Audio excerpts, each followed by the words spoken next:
Going to welcome you all to the January 25th, 2022 meeting of the Yarmouth Board of Selectmen. Before we begin, I'd like to just read this notice. This is to formally advise that as required by Mass General Laws, Chapter 30A, Sections 18 to 25, and pursuant to Chapter 20 of the Acts of 2021, an act relative to extending certain COVID-19 measures adopted during the state of emergency signed into law on June 16th, the Yarmouth Board of Selectmen will hold a public meeting today, Tuesday, January 25th, at starting at 5:30 p.m. in the hearing room at Yarmouth Town Hall on Route 28, South Yarmouth. The public is welcome to attend either in person or via the alternative public access that's outlined in our agenda and on our website at www.yarmouth.ma.us. And having read that, I'd like to ask folks to join us in a pledge of allegiance to the flag. Pledge allegiance. Allegiance to the flag of the United States of America, and to the republic for which it stands, one nation, under God, indivisible, with liberty and justice for all.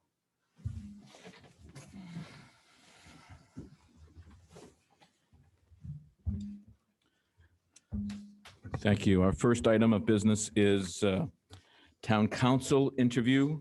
KP Law is here, and I'd like to begin by allowing you folks, welcoming you, and allowing you folks to proceed and introduce yourselves. Welcome. I'm gonna take this off. Sure.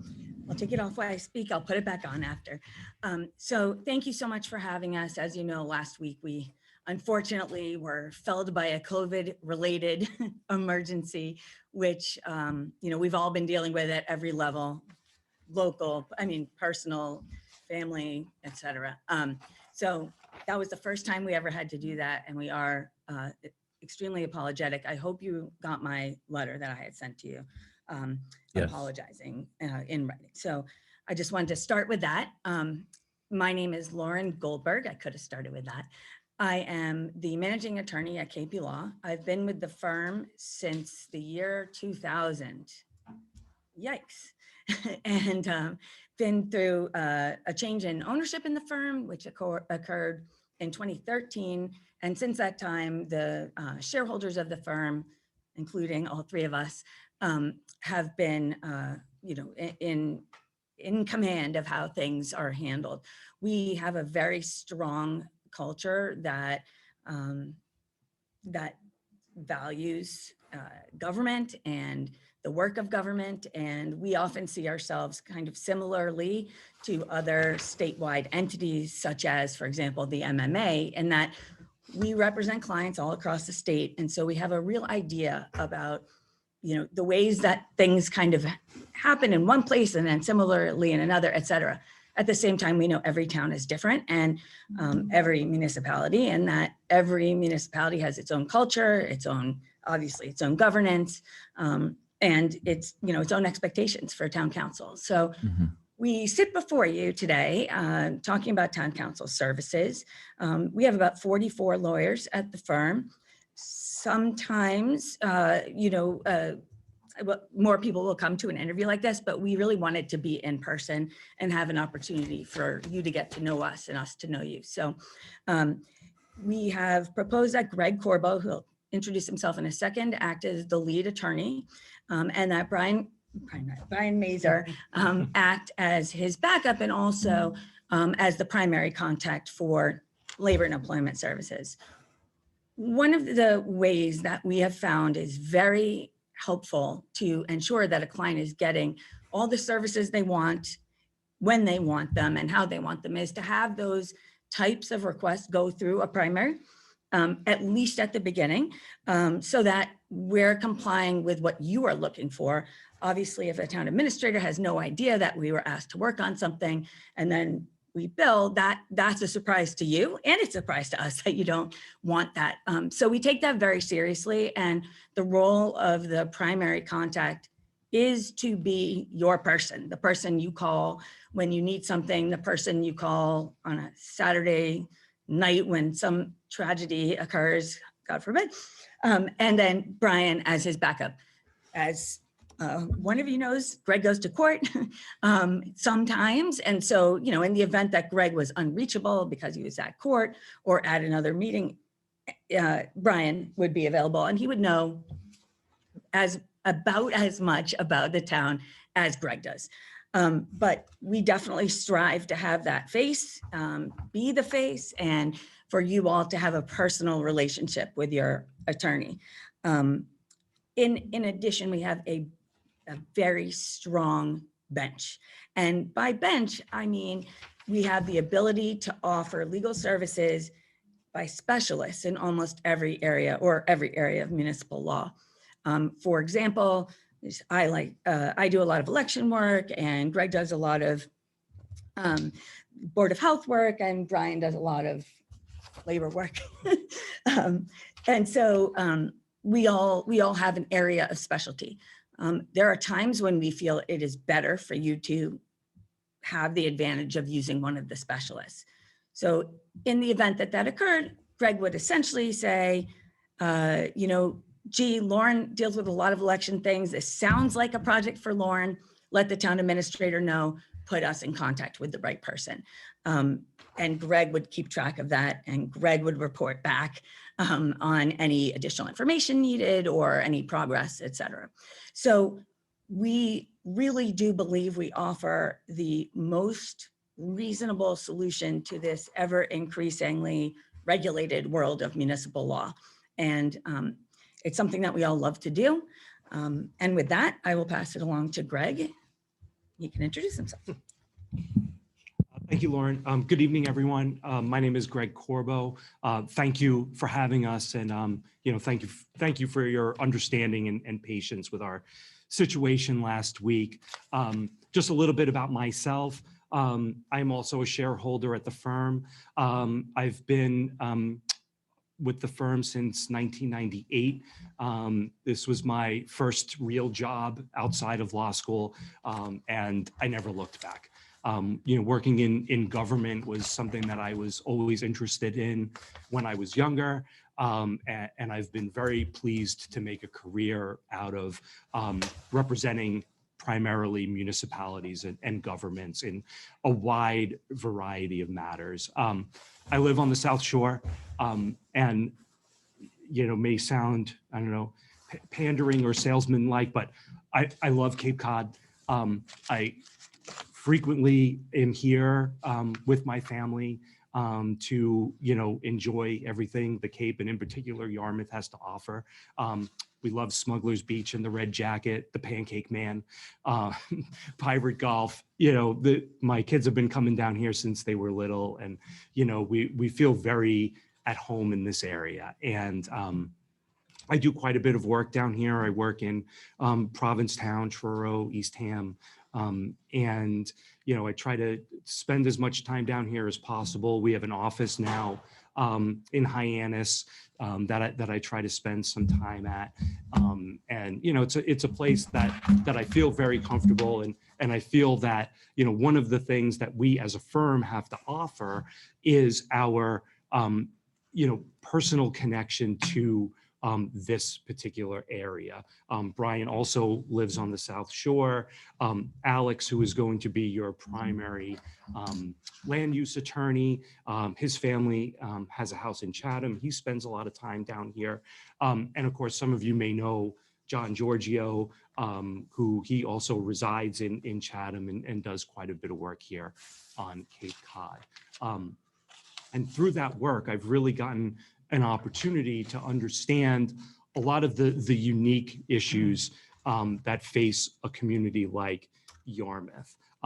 While in some respects, you know, every town, big or small, faces issues that are very similar. But in other respects, communities here on the Cape and other coastal communities have unique concerns. And we are well suited to address those concerns for you. You know, I do quite a bit of work with regard to wastewater disposal and on-site septic systems, and, you know, am very familiar with, you know, the problems of, you know, the sole source aquifer here and solutions that towns have been trying to come up with, as well as the problems with affordable housing, and the struggles that all communities have gone through to try to find a way to fit more affordable housing in this area, particularly for the workers that your businesses rely so heavily upon.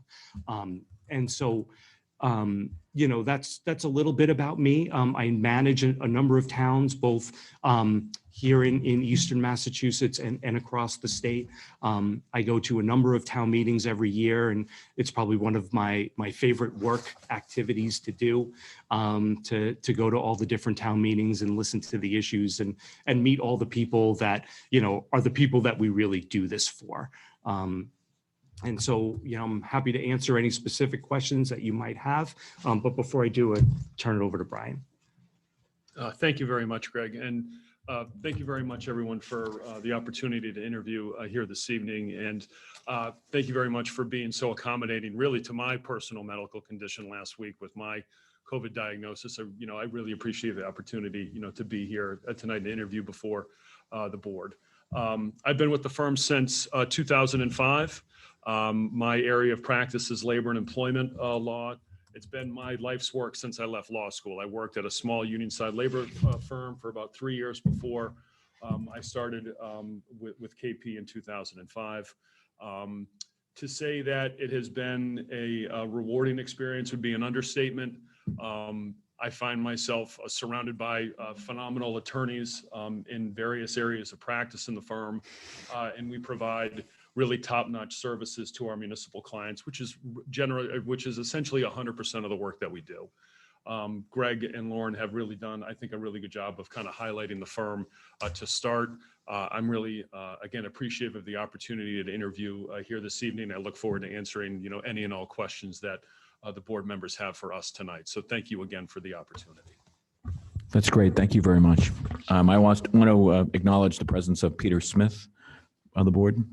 And what I'd like to do is start off with a question, then go around to the board, ask board members to offer questions. My question is this: KP Law is a very large firm, and with well over 100 clients, a large number of clients representing numerous municipalities around the Commonwealth. How do you propose to provide high-quality personal service to our community in a way that will not make us feel lost in the shuffle?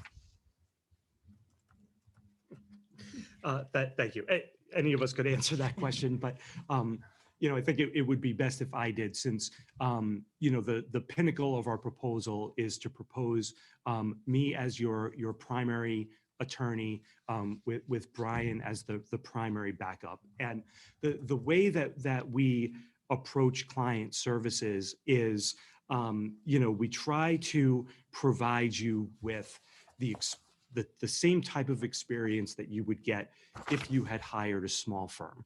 And so what that means is that, we are going to put together a team, and you will deal with the people on that team for the various issues within their expertise, and you will primarily deal with those people. So you're not going to have a revolving door of attorneys coming in and out, or the attorney of the day. You're going to have a team, and you're going to get to know that team, and that team is going to get to know you. And we're going to really try to form a personal connection with you to understand what your needs are as a community, what your goals are, and how we can help you achieve those goals. And within that, although you will have this team of attorneys that you become familiar with and form a relationship with, behind that team is probably the deepest bench in the business. And so when you do have an area or a question that requires some specific level of expertise, then we have someone in-house that we can talk to about that, and we can bring that expertise to you. But in terms of making you feel like you're not lost in the shuffle, as I said, I will be your primary contact, and you will always be a priority for me. You will have my individual cell phone.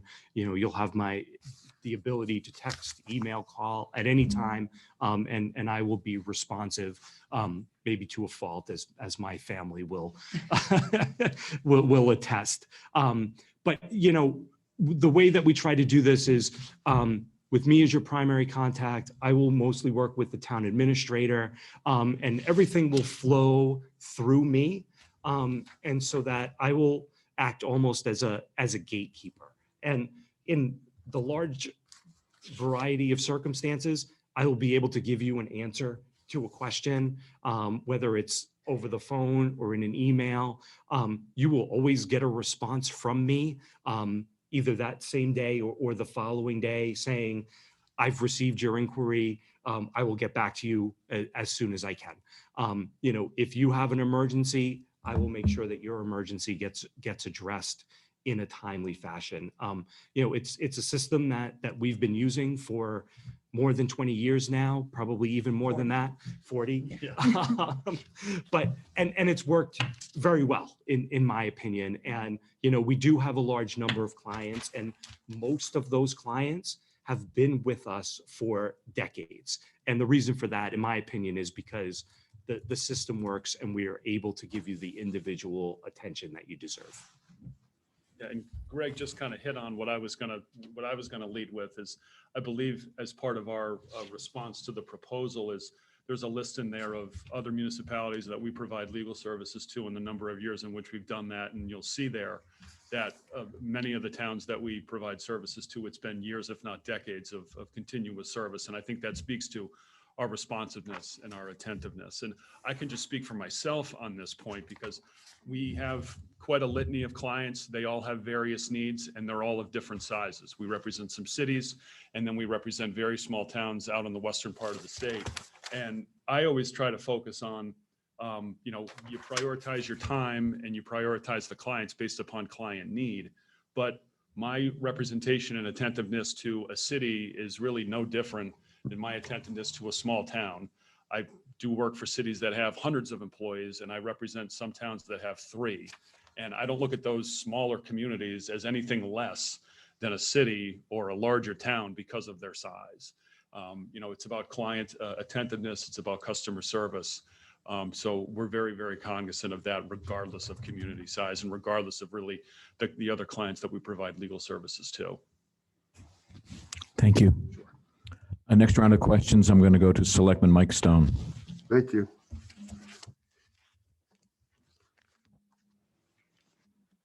I think in part you've already addressed this question that I'm about to ask you, but since they're prearranged questions, I'll ask it anyway and hope that you can elaborate a little bit more than you did in your general response to number 1. Question is this: what benefits do you see for the town selecting a firm of your size and stature rather than a smaller firm whose partners may be closer to the legal services provided? I think I'll hop in on this one. Thank you for your question. You know, the size of our firm is of significant advantage to our clients. I think we kind of get stuck talking about, like we started here talking about, you know, how will we know that we're an important client? How will we be able to rely on you? Every single one of our clients is an important client. And Brian made that very, very clear. But like all lawyers who aren't in-house, we have multiple clients. That's kind of the nature of the business. And regardless of whether you have a small firm or a large firm, there are still going to be competing interests and competing clients. When Greg explained how we kind of filter these issues in, I think that's one of the best ways to look at what that advantage really is. In any other, you know, and you're not going to find in any other firm a person who has successfully sued the state over a DPW sand facility and a person that's, you know, done 50 negotiations on, is that the right number? Yeah, 50 negotiations, more than 50, and a person that's an expert in election law. And that's just the 3 of us. And actually, that's just one of the things that each of us does. So the City Solicitor Town Council Association, they've created an opportunity to talk about these things that we talk about every day that are part of our learning and part of our approach. And I actually think it's funny because, we didn't know the questions you're going to ask. We didn't talk about how we're going to go actually, in the parking lot. I was saying, I think I'll go first. And so, but everybody says the same thing. And that's because that is the truth. We have access to specialized information. We have access to the government agencies that we work with on a regular basis. We have respect in the courtrooms, and we have the ability to help you. I like what Greg said about achieving your goals. There are some of our towns, for example, when COVID started, that were completely against masks. This is horrible. We can't do that. And we're able to give them advice. This is why you could, take this position, but it's your position because you're the deciding entity. At the same time, we had others that wanted mandates that day. And we said, after some research, we think you can do this. Obviously, Greg actually was very involved in our COVID response because he works so frequently with the boards of health. But we were able to write orders for boards of health that were then used, tweaked and utilized to address a specific client, the specific issue, but we didn't have to start from scratch. So the time that Greg spent, for example, helping me on something in one town, when he gets a question in his town, he's already like raring to go on that concept. The other thing is we meet frequently as practice area groups. So any new cases, any new laws, we meet, we discuss them. We kind of argue with one another about how we think they're best interpreted. And what would be a reasonable way to look at it when there's no guidance, as most of the COVID stuff was. And then we provide that advice across the board to different clients. So you're not going to call Greg and ask him a specific question and call Brian and ask that specific question and get a different answer, because we all operate from the same location, the same thinking. And if, for example, not the same location anymore. If, for example, there was something that came up that Greg didn't feel qualified to answer, let's say a really tricky, the procurement issue, really tricky. We would call our colleague and say, can you help, can you jump in and help us with this? And again, you wouldn't need to remember the name of the colleague.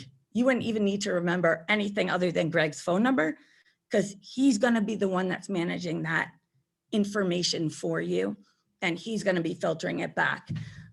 So our hope is, the only difference between our firm and a smaller firm is that you won't need special counsel if we are your legal counsel. For example, we represent a number of cities and towns, and then I promise I'll stop, for labor and employment work. And they have their own separate town council. And one of the things that we think is that when the two sides are talking to each other, or the two areas, whether it be schools, employees, whether it be schools or unions or, non-affiliated individuals, we have, I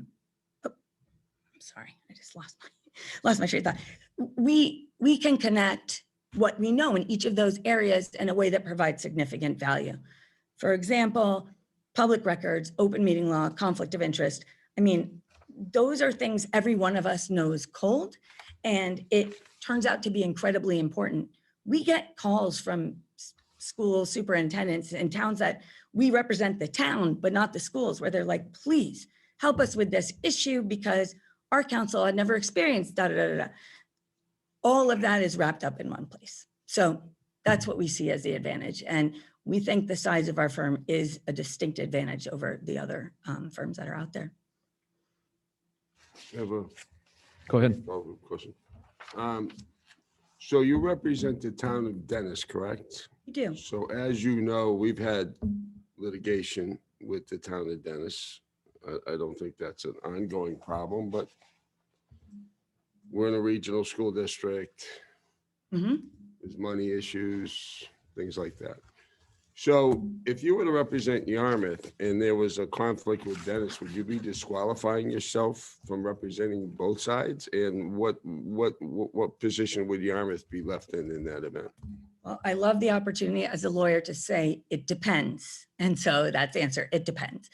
If the two communities see eye to eye on what they're looking for, then we do disclosures, we get consent, we represent both parties in a transaction, let's say. If those two, but I mean, we would never do that without your approval. We represent Lincoln and Sudbury, and they have the Lincoln Sudbury School District. And we represent a number of communities out in the Worcester area, all of which abut each other. Conflicts do arise, and occasionally when they do, we do recuse ourselves completely. We notify you, and we help you find successor counsel who provide services that at the level that we think you need for our town council price. And, all of us at this table have been practicing for a really long time, and I could count on my hand the number of times that we've had to disqualify ourselves. It's not that it doesn't happen, it just doesn't happen frequently. If I could just elaborate on that for 1 second. So, in my experience, a lot of issues between neighboring towns can be worked out amicably.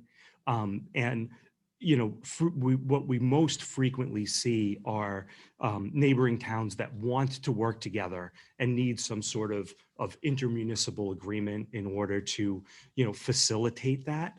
And in cases like that, those are cases where we can very comfortably represent both sides in that agreement. And because, our position is that, our job is to explain to you what the law is and what options you have to achieve your goals within that law.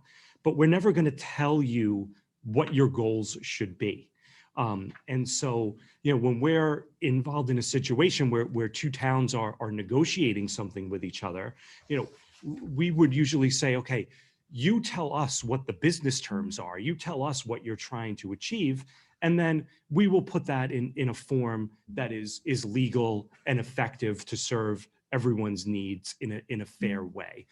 However, there are occasions where those agreements have to be interpreted or disputes arise under those agreements, and we do have to step back. And it's important for you to understand that we don't choose a side in that circumstance. If we feel that we have a conflict, or you feel that we have a conflict that prevents us from being involved in a situation, then we step completely out of it. We would never represent Dennis against Yarmouth or vice versa. We would help both towns find qualified counsel, and then we would be out of it. And we have had situations like that. I had a situation up on the North Shore where they had a regional dispatch, and there was a dispute over payment. And I stepped back. I did not represent either of the client towns. And even though I was speaking to one of the town administrators on a daily basis, the issue never came up. So it's something that we are able to handle. And most importantly, we never pit one client against each other. You are all equal in our minds. Were there any follow-up questions on that? Okay, I'm going to move on. Do you have another question, Selectman Stone? Can I take them out of order, or do you want to You go said, in yeah, if order? there's another one on that list that you're Okay, keyed in on. I'll do the second to the last one here. Okay. I'm gonna make sure they can hear me. For quality control purposes, how do you review quality control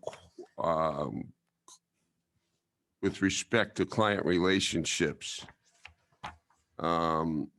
in order to monitor performance in the delivery of legal services to a particular municipality, and to make any necessary adjustments to improve the delivery of service with individual clients? Thank you. I can feel this one as well. So as I mentioned earlier, we start with our primary contact system in which, I am the gatekeeper, the person that you will primarily be dealing with on a day-to-day and an issue-to-issue basis. However, there are other attorneys who will be doing work here. However, all of that work flows through me. And so, in the first instance, I decide who is going to be doing the work. And I have an intimate understanding of who has expertise in which areas. And most of our attorneys are at a very senior level. And I have a phenomenal level of trust in them. But I'm also the kind of person that, can speak honestly and frankly with people and can have them speak to me in that way as well. And so if for whatever reason you found yourself dissatisfied with a product that you've received, we will address that with you. And, this is a relationship that we would be looking to build with you. And, relationships are based on personalities, and, not everyone's personality fits together, and we recognize that. And, that's another example of how our deep bench suits you. Because if for some reason there is an individual that you were not satisfied with the product that you received, Not one of us. not one of us, then we can have you dealing with someone else so that you remain satisfied. I mean, that Yeah. I can count on less than one hand the number of times that has happened. But we're human beings, people make mistakes. And it will be my goal to make sure that those mistakes are always resolved to your satisfaction. You are the client, you are our customer, and we want you to have a fulfilling and satisfied experience with us. And, go ahead. Okay, I took my mask off. Yeah, first. I you beat to did, it. you did. So one of the things that I think makes KP kind of special, or not kind of, but very special and very different from other firms, is that the town of Yarmouth is not Greg Corbo's client. It's not Brian Mazur's client. It's KP Law's client. And I think that's incredibly important. You are a client of the firm, right? So while you'll be dealing with Greg primarily, and if Greg's on vacation and something comes up and you were to reach out to me, right? There's still a team behind us that provides assistance, quality assistance, and timely assistance. And with that type of a model, we're just inherently able to provide really high quality services to the clients that we represent. It's not ever going to be a circumstance where if something happens where Greg is unavailable because Greg does the primary work for Yarmouth, that no one's allowed to speak to Yarmouth until Greg gets back. And you might see that in other firms, whether they're larger or smaller, where they hoard clients and no one wants to communicate with them or pass work off because, hey, it's my client. That's where I generate my revenue from or my work from. You're a client of the firm. So while you'll be dealing primarily with Greg and myself, there's still a bench of attorneys who would be there to assist you in a moment if that need presented itself. Thank you. Selectman Horgan. Are you done, Mike? No, I just had Oh, one. I'm sorry. Go right Question. I hope I'm not going too long. So other than a specific concern being articulated by our town administrator, for example, or maybe perhaps our chairman of our board, do you have any inbuilt quality control or any periodic feedback that you request of the client? I mean, I don't expect you to spend a great deal of your practice doing something like this as opposed to doing the work. That's not what I'm talking about. But municipal clients spend a lot of money. They do. They're not like the average guy in the street that, you know, makes whatever the average wage is. So do you have, with all these clients that you have throughout the Commonwealth of Massachusetts, do you have any kind of inbuilt quality control to ensure that the services that these clients are getting is at a high level? I can answer that. I would say that we have both formal and informal benchmarks in place or things against which we're measuring. First, it is the responsibility of the person who's the primary attorney for a particular town to make sure that they are confident, comfortable, and, happy, and not like as in happy, but that they have found you the right person with the right amount of expertise. If they don't find that person, then you won't ever see that person.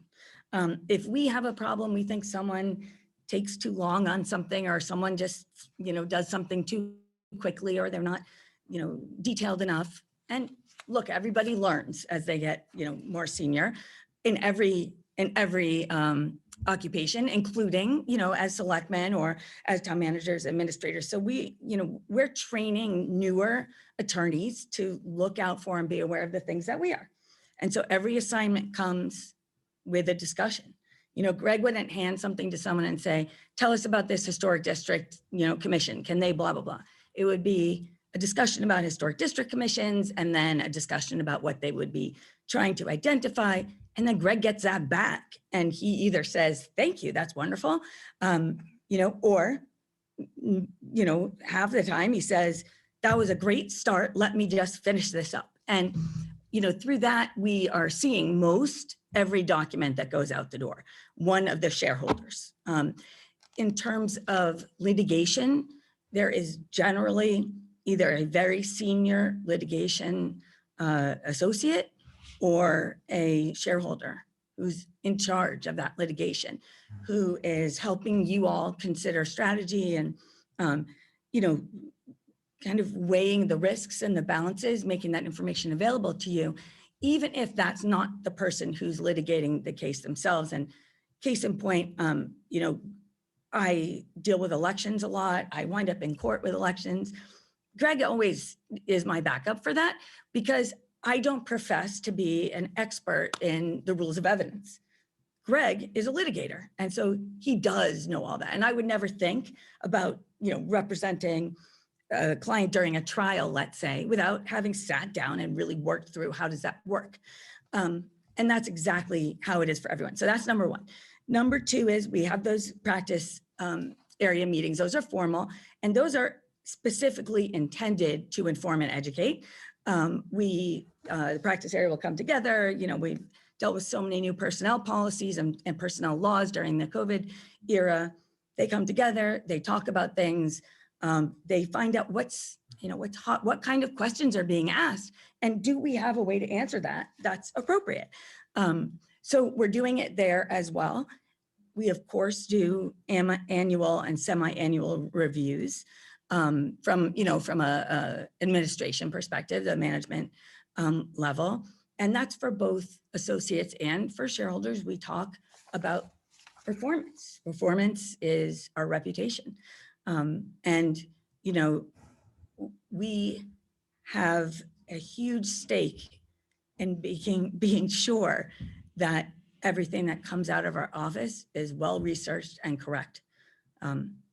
So that's our third incentive. Our reputation is, without question, important to us. It's how we get new clients. It's how we meet new people. And so, we're always hyper aware of that. In a particular dicey situation, let's say, something where there is no law and there is no answer, then we will specifically tell you that, there is no law. We can't give you an assessment of risks. We tell you what we can based on what the law says, without reference to perhaps what you'd want the answer to be. And we take real pride in our work product.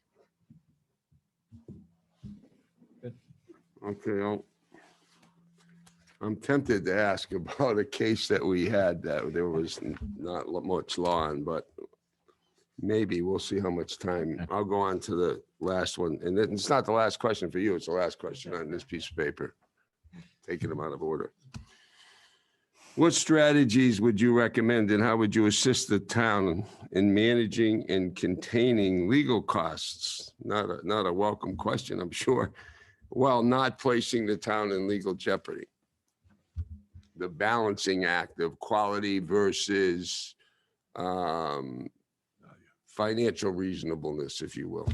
We work for cities and towns. Our goals are your goals. We know you don't want to spend a lot of money on legal services, and that when you do spend money, you want that money to be worth the expense. We really feel we provide the best product, and we, each of us, together as a group, we don't believe litigation is the way to solve problems in the first instance. If you told us we're raring to go, we want to litigate, we'd say you have to think about these things. And then if you still want to do it, we're your representative. We'll zealously advocate because that's our job. But most of the issues that wind up in court are because we weren't able to, we weren't involved in the beginning maybe, or we weren't able to help negotiate a result. The person on the other side doesn't care. They want their deck up, and they're going to have a deck no matter what. But for the most part, and even Brian, I think in his labor and employment practice will tell you, if you can reach an agreement without going to trial, if you can reach a settlement or an understanding that avoids litigation, avoids huge expenses, that's the best outcome for you, and that's the best outcome for us. If I could just elaborate on that, that there are really two primary ways that we try to help you minimize your legal fees. The first way is through education. Okay, we try to not only represent you in litigation or in disputes, but we try to teach you what the law is and how you can or should be acting in certain circumstances. So, for example, I am always more than happy to look at a meeting agenda before the meeting happens, because it's my view that if I can teach you how to put together a proper agenda, then that's going to save you money down the road because you'll be less susceptible to having to defend against an open meeting law complaint. And so I not only try to teach you, what the rules are within certain specific questions, but we also offer training. At least once a year, we're more than happy to have one of our experts come down and provide all of the public officials, both volunteer board members and town employees, on a subject, whether it be open meeting law, public records, how to write a land use decision, how to conduct a public hearing, and a variety of issues, so that we can teach you and your staff how to handle certain situations so that it does not result in expensive litigation or disputes at some point down the line.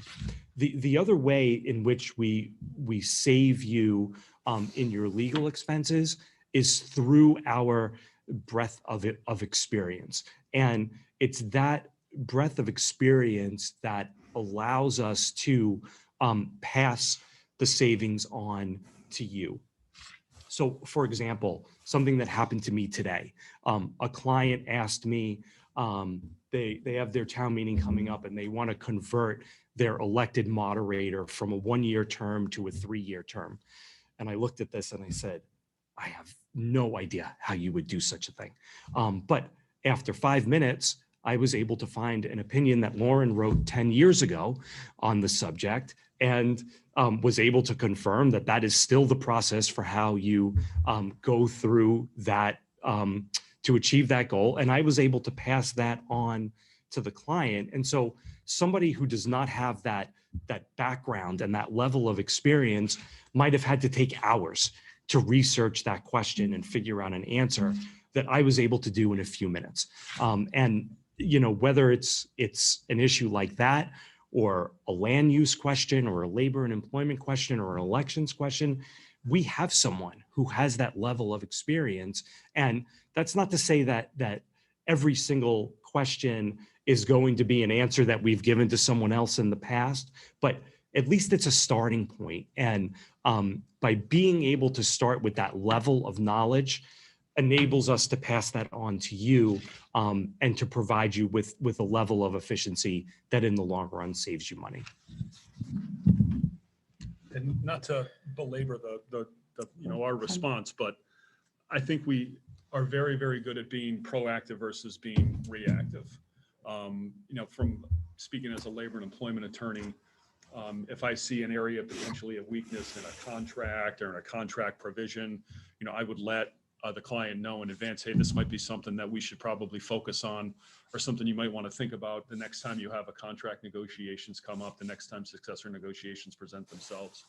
Greg mentioned it previously during his response about kind of assisting at the ground floor, right? It's tough to unring a bell. If we're in a position where we can provide our advice at the outset, that assists you going forward and promotes cost containment.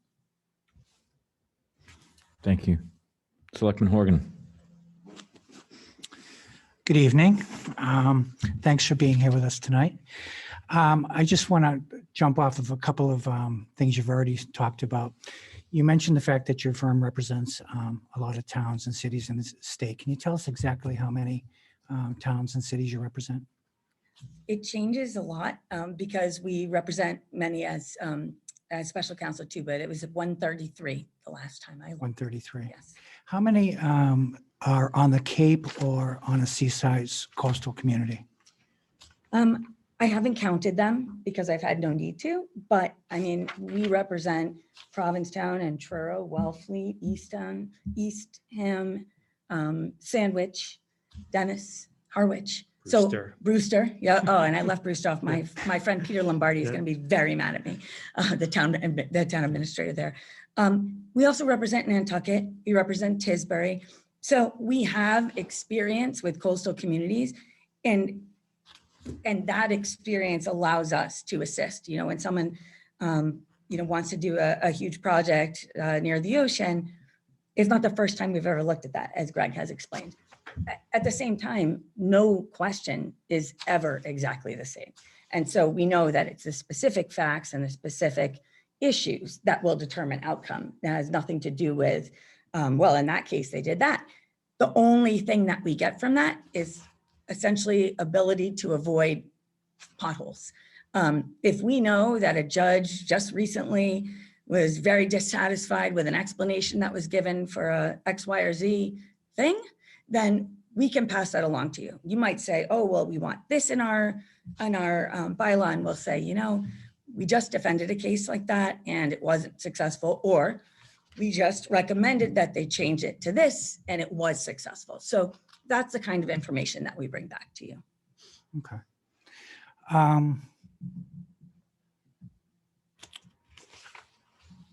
We're here on the Cape, many of the towns are beginning to seriously address wastewater. What are some of the issues that you see that involve wastewater development in towns, particularly on the Cape? And how is your firm best equipped to represent Yarmouth? I can field this one as I handle a number of wastewater issues throughout the Commonwealth, and in particular here on the Cape. It is a challenging situation to deal with, both from a regulatory standpoint and from a practical standpoint. From a practical standpoint, as I mentioned earlier, the Cape has the sole source aquifer, and there are limited opportunities to dispose of wastewater, and so advanced treatment is absolutely essential.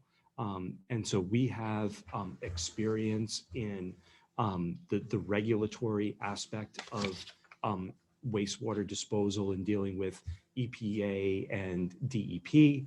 And then we also have experience in negotiating agreements between communities to regionalize their wastewater disposal. And we also have experience in smaller wastewater issues in terms of on-site septic disposal, Title V, more stringent local regulations.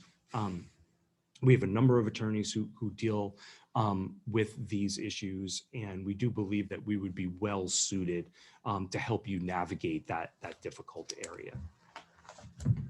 Okay.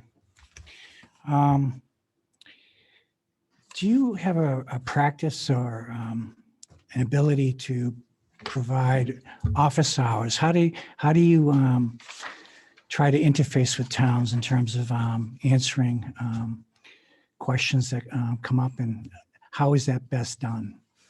So it really varies from community to community. We talked earlier about every community having different needs and personalities, but we do offer office hours in communities that want it.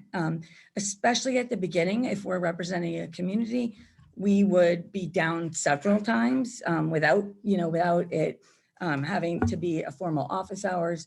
We come down and meet with key staff. We meet with the board. We might meet with board chairs across, planning and zoning, meet the moderator, meet the staff that we're going to be dealing with on the day-to-day, attend a staff meeting. Our job is to know the community, and we can't do that without showing up here.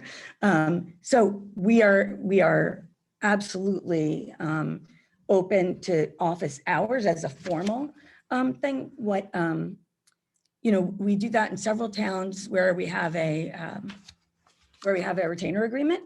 And so we basically say, we'll be there for 3 hours every, whatever the day is, from whatever time to whatever time. And, this staff gets used to that. And they come by and they say, oh, are you free to talk about this, et cetera. There are some times when we do that no one comes by. And it's really depends on how your town works, what kind of hands-on that people are looking for. For example, though, with like zoning board hearings, planning board hearings, any kind of collective bargaining, that's normal for us to go, no matter where we live, to go to those things. The one benefit of COVID for a short while was that no one went anywhere. And we were all like, wow, this is what it's like to be home on a weeknight. Because especially the three of us, we have a strong interest in making sure that our clients see us when they want to. So it's really what works best for you, and what works best for the town administrator. Ultimately, in this world that we live in, it is just as easy to hop on a Zoom as it is to have us here. In some instances, there are times when we think in person matters a lot, like today, and there's times when we think it's really the same. If I'm just going to talk to the planner, and I don't mean just, if I'm going to talk to the planner on the phone, I can do that over Zoom, or I could do it sitting in an office. But unless the planner wants to show me huge plans, it can just be what works best for us. So that's kind of where we are with that. And, I also wanted to add to that, I mentioned that I'm the gatekeeper on our side, and I make sure that the work gets distributed in the right way. Well, in most of our towns, the town administrator is the gatekeeper on your side. And, in my experience, it's important for you to have that gatekeeper on your side, because if you have unfettered access to town council by every employee or official in town hall, your costs will very rapidly get out of control. And so, the recommended policy is that any requests for access to town council first go through the town administrator. And sometimes the town administrator will say, well, you don't need to talk to town council about that. We can deal with that here. We can answer that question based on our own resources. And, we encourage you to do that, because we don't want to waste your money or to have your budget blowing up because, we're getting calls from 5 different members of the zoning board on the same or similar questions. That being said, we are happy to talk to anyone and everyone whenever they want. But, we think it's important that you, as reasonably as possible, have a single point of contact, or at least having that person acting as a gatekeeper before questions get to us. I'm sure Bob appreciates that. The fact that you represent so many Cape Towns is wonderful on one hand. I'm concerned about town meeting time and our desire to have our council next to us at the meeting. What do you do about conflicts? Well, Running early. between mid-March and nowadays, end of June, it's all hands on deck when it comes to town meetings. And, we have almost all of our attorneys are trained in handling town meetings. We do everything we can to make sure that your primary contact, which would be me, is the person who attends your town meeting. But I recognize, and you should recognize, that I can only be in so many places at the same time. Correct. And so, we will make sure that if I cannot be at town meeting, that someone who is qualified and knowledgeable of the issues will be. You will never be without counsel at town meeting. I'm just going to add to that. My original answer was a little bit like flippant, but it was, we start planning early. And that's true. I have clients that have town meeting on the same night, and I go to one every year, and someone else goes to the same person every year. And Brian does the same for a colleague of ours. He has a number of things where it's 2 nights. 2 clients in the same night. We try to talk to you about that ahead of time. So if you say, should we have could you do the town meeting on this day or that day? Like, we know what days we can do, we're not committed. If you have a need for Greg, because Greg's been knee deep in something else, and even though he already said he couldn't go, we figure it out. I will admit, I go to my fair share of non-Lauren Goldberg primary council town meetings. We have a number of attorneys in the office who really, that is one of their significant specialties. We're not going to just throw someone at you, though. It'd be someone that you're working with, that you trust and understand, and they understand you. And we would tell you well in advance if there is a conflict. But truly, the best way for us to avoid that is to plan early. So, we have conversations with nearly all of our town administrators, managers, select boards. They're like, we want to do town meeting late this year. Okay, what day? Because we're getting out our schedule just to make sure that we can be there for when our clients want us to. Thank you. Thank you, Mr. Chairman. Okay. Selectman Smith. You've given great advice and cogent advice to a client, and they say, we're going to ignore you. What do you do then? With all due respect to our clients, that happens all the time. We really do our best to explain the positives and the negatives, the options that exist under the law, what's going to be risky versus what's going to be safe. You all are the decision makers. The board, controls legal services. It's the board's decision. Or a planning board's going to hold a hearing a certain way. We're not the police. We don't punish. That's not our role. Our role is to inform. And so we do that. If we see, for example, a planning board that's going to be doing something at what do they like to call it? A workshop, and there's no posting for it. Well, that's not a thing. You have to post if there's going to be more than one planning board member working on something. And so we'll have that conversation up front. There are also other times when we might think, especially in litigation, that it's a real long shot and that we don't really expect that the town is going to be successful. We tell you that straight out. And if you say, this is important to us because there's a principle that we're defending, and that happens again all the time. We represent you zealously. That's our job. You make the decision on the policy. We help you carry it out with guidance as to what's legal and what's not. Changing the subject slightly, we often have Chapter 91 issues, erosion, accretion, perhaps opening culverts to create more flow and stuff. Have you dealt with issues similar to this? Yes, I have dealt with issues specific to that.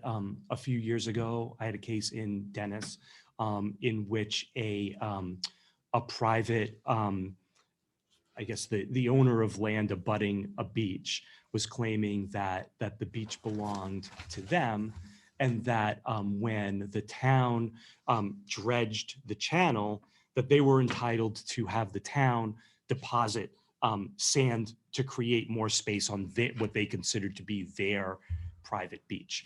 And I handled that case up through the appeals court and was successful in defending the town against that claim.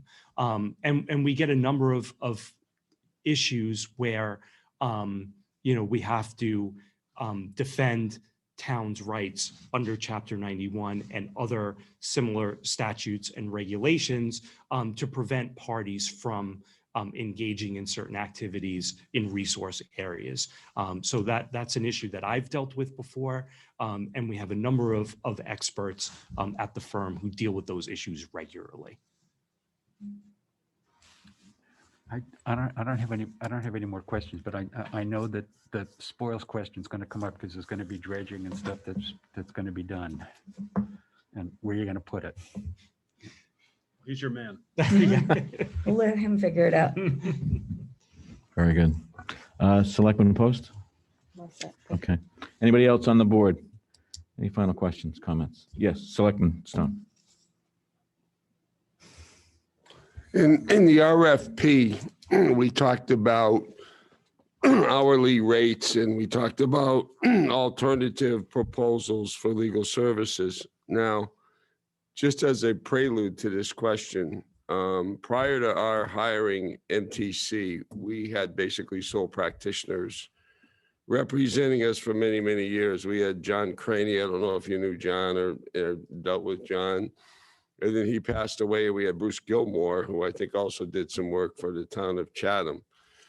When we put this proposal out, I think Koppelman was one of the people we interviewed, but we ultimately hired MTC. There was a different board than this board. I was on that board, and Selectman Post was on that previous board. The other three have since moved on to greener pastures and happier lives, probably. But I noticed that in your response, in the materials you provided, and I thank you for doing that, and also in the materials that Murphy, Hesse, Toomey, and Lahane provided, neither of you gave any specific monetary proposal in terms of anything other than an hourly rate. The responses, if I recall correctly, said something to the effect that if we get hired, we'll talk to you about that. We'll look at your profile, if you will, of past legal services, and we'll figure something out with the town on that basis. When MTC came in for the last time, and I'm just guessing how long it was, 5 or 6 years ago, they provided a specific dollar amount. They said, look, if you want a retainer, here's how much it is. Here are the services that it will cover. These are the things that it will not cover. And this is the hourly rate for the things that are not covered. Neither one of you had that kind of specificity in your response to the RFP. Can you tell me why? The reason we don't provide a specific number for a retainer is we have no idea what you want the retainer to include. There are some towns, for example, they just want town meeting and regular questions from the administrator to be part of a retainer. There's others where they want advice to all the boards to be part of the retainer. There are some towns that want labor included. it's not a thing out there on its own, a retainer service. So that's for you all to decide. And we want to make sure that you make your decision knowingly. We look at your budget to say, okay, did they spend, and your use of legal services, did they have mostly litigation? Because if you have mostly litigation, then a retainer isn't going to do that much for you, versus if you have mostly in-house questions, then it might. It also depends on how you like to work. There's two arguments about using a retainer and not using a retainer. In some cases, people find it a relief, I would say, because they can just call whenever they want. But it actually will turn out that, as Greg was referring to a little bit earlier, like questions come kind of unfettered from different places. And sometimes that makes it really hard for us and hard for the town. The other thing is that, we don't want to give a number that's going to really benefit us or really benefit you guys. We want to figure out the right number for the right services. Of course, a retainer provides a value to you, provided that you use the services. And we don't ever want to assume that that's going to be the case. So as I said, in some towns, they pay a lot for a retainer and they have very little other legal expenses outside the retainer. And in others, they pay a small retainer so that they have us available if they need us, but they do mostly everything on an hourly basis. Different towns, different personalities, different town administrators. Some town administrators, they like it and some don't. And so we, that's how we do it. It's not a science. We really want to talk with you and understand what it is that you're looking for. And we want to be able to provide the services that we say we're going to provide. So if it turns out you actually use 100 hours of general municipal services a week, we want to know that so we can staff the right way. So that's important for us when we're giving you a number. Thank you. Anybody else on the board? Okay, I'll give you a few moments if you'd like to make any closing comments.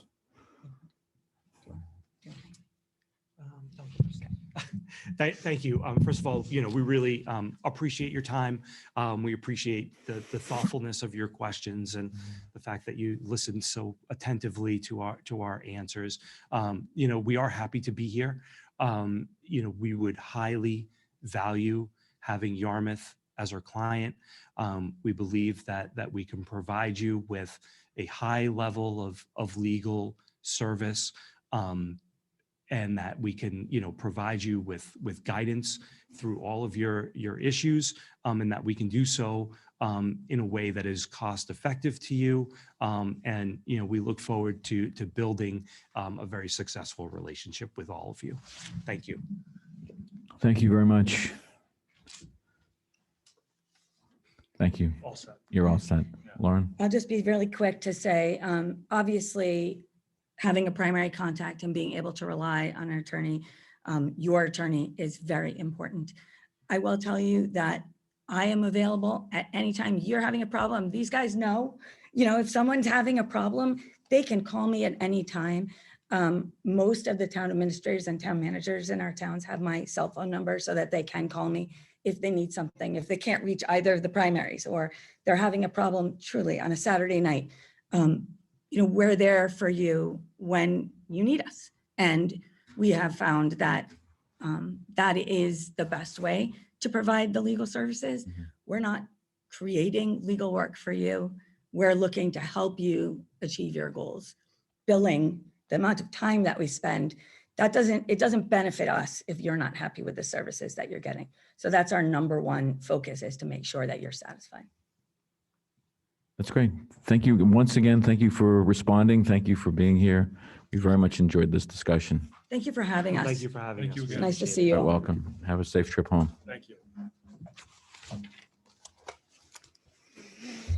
Okay.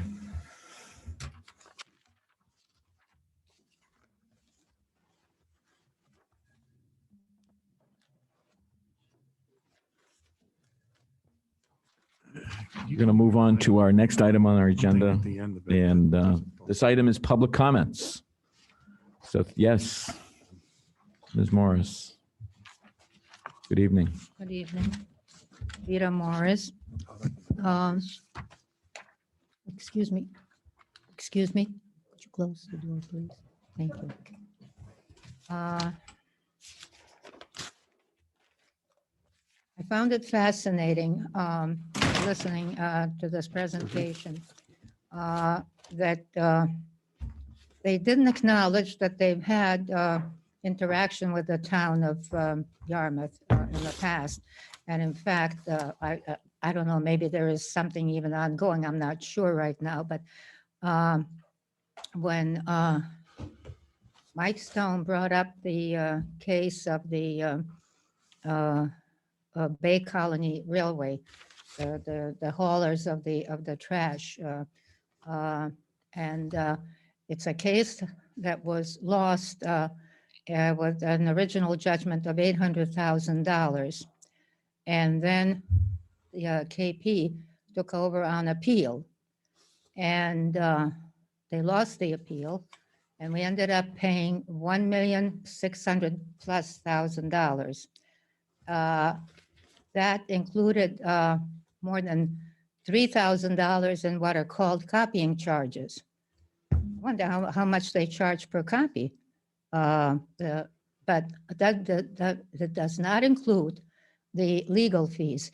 I was told that to do that, they would have to really go through an awful lot of, in the finance department or accounting department, material and pick out the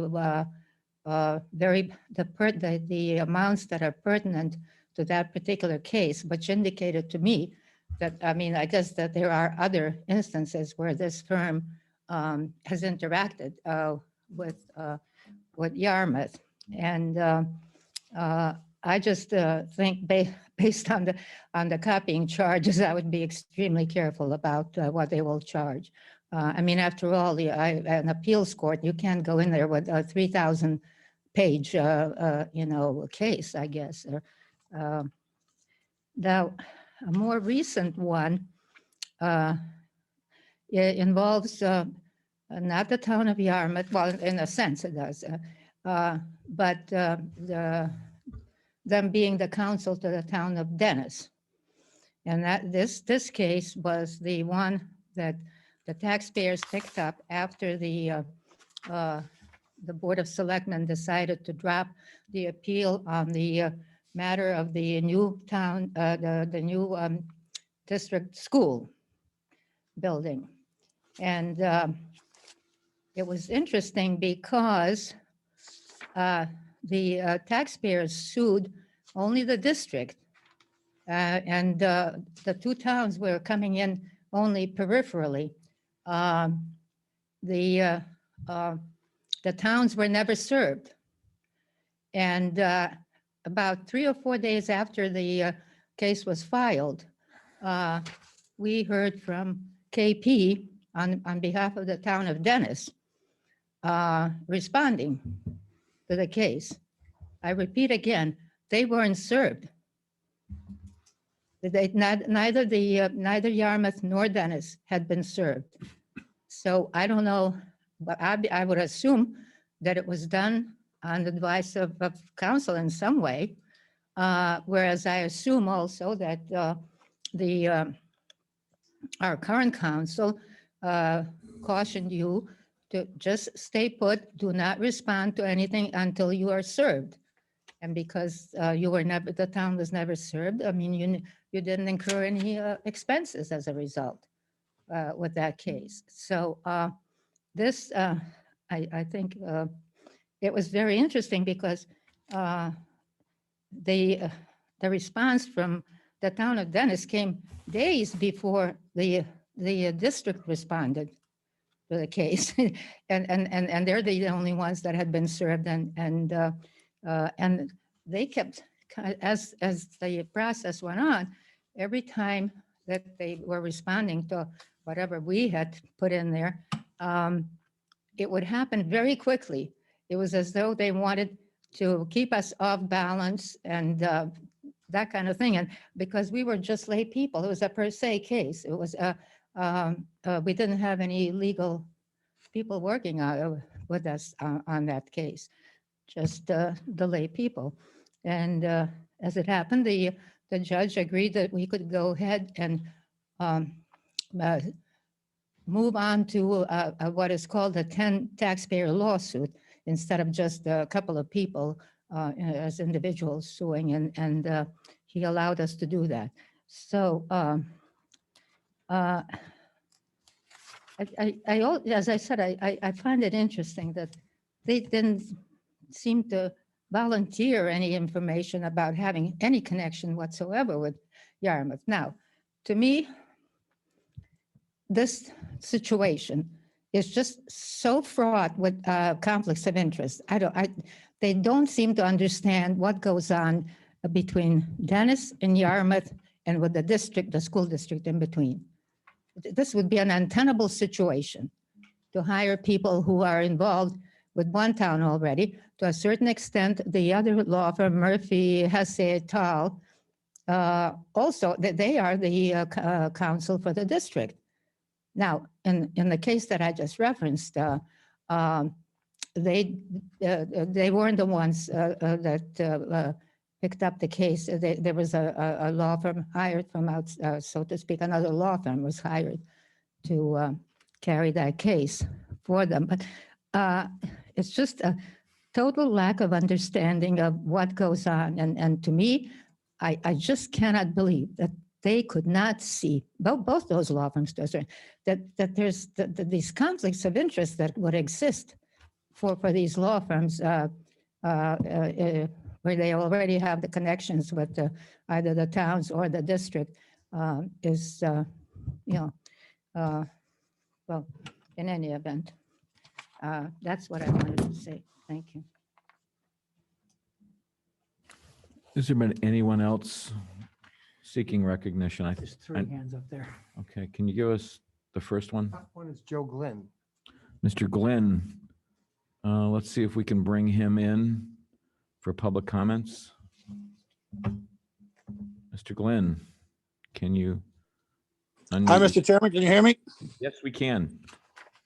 Hi, Joe Glenn, coming to you live from the proud precinct 6. First, I wanted just a housekeeping issue that for the edification of the town. We were trying to look for when town meeting was this year, and I know you just had a discussion about it changing.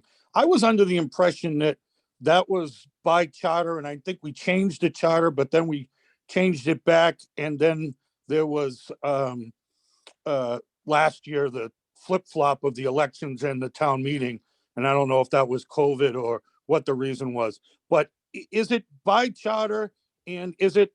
I thought it was the first and the third Tuesday. I know we switched it to Saturday at one point, but switch it back, and just because we're trying to figure out the budgets and stuff, and I just wanted to make sure that it wasn't on the website. I had several people look for it in other ways, and they couldn't even find it on the website. I'm going to recognize the town administrator to answer your question. Yes, and it is on our 2023 budget schedule, which is on the website, and we can get you a link to that. And it is established by bylaw as the final Tuesday in April, which in this case is April 26, 2022. Does that help, Joe? Yes, very much so. And first, I just want to acknowledge that I'm speaking on behalf of Joe Glenn and not the vice chair of the Housing Authority or the school committee. But it did come up, and there was some confusion with the school committee because they couldn't find it, and I didn't want to give bad advice because I was confused about it myself. So the school committee has it exactly as April 26th on their on our schedule in regards to the budget. So everybody will be happy to know that. So getting into my public comment, I feel and I've felt for a long time that there's been major transparency and communication issues and major flaws of process. And I've tried to come forward in a timely manner to help clean up those issues, like the one that just came up tonight, which was less, was more housekeeping, but some serious ones. And there's three recent examples. Your recent appointment to the representative to the Cape Cod Commission.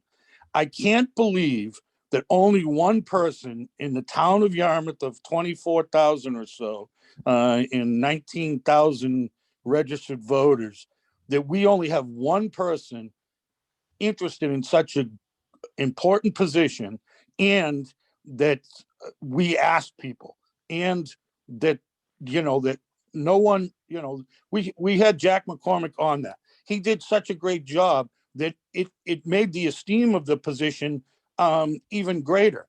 Someone who doesn't want to, I think the only reason that someone might not want to be involved in that is Jack did such a great job and it'd be hard act to follow. But it's an important position, and he did it right, and people could follow his footprint. I know of people that would be very interested in that, but it goes to my concern about your process in regards to communicating things to the community. Nobody knew about this. I didn't know about it.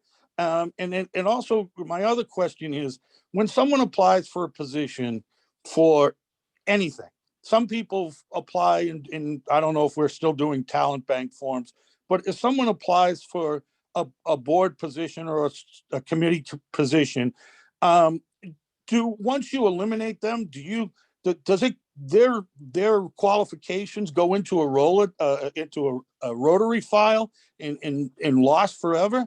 I mean, this comes on the heel of your own heated discussion about the process. And, and you had a former selectman who you knew, and then you go and point someone who many of you didn't know to an important committee. That has to tell you, and I've been saying this for years, so it's not just the new members of the committee, but what that tells people, and it smacks of cronyism. It smacks of, well, we're going to put people on the board who align with us, okay? And that's going to get you less people involved in the community. And you don't want that. The more the merrier. The more ideas you have, whether they're your side or opposite side, are better for the community. Going on to, I think I cleared up the school committee issue, but somebody had said, one of the selectmen said, well, we want to get quicker from the school committee. These communications, I'm often in front of you. I send you emails ad nauseum, some of you might think, so people know how to find me. Okay. No one ever sends a question and say, hey, Joe, can you find out when we're going to get this? We have our school committee meetings. I would hope that some of you or most of you or all of you at least watch them. But, let's find out. The housing authority, there was, very important housing summit. I didn't get an email. I didn't get it to my school committee. I didn't get it to my private email. I didn't get a phone call, a text, or anything from anybody. I didn't get a communication through the housing authority. They did send something to the executive director, but nothing to me individually.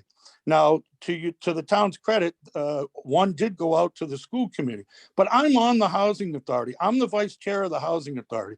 We're having a housing summit, and they schedule it on the same day as our housing authority meetings, which are the same time all the time.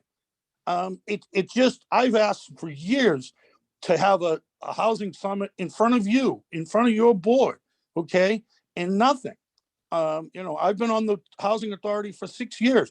We think this is an important topic in the town, and we schedule a meeting, and not in front of you, not televised, but at the housing, at the senior center.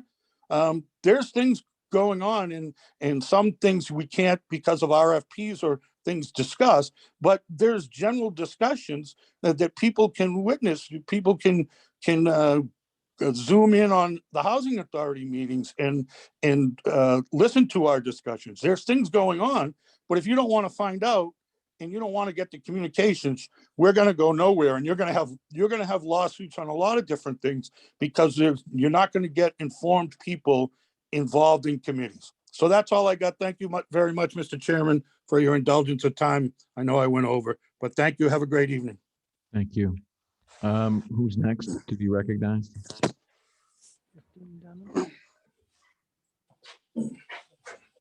Christina Dunham.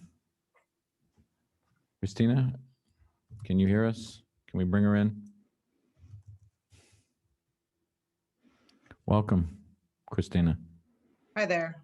Hi. You've got the Hi. floor. I can hear you. Good evening. My name is Christina Dunham. I'm the president of the Yarmouth Chamber of Commerce. Tonight, I would like to welcome one of our new businesses to Yarmouth this evening, Fabulous Finds. That will be located at the Lighthouse Landing. The owner of Lighthouse Landing, Frank Mastamoro, a previous chamber board member, has been what we would consider an exemplary example in our community. Over the past 12 years, he has held a high standard of maintaining his property and set the example of a good neighbor to the adjacent businesses and residents. With Fabulous Finds becoming a tenant, Lighthouse Landing will be filled 100% to capacity. We wish them great success and thank you. Thank you. Who is next seeking public? Sullivan?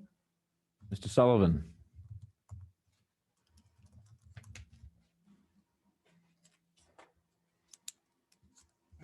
Good evening, Mr. Chairman. How are you doing tonight? We're doing well. Thank you. I just want to follow up on Vita, on Yes. her comments in regards to the JP Law Firm. They were the company from Dennis that represent the town of Dennis pretty aggressively. They answered the lawsuit without being served. The rules of the Superior Court weren't paid attention to apparently at the clerk's office up there. They opposed our lawsuit for standing. We filed an answer and their motion was denied. They filed a motion to dismiss the 10 taxpayer lawsuit. We filed an answer. Their motion was denied. It was approved. At the end of the hearing in New Bedford, they were asked a couple of questions, apparently, that a first-year law student was asked and they couldn't answer it. You could see the judge was very perturbed about it. At the end of the hearing, he asked if we wanted to file any additional documents on the hearing. We could have 24 hours to do so. We put some documents together and then we were served notice at the last second that they filed an emergency motion to deny those documents. That motion was denied and we were allowed to submit the documents. So I would have a very strong, long thoughts in regards to hiring this firm. If they are representing the town of Dennis and you hire them in Yarmouth, I would believe that there'd be a conflict of interest. So I don't know about the other firms, but I know about this firm. And as far as I was surprised to hear it in their statement tonight about settling, they never offered us any motion to settle. They were totally aggressive, which included threats, which really made me more determined to continue with that lawsuit. So I just want to let you know that these are the facts that happened. And I would hopefully you will consider these in your deliberations. Thank you. Thank you. Is there anybody else seeking recognition during public comments?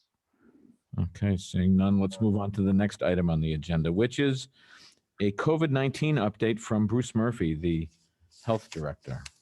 I'm not going to watch this now. I'm going to watch. I'm out. Could we mute Mr. Sullivan?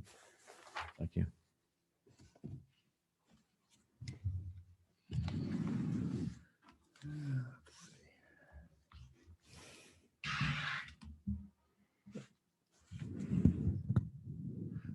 Good evening, Board of Selectmen. Bruce Murphy, Director of Health, Welcome.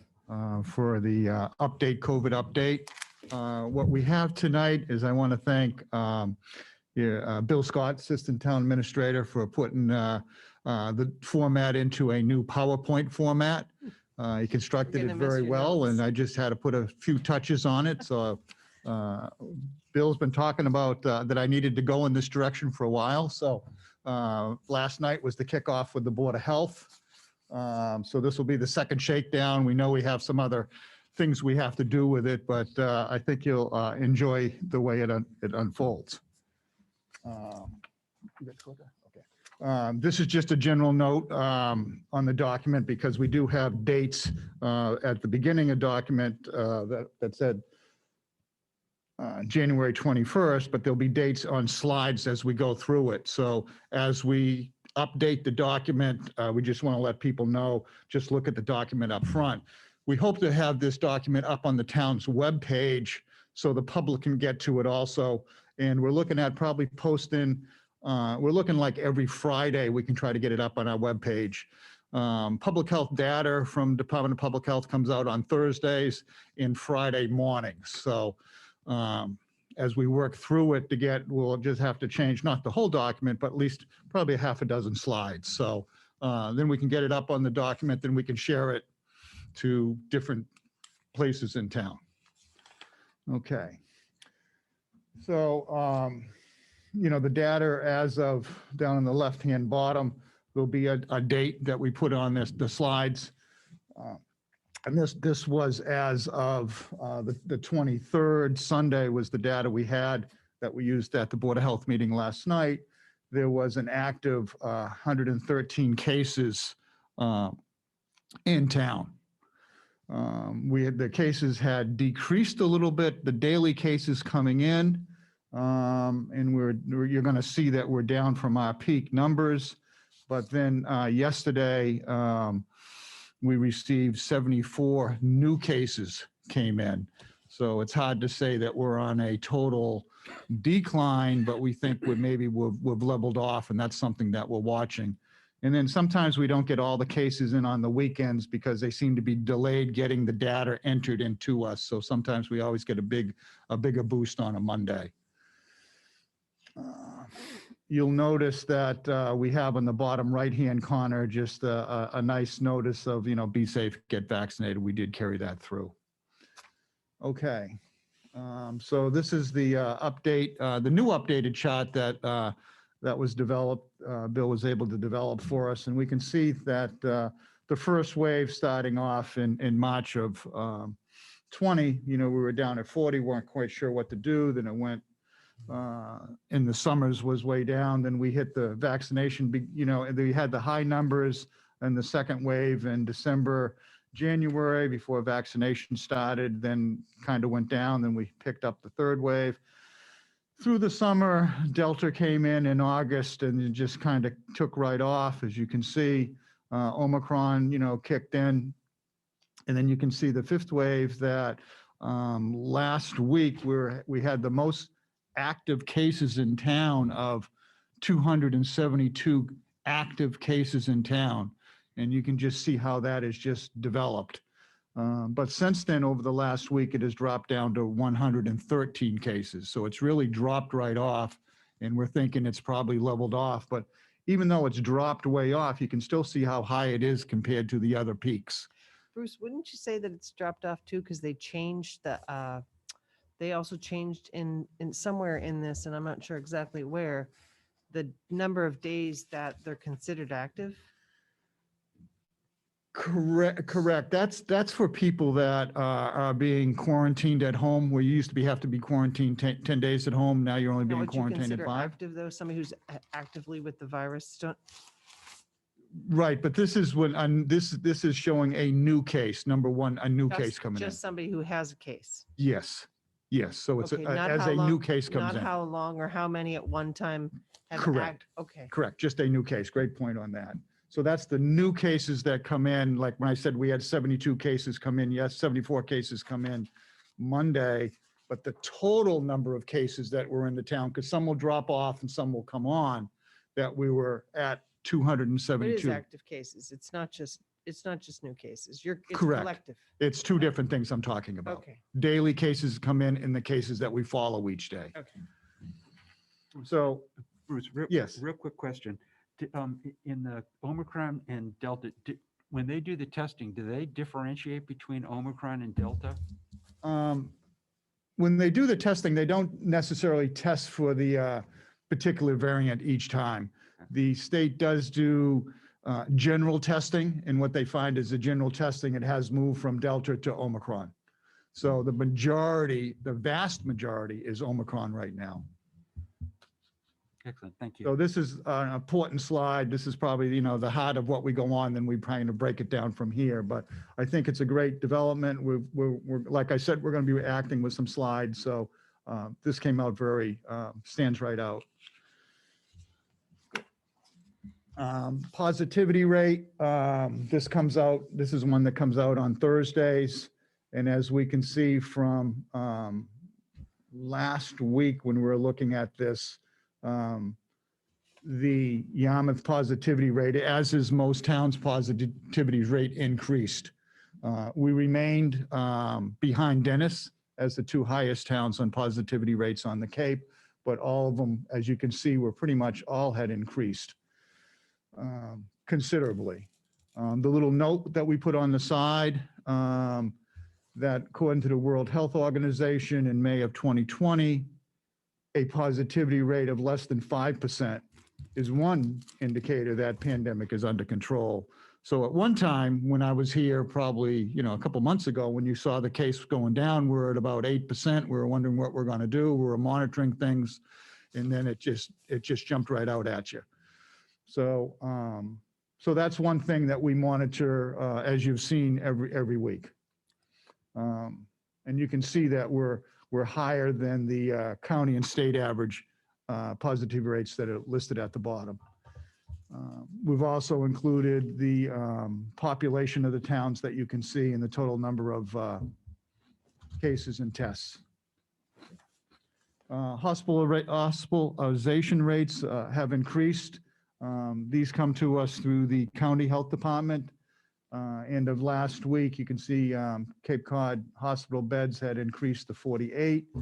And you can just kind of see how it's increased over just in January from 39 to 45 to 48. So you can see the increase in the hospital. I do know it got higher because it kind of comes in and goes out depending what it is, but you can just see the increase in beds. Hopefully with the decrease in cases now, that will go down. The DPH also informs us what percent of vaccinated people are in town. We did go up from 1% up to 77%, which is good to hear. How can Provincetown be at 120%? Yeah, well, that was a good one. We left that up there just for explanation, that I think when people went to Provincetown, they asked, what's your residence? They probably been living there for a while, and they said Provincetown. It doesn't go through the You think that's town census. booster related too? I think it could be. It could be. I think you'll see on most charts and the ones that I showed in the past that put 95, they just had 95% or greater. So it That's doesn't. smarter. I mean, it gives you some faith in the numbers. When you look at that, you just really Yeah, you just question see. Yeah. accuracy of what you're looking at. Right. So we knew that was a good question, but we wanted to leave that one in there. So we did go up last week 1%, which was great. But I think the next chart we're going to work on that's not in here tonight is the number of people boosted, and we're going to put that as a new chart. And right now we're at 77% fully vaccinated of people with 2 shots of 1 in J&J. And the number of people we have boosted is only 42%. So we need to get more people boosted. So that's something that we want to keep track of and see how that goes. Okay. So this will be, we have some slides as we go through here, and they're going to have a link at the bottom. So if you're at home, you can just get a hot link and put that on for a lot more data. If you want to go into the DPH dashboard, you want to find a lot more information, that will allow you to go live right to their dashboard to see what's on there. So as I go through, Bill was able to construct live links that we'll be able to see, and people can look for more data. So I'm not going to go in to show what that is, but it's just going to be available. Okay. A new thing that came out from Department of Public Health probably the last 2 weeks is if you're looking for your vaccination record, the question is, how do I get it and can I get it? You can get on this website and they'll get you your Max card. You can find it and they'll have a app for you that you can put it on also. So if you're looking for it. Since you brought that up, I've gone there. Yes. And they have my booster listed, which was done at Mass General. And the other two were done at a state facility, and neither one of those are listed. Oh. So, and again, there is further stuff I can call somebody to get it added because it is on my card, but there is some question on how the accuracy of some of those records. Yes, and I've heard that both ways. One, I could find what I was looking for, and two, I couldn't find anything, or I found some of it. So the state's working in that direction, I guess I would say at this time. Booster clinic, very important. We're going to have a booster clinic this week in partnership with Cape Cod Healthcare and the Senior Center. Very important. People at home, I hope that you can look at this and call the Senior Center this Thursday afternoon, 1:30 to 3:30. All vaccine boosters are available, Moderna, Pfizer, and J&J. We had a clinic 2 weeks ago, and we did about 100 people up at the Senior Center. And, you know, I said, why not? Let's see if we can get another 100 people. So we're excited about that for this week. We sent notices out to the Senior Center through their email list of about 4,000 people. I gave it to the library director, Jane Kane, over there, and she sent it out to her library email list. We posted it up on our town website and put it out there on our Twitter to get information. We put it out to town employees that would be available, that they could spread the word around to their committees also.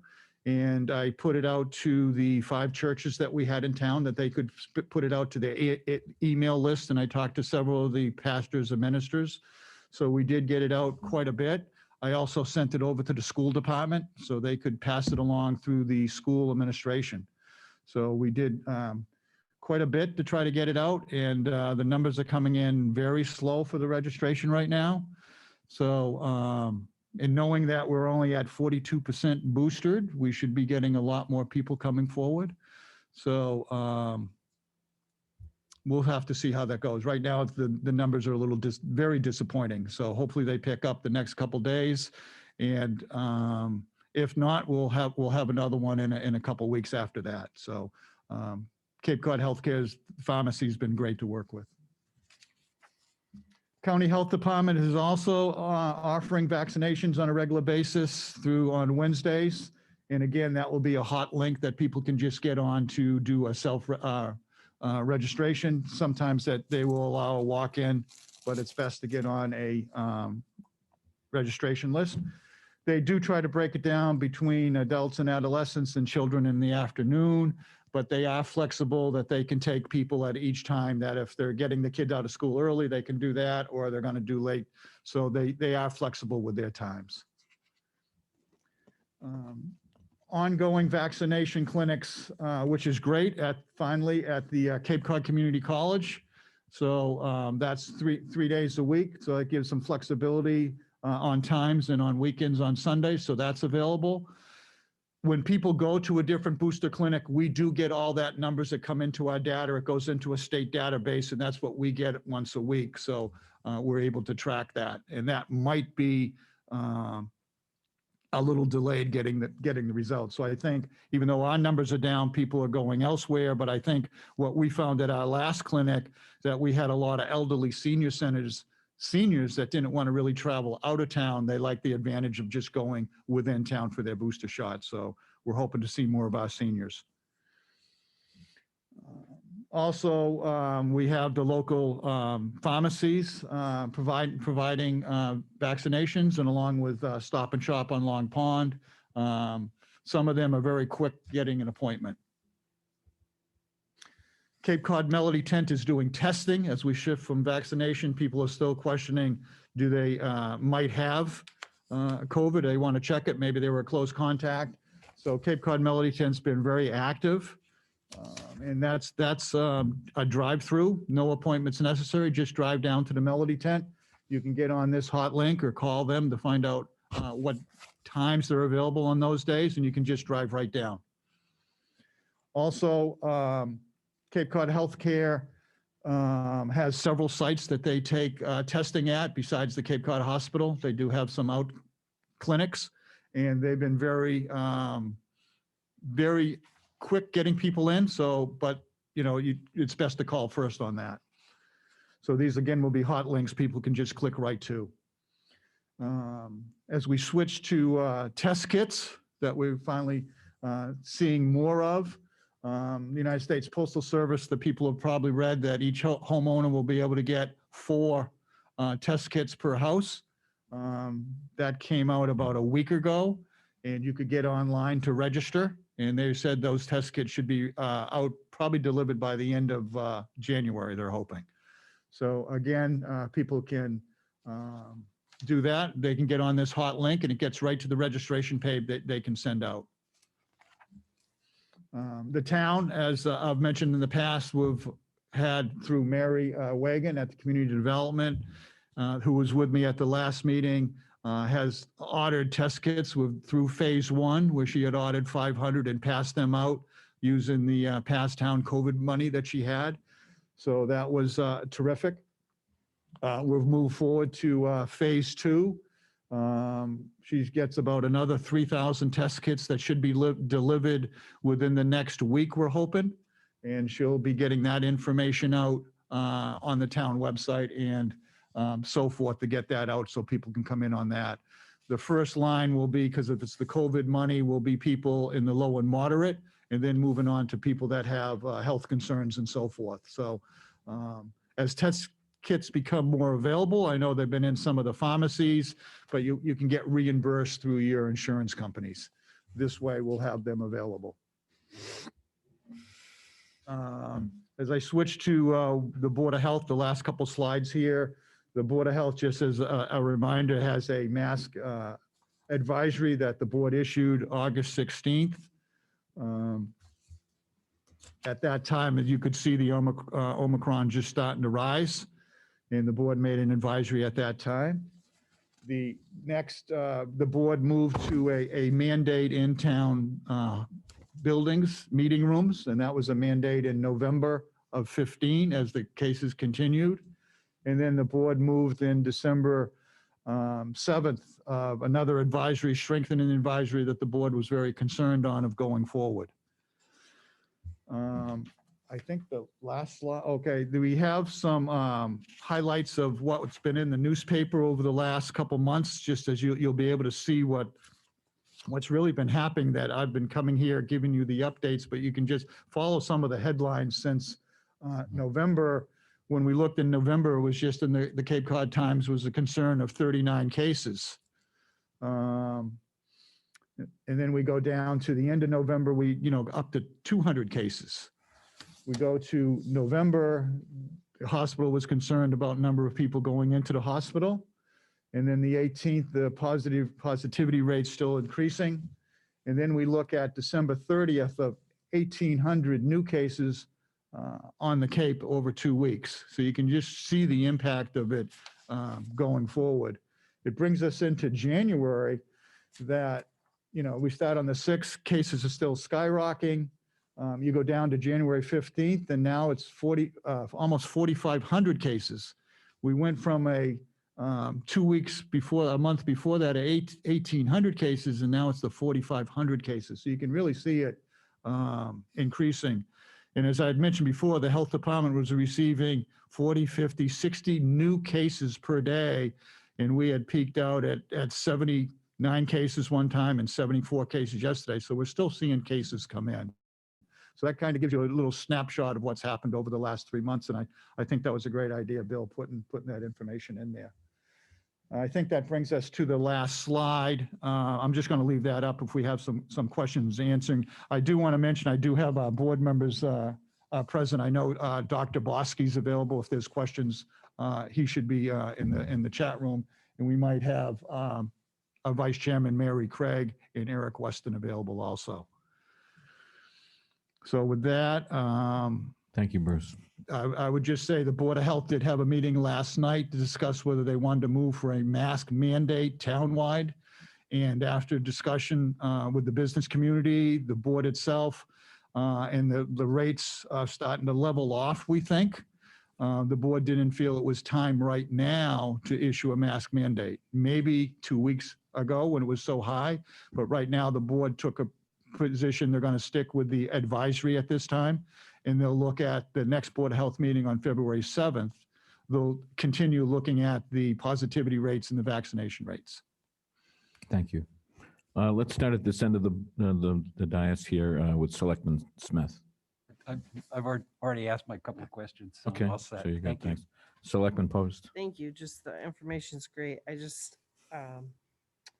we're all watching the news and watching the differences. And one of the things that comes out of this is early on in the pandemic, there was a woman who created a website for vaccination. And now there's a new website that's out there to find home test kits.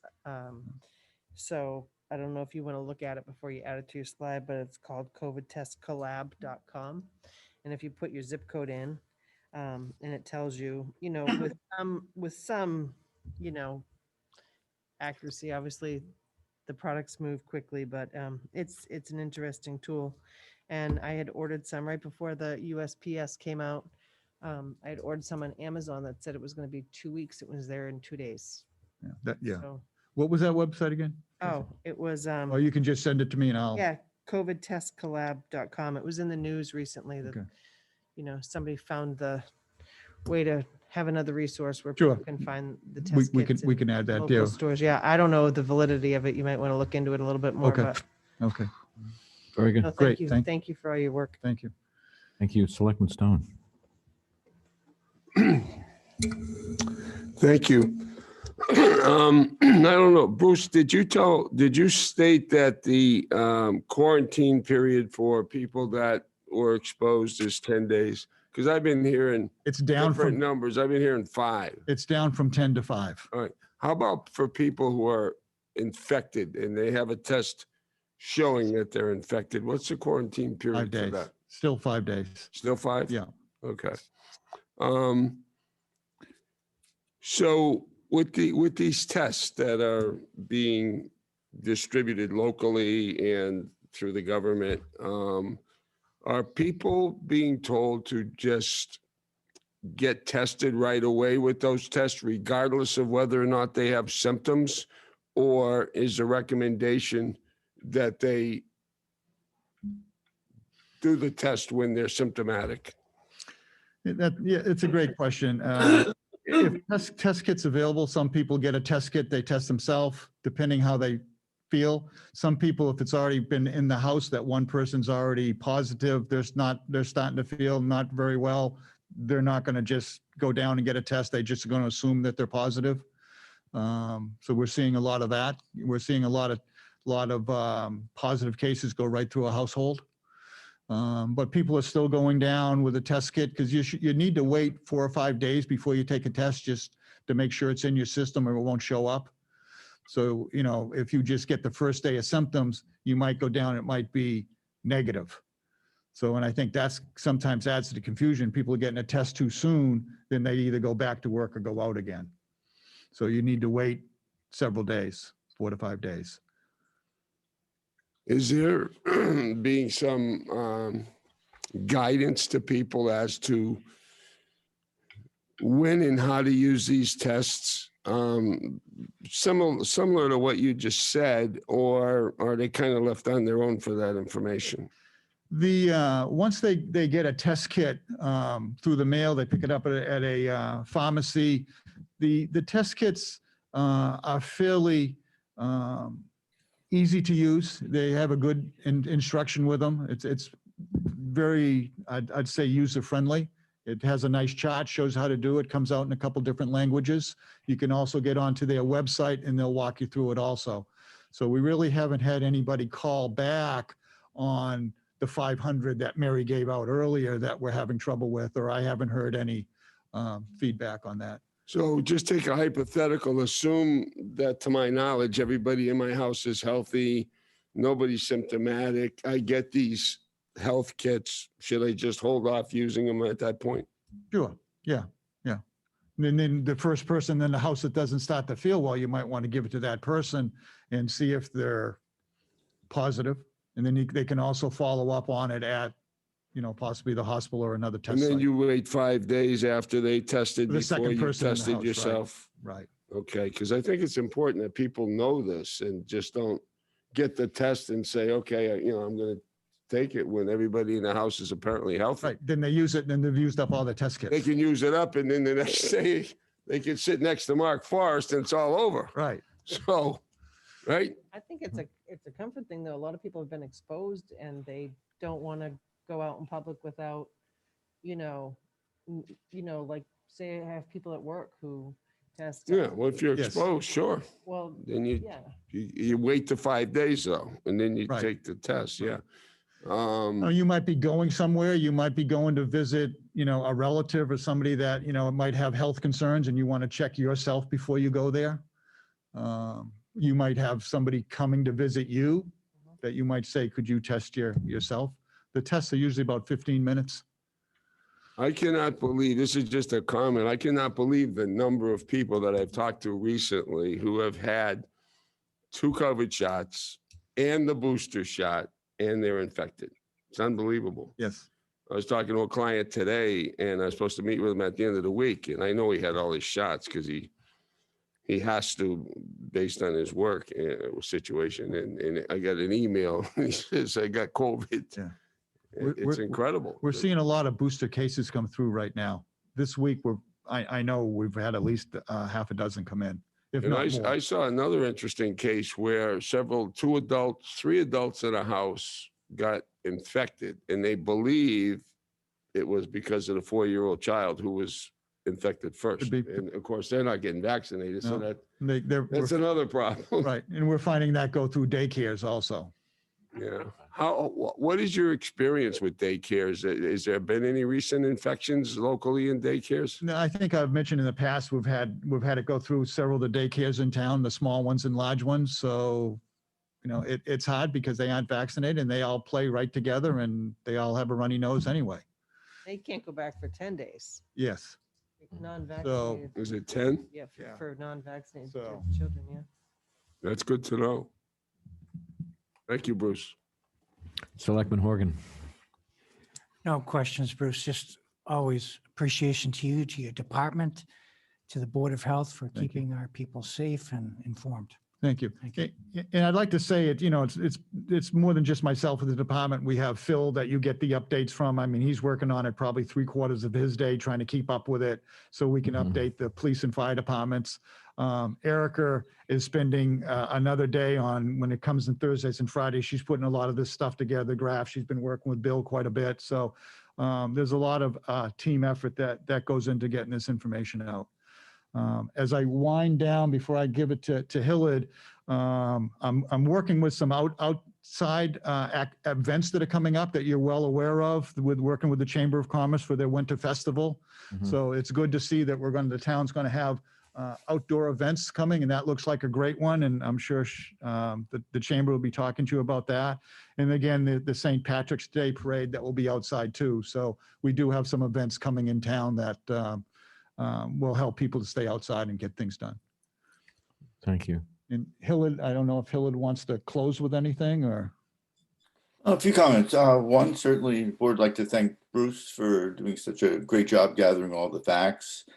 And also the board would like to thank Bill Scott. The PowerPoint is fabulous. It's really very easy to follow.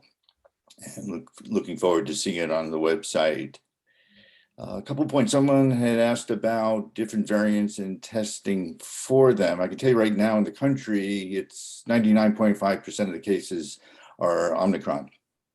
So it's probably not as necessary right now to be testing for specific variants for what's going on. As for the quarantining, yes, the CDC had dropped it down to 5 days. However, if someone's sick, you need to stay home. regardless of the number of days. And certainly after 5 days, yeah, you should be speaking with a health provider.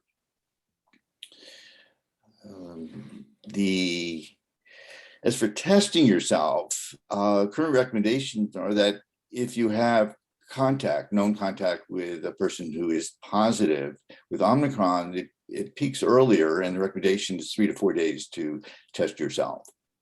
And certainly would recommend that even if you're not symptomatic at that point. If you really have had contact with a person who's positive, that would be suggested routine at this point.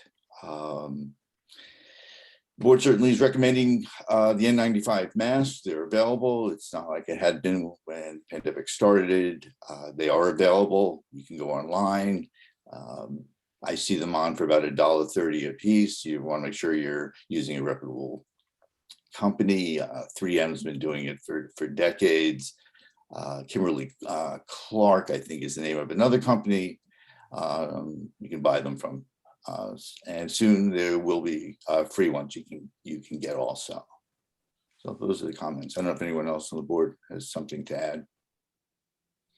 One more Selectman question. Stone. Eric Craig speaking. Just like to comment on the boosters, the importance of them. The CDC published an analysis last week that showed boosted people, even though they may become infected, the risk of hospitalization was decreased by 90%.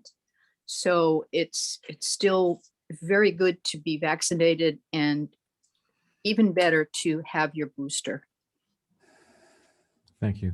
Selectman Stone. Great, thank you. I just add one more point, and that is we're seeing people who have continued to have symptoms after they have gotten over the initial period of being sick when they're infected. And these are people who are having severe fatigue, joint pain, some cognitive problems similar to sort of brain fog is what they refer to as. People who have chemotherapy often have trouble with that kind of processing cognitively. So I know that there are people who feel, well, just get infected and get it over with. But they're putting themselves at risk for long-term symptoms. That's all. Thanks. Thank you. Selectman Stone. He just answered my question. Okay, very good. I'm going to take a question from the public. Ms. Morris. Yeah, throughout this whole epidemic, have we had a protocol on how to deal with the illness from Cape Cod Healthcare, for example? Can you answer that? A protocol for what? Well, how to deal with it? I mean, what is it? You call your primary or you go to urgent care or something, but they should have some kind of a protocol, I would think, on how to deal with it. A protocol would be, yes, you could call your local doctor to see what you want to do. What most people are doing is if they don't feel well from the education that's been provided and is out in the news, they just go for a testing to the Melody Tent or to the hospital. Once you've become positive, you will get instructions from the contact tracers. They will also give you instructions at the test site also, should you be positive. So the protocol would be, first, if you had a concern, to talk to your primary doctor. It was actually a really good article in the newspaper that Mr. Loff outlined recently about that and all the different things that they're doing with the medications and the immuno treatment, but it's really based on your personal health and the severity of the illness. So you have to contact your physician. It's not a ABC in every case. Right. Yeah, but for example, what happens now with this edict that came out of FDA yesterday? They're totally foreclosing the use of monoclonal therapeutics. I mean, immediately. So, places like in Florida where they had clinics set up for just those kinds of things, they just had to close it immediately. Mm-hmm. That's the way that, I mean, with no explanation, with no statistics, no nothing, they just, and I guess we're going to have to start to rely on whatever Pfizer and Merck will provide, something new and untested, and God only knows, just like the so-called shot. But it's, Thanks for your comments. Okay, thank you, Mr. Murphy. Thank you, Board of Health. And let's move on to the next item on the agenda. And I'm going to turn this item over to Selectman Stone. This is a public hearing and involving secondhand dealer license for Fabulous Finds on Route 28, Unit 5, South Yarmouth. Hey, Laura, do you want to come forward? Good evening. Good evening. Do you want to identify yourself for the record, please? Laura Silva. Okay. We got an application from you for a Chapter 94 license, which we're going to talk about very briefly, which is a secondhand dealer's license. We don't get a lot of these before the board. Most of our licensing has to do with alcohol establishments. So I talked to the town administrator about this, and there was a newspaper ad that was published about this particular application. I don't unfortunately have a copy of that, and I normally do read that into the record, but I'm told that it was duly published, and I'm going to ask if there's anybody in the audience or in Zoom that wants to be heard on this matter. You don't have to be heard at this particular instance, but I'm just seeing for purposes of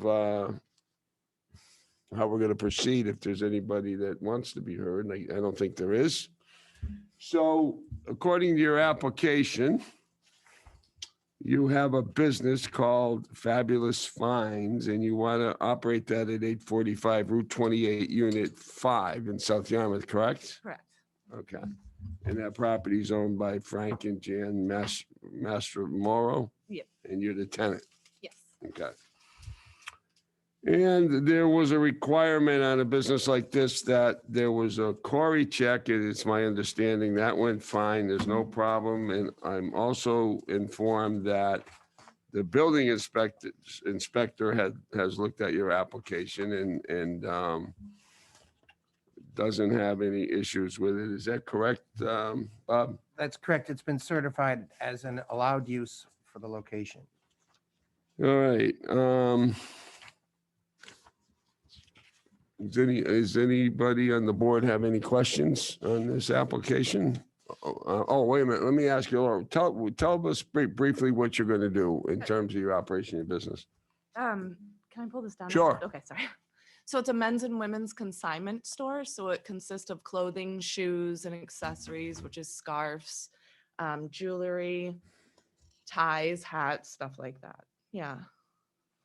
So it's all on consignment. People give Yeah. you their stuff, you sell it, you get a commission on it, and they get the rest of the proceeds of the sale. Yep, correct. Okay.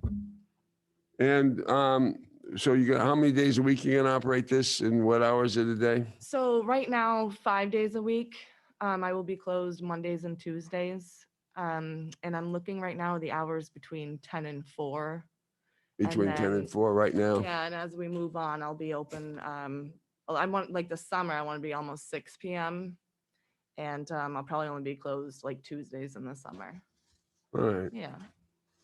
Is that all there is to this? I mean, they don't need any other approvals other than the building department and the Corey check, correct? And the Corey check, and when it is approved, they will receive their use and occupancy certificate. And tomorrow, there will be a fire inspection at the location. Okay, so again, is there anybody out there that wants to be heard in support of this application or in opposition to it? Yes, come on. I'm Frank Mastermeyer. I actually own the plaza that she'll be opening the store in. And I've been really impressed since I've met her. She's Cape Cod. She born and brought up in the Cape. She not only told us she was born in Barnstable, but she put it at the CCH, which I'm assuming is the Cape Cod Hospital. So you talk about detail. She's definitely detail oriented. And she's got 25 years experience in the business. So I've been very impressed by her. Yes, thank you. Okay. Thank you. Thank you. Any questions from the board? I could have one quick one. Yeah. Did I understand you're going to do jewelry? Yes. Obviously we have some issues across the Cape with addiction and taking materials and trying to sell them. Is there any provision in your business model to kind of check the veracity of the ownership?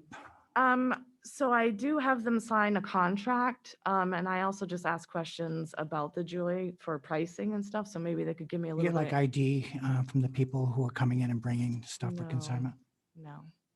You may want to just touch base with the police department. I know there's a policy that they have in place for pawn shops and Okay. whatnot, just because it's an issue, unfortunately, that we Yeah. deal with. Thank you. No And problem. welcome to town. We're Thank you. excited to have you. Thank you. That's a very good suggestion to protect yourself too. Yeah. Just ask them, just tell them what kind of business you're doing, and ask them what they recommend for a practice to protect yourself against the kinds of things that Selectman Horgan is concerned about. I think that's a very good point to bring up. And if you have any questions or any issues with anyone you're dealing with, you just call the police department. I mean, not in a bad way, but Yeah. just say, look, I got somebody here. I don't know Mhm. how to deal with this situation. They work for you, the people. They're available 24/7. So, Mark, any questions? I don't have any questions. Tracy? Nope, no questions. Peter, do you have any questions? No, just welcome to town, and Thank you. and Selectman Horgan does have a good comment about it. I mean, if you're just selling clothes, it's probably fine, but if it gets into jewelry or stuff like that, you do need to know who it's coming from. Yes. Make sure it hasn't been purloined. Yeah. All right, so we have a motion to close the public portion of the hearing. So moved. Second. All right, and all those in favor? Aye. So that's unanimous. Make a Do I, motion- go Tracy. Make a motion to approve the application as presented. Second. Okay, can we add to that motion, subject to any other approvals that are required? Because I think you said there's going to be, the fire department's got to check it out. Yes, and the final use and occupancy based on that. Yeah, Yes.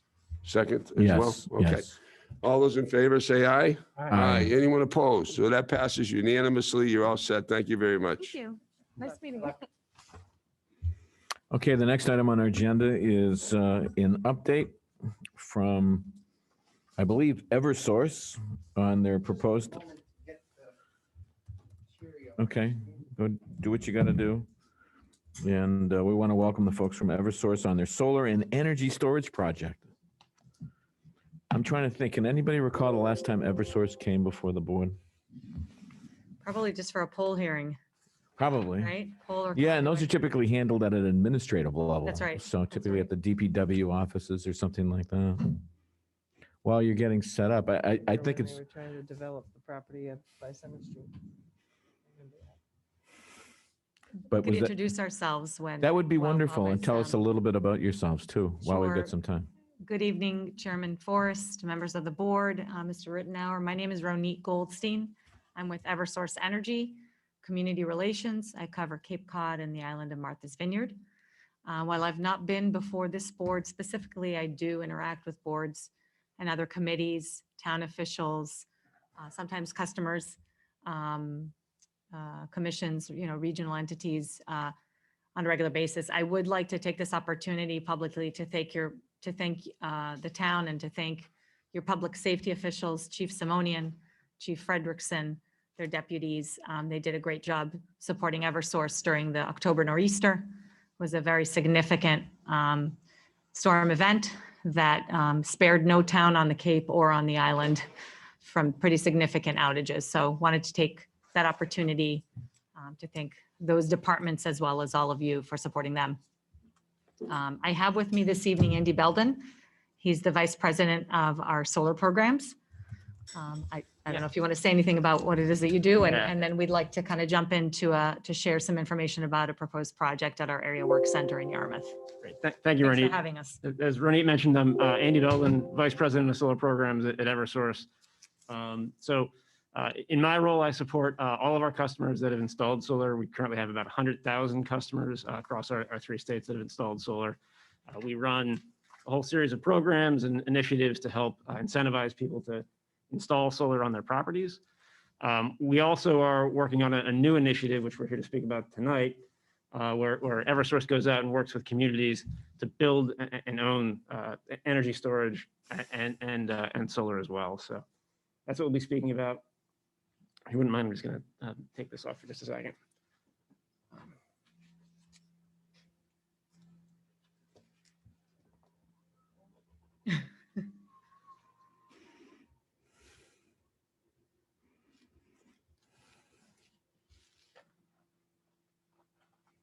Seem to save. There There it is.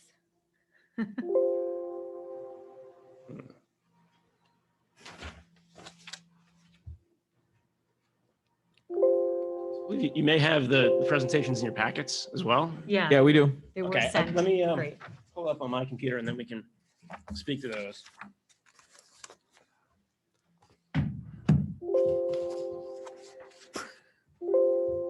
So for the folks watching at home, just so that you know, we're trying to get the PowerPoint slide presentation up on our screen, and we're having difficulties doing that right now. So what we're going to ask Eversource to do is just kind of walk through the presentation, which we have in our packets, and hopefully very shortly it'll come up on the screen so you can follow along at home and get a good look at what's being proposed.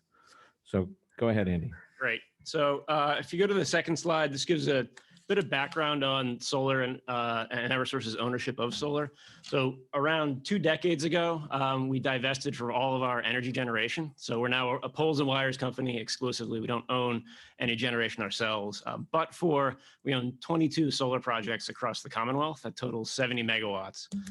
So those projects were built under some very specific legislation that allows us to go out and procure and own generation. So it's new and different because those projects were specifically supporting the state's long-term climate goals.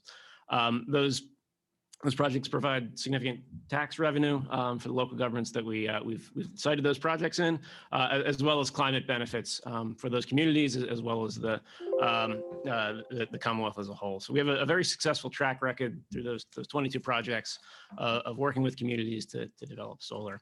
But we were capped by legislation to that 70 megawatts. Every few years, we have some pretty substantial climate legislation in the Commonwealth. There's an omnibus climate energy bill that comes around just about every 2 years. We had another one of those that was passed in March of 2021.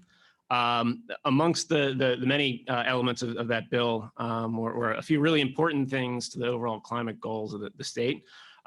In part, codified the long-term goal of having the state be net zero for energy from carbon emissions by 2050. So for the first time, that was actually law and instituted a series of additional interim steps that the state has to meet towards those climate goals. It also expanded the electric utilities in the state's ability to own more solar when it's paired with energy storage. So this was a substantial increase in the amount that we can purchase and own. Interestingly, it also provides an opportunity for gas companies to own solar as well. Other important things that are a part of that legislation, increasing the procurement of offshore wind up to by 2,400 megawatts by 2027. So again, continuing the leadership that the state of Massachusetts has with respect to offshore wind. A new program for low-income solar, as well as some changes to property taxes with respect to solar and solar storage projects. Those are less relevant specifically to projects that we own, but it was a major change in that legislation. So slide 4 shows some of the specific requirements in the new section that allows us to own more solar. So first and foremost, the solar that we build will be sited on land that we own, so only on Eversource properties within a local government. We're also required to include goals around things like job creation, peak demand reduction, and the resiliency of our energy system when we go to our regulator to approve those projects. We're also required to specifically promote projects that are in environmental justice communities. So as you may be aware, the state has specific neighborhoods and census tracts that are designated environmental justice communities. They have either high low-income populations. They may have populations that don't speak English as a first language, or maybe have a significant minority population. So the goal really is that these projects should support environmental justice neighborhoods to the extent that they can. Any solar project that we develop should include energy storage. So energy storage is a relatively new technology, although it's gained a lot of traction within the state because of significant goals that the state has with respect to the deployment of energy storage. We think it's an important technology. If you think about solar energy, obviously the sun's only shining in the middle of the day. If we pair that solar with an energy storage system, it allows us to ride through and provide energy well into the evening. We also need to develop these projects on sites that are at high risk for climate change. And in communities that have specific climate change challenges. The thing of it is, when we look at the communities we serve, climate change is going to affect nearly every single community that we serve. So certainly different communities have different challenges, but certainly we're expecting that the climate change will have significant impacts on infrastructure as well as the economies of all the communities in the Commonwealth. Another aspect of the legislation is we need to partner with local governments. This is new and different compared to our previous legislation. So we need to be working hand in hand with our local government partners as we go through the approvals process and as we go to the Department of Public Utilities, who ultimately oversees these projects and approves them. The projects must be developed at no cost to the municipality. So no surprise there, but that is in the legislation and codified. And then finally, we need to, as I mentioned, go to our regulator to have these projects approved, where they'll be reviewing the environmental benefits to make sure that these projects are consistent with the state's clean energy policies, and that the cost of each of these projects is reasonable in the eyes of the department. So it's a pretty significant piece of legislation, and it requires us to work closely with our communities and really design projects that are meeting specific resilience needs that we've identified. So just have a couple of pictures of the project that we are proposing for Yarmouth and would like to get your feedback on. This was a project that actually we had originally thought through when we had our previous rounds of solar development. So it's at our area work center on Willow Street. So that's a critical facility for us. We run many of our emergency operations out of that site. And so from our perspective, in order to improve our resiliency and our ability to respond to emergencies on the Cape, we feel a solar project with a substantial energy storage component will help us ride through any long-term outages that site might see. We currently do have backup power at that site, but providing or developing a solar and storage project at that site will help us, one, not run diesel generators in the event of a long-term outage, and also extend the time that facility can operate independent of the grid. So this project's kind of critical to our ability to respond to outages and provide resilience benefits, not just to the town of Yarmouth, but the Cape more broadly, given the critical nature of the operations at that site. As I mentioned, this is a relatively large project. This is going to be about 2 megawatts. With an 800 kilowatt hour battery. So this will be over existing parking canopies. So there'll be no disturbance of any land at the site, but will just be elevated parking canopies. So we think it's a good use of sites of land that really is otherwise just used for parking. So it's really kind of a win-win story about land use and clean energy. So as you can see, hopefully it's not too small, but we have some artist rendering of what those 3 canopies would look like. And as I mentioned, those are over top of existing parking lots at the site. And then the last slide just speaks to kind of the benefits that we're expecting the project to develop. So this will generate around 2.3 gigawatts of clean energy annually. As I mentioned, we'll enhance the resiliency of the facility there. We'll be reducing peak loads by around 200 kilowatts at times of peak load. And one of the things that we've been thinking about and want to propose to our regulators at the Department of Public Utilities is actually to operate this system as a community shared solar project. So what that means is this project will generate energy. That energy will be sold off into the market and it'll generate revenue. And that revenue we're intending to provide to low-income customers. There it is. There it is.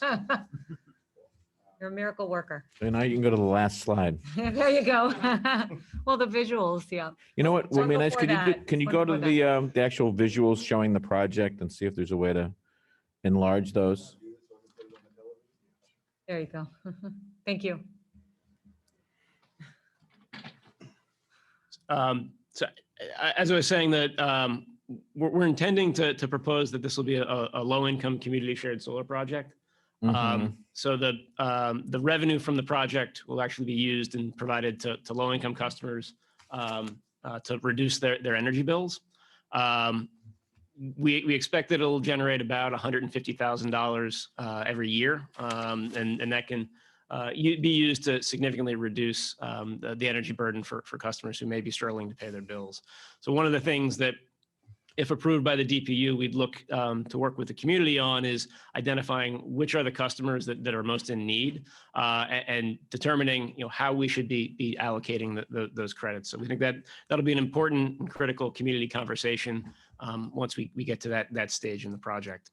So I've said a lot in a few short slides, so very much interested in your thoughts, your feedback.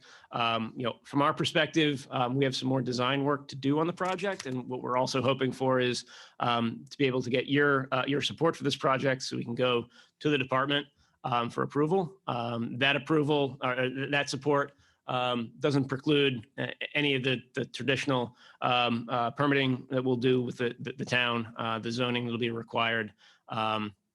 I think it's important to note that we did, just for context, that we did have a initial meeting with town administration late fall, and then followed up just before Thanksgiving with a meeting with the community development with Karen Green, her department, building, and other members, just to kind of continue to socialize the project. I didn't mean to step on toes, but I think it's important that some of that has already been sort of vetted through your town departments, and then the next logical step was to come before the elected officials and share this information and start to work with you.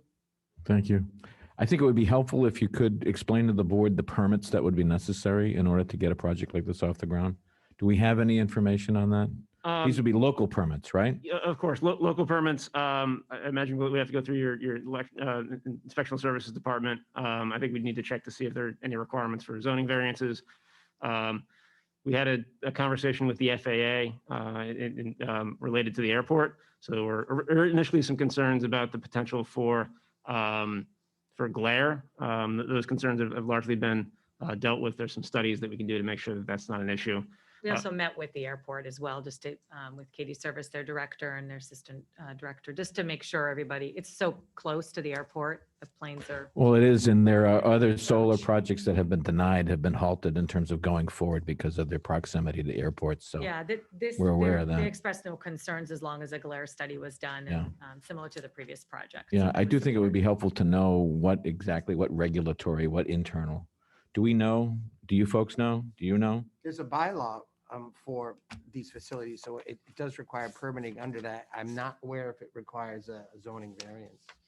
I think so with the initial conversation with community development, it was sort of once they have the actual application and the design and more of the details before them, they really lay out what the application, what approvals are. application are you referring to? We would make we would Apply to the town. For We would work what with- specifically? Do we know is there a permit requirement? I guess that's what I'm trying to Probably be a find out. building- Some type of building permit or something that's associated with, So it could be just as simple as a building permit, but we don't know yet. I would, and again, we would defer to the town department for those. Okay. They didn't give us specifics on what would be needed because it's so early on in the process. Do I have that Yeah. characterized right? Yeah. That's correct. So the Well, idea, I'm just saying that this is for one board member. I think it's helpful for us to know exactly what the requirements are of the town, particularly if we're going to be writing a letter of support. It's helpful for us to know exactly, what are some of the other reviews that will be underway. And obviously, we don't want to compromise, any of the work of the other boards. That's all. So I think it would be helpful soon to get that information if we could. Sure. We can certainly delineate that. Okay, that would be great. Let me start down at the other end of the table with Selectman Horgan. Do you have any comments or questions?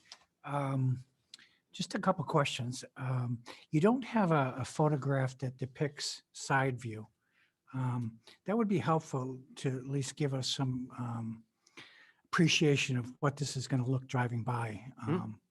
And I'm curious, is there any kind of possibility of trying to buffer that in any way? Is there a plan for that in the? Certainly, yeah. We will have setbacks from the road, and we'll have vegetation, or we typically have vegetation that's planted as a buffer between the road and the facilities. So that would be a part of the plan. Okay. And we could certainly provide images of a side view. I just think that would be helpful because it's one thing looking down, but certainly another thing driving by it. The storage of the large batteries, is there any safety concerns with that at all? Is there? Certainly, there's codes that we do need to follow, and we do have some experience building storage projects. We have a very large storage project that we're building in Provincetown at the moment. So. Okay. I love the fact that you're a component of this is segregating a little bit of the money to feed back into the community. I'm always torn with plans like this because I always want to help our less fortunate citizens. But at the same time, half the town is the middle income people are always saying, why not me? Why not me? So I wonder if there isn't some consideration for that to lower people's rates. It would be nice if everybody was able to experience some relief and not just people that are always being considered on certain programming. No, I think that's absolutely on the table. I think given that it's the total revenue that we generate is about $150,000. This question of how do you do something that's meaningful, and then who do you do that for? But as I mentioned, that's a conversation I think we'd welcome having with the town. Do you have any community input at all on that? Absolutely, yeah. So we're actually running a similar program where we went out and did a survey of 10,000 customers to ask them, how would you end up or prefer to allocate these funds?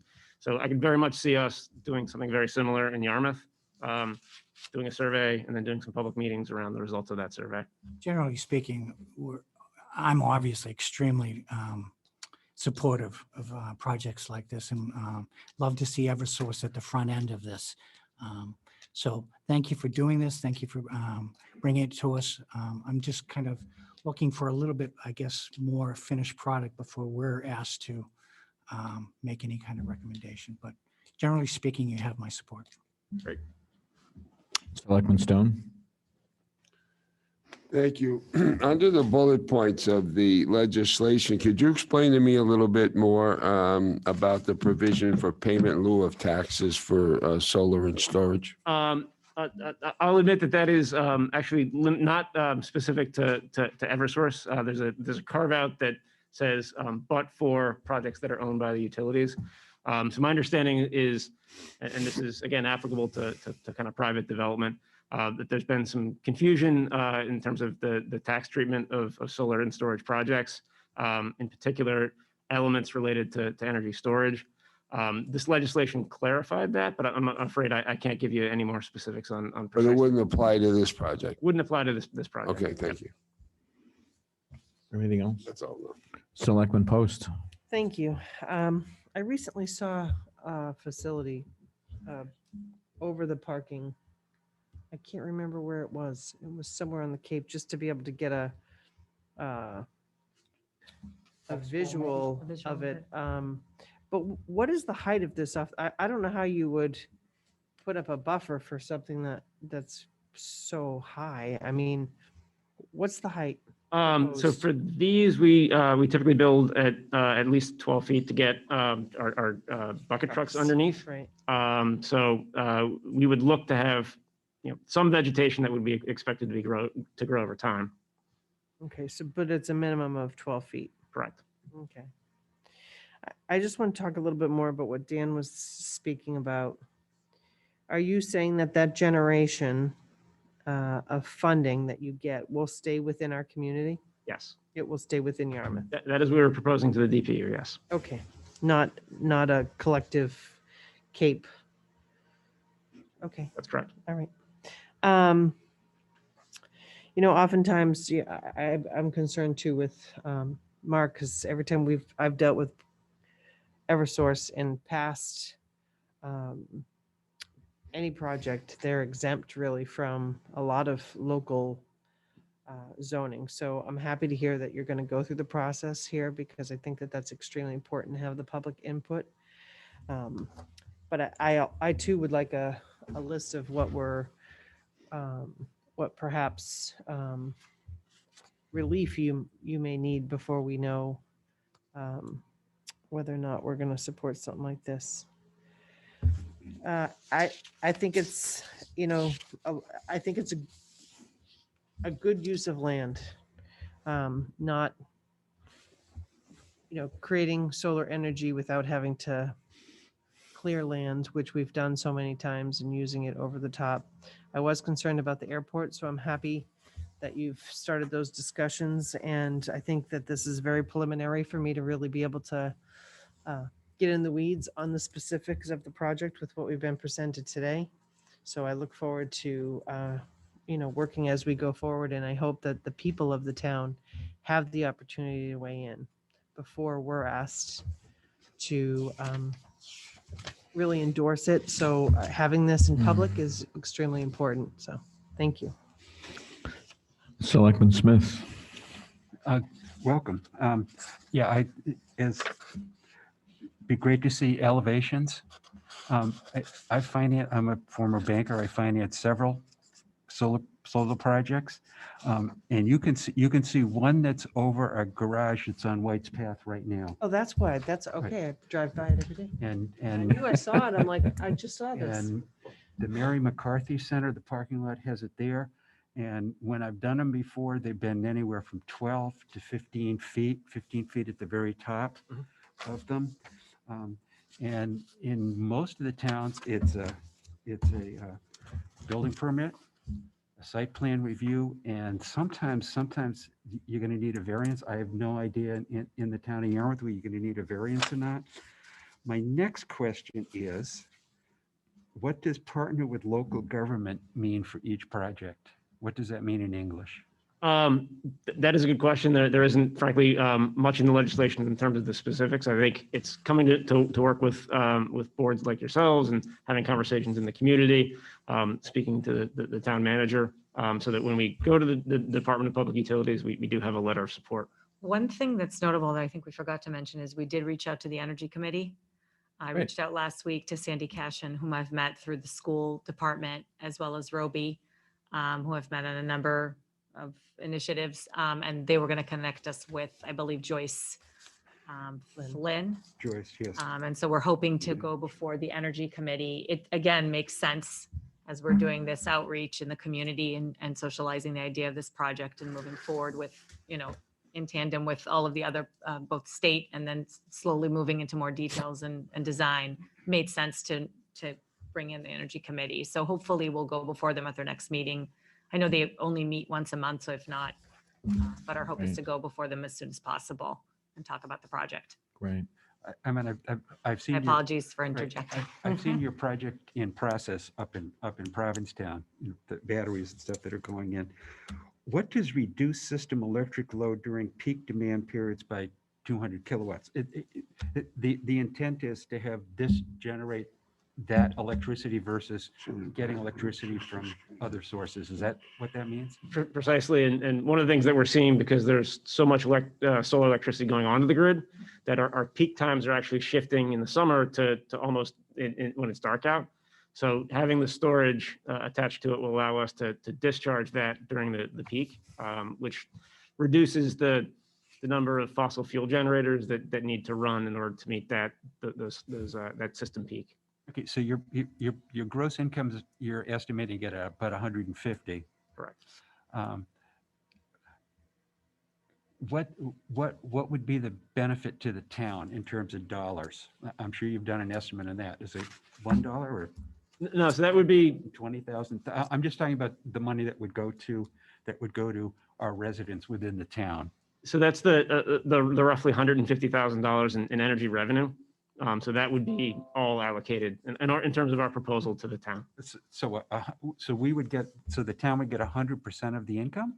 From the energy revenue, yes. I believe that you guys are a for-profit organization, so you can't give away all your income. No, so we have we make capital investments and receive a return on those investments. Okay. So that's how we fund the project. Okay. But it doesn't generate any other revenues that would be attributable to customers other than those energy revenues. Okay. I'm very much in favor of solar projects and again, with some shading, not to shade the things, but, to block it from the street a little bit would be good. And as Ms. Post said, assuming that the airport is happy with no glare and stuff, I think that's excellent use of the property. Thank you. So I think the message you're getting from us is, at first blush, this is terrific. We're very excited, but obviously we're interested in more details. I want to commend you both for just the way you've approached this already from the outset, interacting with the town, connecting with the town administrator, talking to town staff, and trying to work it out together in a very collaborative way. This is just something that we're not used to seeing all the time, so it's terrific. It really is. And to know, thank you for putting your email address in there, Ronit. And full disclosure, I did not know the chief would be here, and I don't know if you heard that I thanked him specifically. Oh, yeah, Were you here? I had no idea he was right behind me. He's been listening intently to your discussion. And So that was not staged. I had no idea he would be here. No, I think from an emergency management point of view, the goal here is laudable. Obviously, it's in everyone's collective interest to make sure that this facility does not lose power, just given all the important work that goes on there. So I think there's a recognition of that. And as you were touching on that briefly, the chief was nodding his head. So he's been endorsing some of the comments that you've been making today. So as you've heard, we're interested in more details. And so just keep us posted as you continue to move forward with this. And thank you so much for bringing this to our attention and reaching out to us to get support. So thank you. Great. Thanks for having us. Appreciate it. You're welcome. Thanks. Glad we could get it up and running. Yeah, sorry for the technical difficulties. I'm glad our No worries. crack technical staff was able to Thank you very much. Yeah, the code on that. there you go. Maybe we need Bill to do their PowerPoints. What do you think? Good luck. All right, the next item on the agenda is Fire Chief retirement update and discussion. Obviously, these are, we can't serve forever. And it's always tough talking about a retirement for someone who's served the town so long and so well. And so before I go any further, I'm going to ask the town administrator to sort of set the table on this. He's provided a memo, as you all know. So why don't you? Just a few quick items that I wanted to run through on this. Obviously, the town has recently received correspondence from our fire chief, Philip Simonian, regarding his upcoming retirement, which will take place in March. And I just need to say it's been my absolute distinct honor to have worked with Chief Simonian. He's a great chief, and he's really brought me along in terms of educating me. We have a very complicated department with many different facets and a lot of manpower and equipment, and I really appreciate all that he's given me, you know, and the town throughout his entire career. I think he's been here since he was 16 years old, and that really is an amazing career. And, you know, because of our time frame, I think we really need to move kind of rapidly to put together a process to fill that position. I do want to point out, we've also received notice from our Chief of Police, Frank Frederickson, who will be retiring as of November 1, 2022. So, you know, that's very important for our community, losing two highly competent, highly skilled public safety chiefs in the same year. You don't see that very often, but it does happen. So I just think the board should keep, you know, in mind that we've got the twin positions. They're different positions, but we're going to be filling both of those in the same year. The similarities involved there is both of these departments currently possess very strong command staffs throughout, which include highly qualified deputy chiefs. And both of our chiefs have worked on succession planning matters with their chiefs to try to, you know, enhance the ability of them to be qualified to take office if they were to be promoted. So it's something, the succession planning has been active in the department. And because of these similarities, I think it would be very useful to consider both of these positions in terms of planning how the town is going to attack the recruitment process. Now, I just want to review briefly the town's charter provisions, because I think it's extremely important here to note that it's the Board of Selectmen that appoints all department heads. So including acting department heads. including acting department heads. And so both of these chiefs and any acting chiefs that you put in with any similar title are direct appointments of the Board of Selectmen. Now, the process that's outlined in the charter specifies that the town administrator submit to the Board of Selectmen the names of not less than 3 candidates for the department head interview and subsequent appointment, unless otherwise waived by the Board of Selectmen. And the key question that begs in moving forward, really first and foremost, is that whether, based on the quality of the internal command staff that we've helped to nurture, that will the town move forward and conduct an internal posting, or will we move for an external state and or national search in conjunction with the in-house posting? And I think that's a key point to really drive how the initial process moves forward. And I would say that if an internal posting model is used, the second question is whether the board would like to see 3 candidates recommended, or would the board entertain waiving that requirement, which is allowed under the charter if it turns out that there's not 3 of reasonably comparable qualifications. Now, my recommendation on this, and again, this is subject solely to board action. I just want to lay out what the options are. I would recommend that in this particular position for the fire chief, that based on the command staff qualifications, that the position be posted internally, and that we see, measure our internal candidates. I would further recommend that we conduct an assessment center process where that is a live process where you involve some consultants that have role-playing exercises that simulate actual on-the-job performance. It's a great way of providing that sort of on-the-job evaluation and seeing people in action with real role-playing exercises. And then in conjunction with the assessment center, I would propose that we have an interview before a panel that is appointed by the town administrator, including representation from the Board of Selectmen selected by the chairman. That way, you get to see the process of the assessment center, which we would make available to all the board members. But then the board would also have a say in working out those candidates that will be ultimately submitted to the Board of Selectmen for your final approval. And I would also recommend that the board waive the minimum of 3 candidates, given the potentially smaller pool that might be created by the internal posting. And that's not to say our team wouldn't seek to come up with 3 names, but it would give us a little more flexibility if there, possibly were 2 names. I wouldn't probably anticipate submitting just 1 name. I think the whole issue of our succession planning, and I think the chief could probably talk about this as well.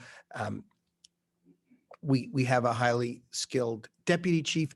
We also have some captains that have participated in the fire chief training program that it would behoove them to become better known candidates by the appointing authority for potential additional promotional opportunities, whether it's a future chief slot, whether it's the deputy chief slot, any slot. So I don't favor a situation where there's 1 candidate brought in front. I would entertain any of the candidates in the department that possess the qualifications and the strong desire and the skills. And what I would say, in the meantime, I know with the chief's retirement coming up very soon, I think that there's a significant continuity issue in the department, and that there's another couple of choices, and we need to communicate with the chief on this, that either while we implement this process, we could ask the chief to amend his retirement date so that we provide management continuity, or I would request that the board designate an acting chief, just so I don't want to have a situation where there's no chief at all for a period of time while we finish that recruitment process. So I think that that's an issue that we need to resolve as well.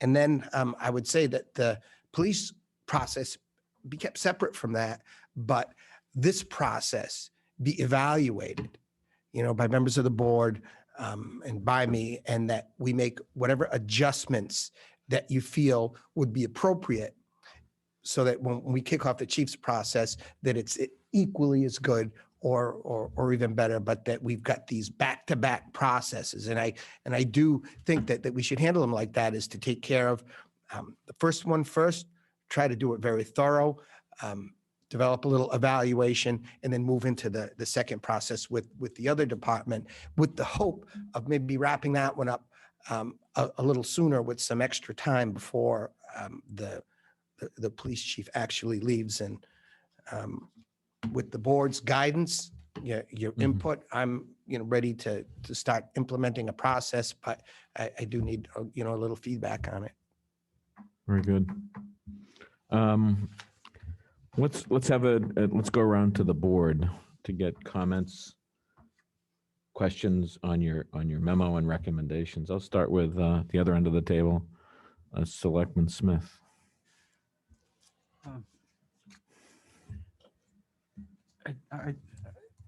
Initially, I have an issue with just limiting it to waiving the 3 people. I'd like to see the pool if I could.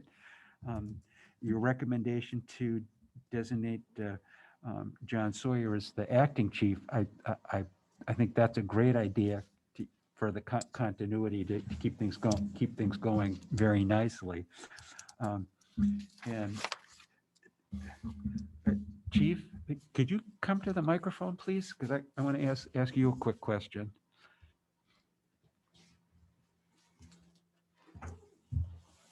And thank you for coming, and how dare you retire? It's terrible.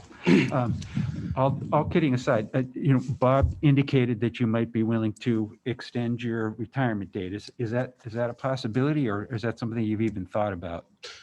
Yeah, I understand that I didn't give you much time, and I've been contemplating this for a year and a half. I maxed out a year and a half ago, and I didn't feel right about walking away in the middle of the whole COVID thing starting. And I felt it really important to stay and guide the department and lead the department through this pandemic. And not that we're done with it by any means, but yeah, I'd be willing to stay on a few more Again, months. I'm not trying to put you on the spot, but just. Well, I had that conversation with Mr. Rittenhour Okay. that I'll do whatever needs to be done to help whatever transition the board goes forward with, and I'm okay with that. Okay, well, again, I know it sounds like a cliche, but thank you very much for your service. You know, I very much appreciate it every time you come in front of the board and stuff, good information. So, you know, again, you know, if we've got some good internal candidates, you know, that would be wonderful. And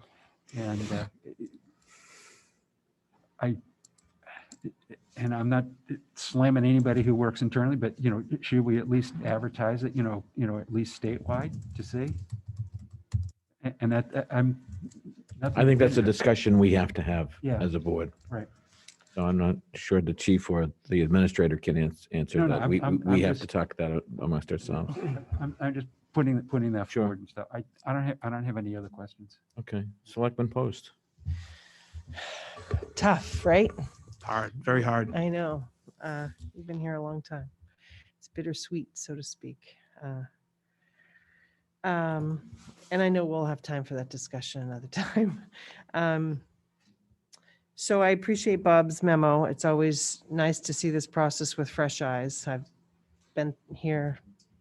We've hired some chiefs in the past. It's been done both ways. You know, I always go back and forth because I feel like as a community, we have a responsibility to grow from within. And, you know, you waited a lot of years for the opportunity. And I know that there are others that feel the same way.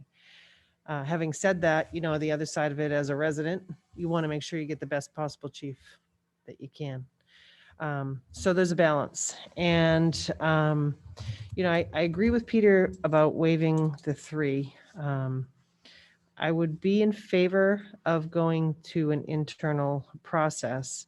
I don't understand the interview process after the consultant. I would like the consultant process to go, and then the top 3 come to us for a full board. I think it needs to be in public. I think that having the an inside process before it gets here, I don't know, maybe I'm just missing a piece of that. I like the outside person clearly doing the assessment, ranking them, and bringing the top 3 for a public interview. And basically that's where I'd stand. I don't know.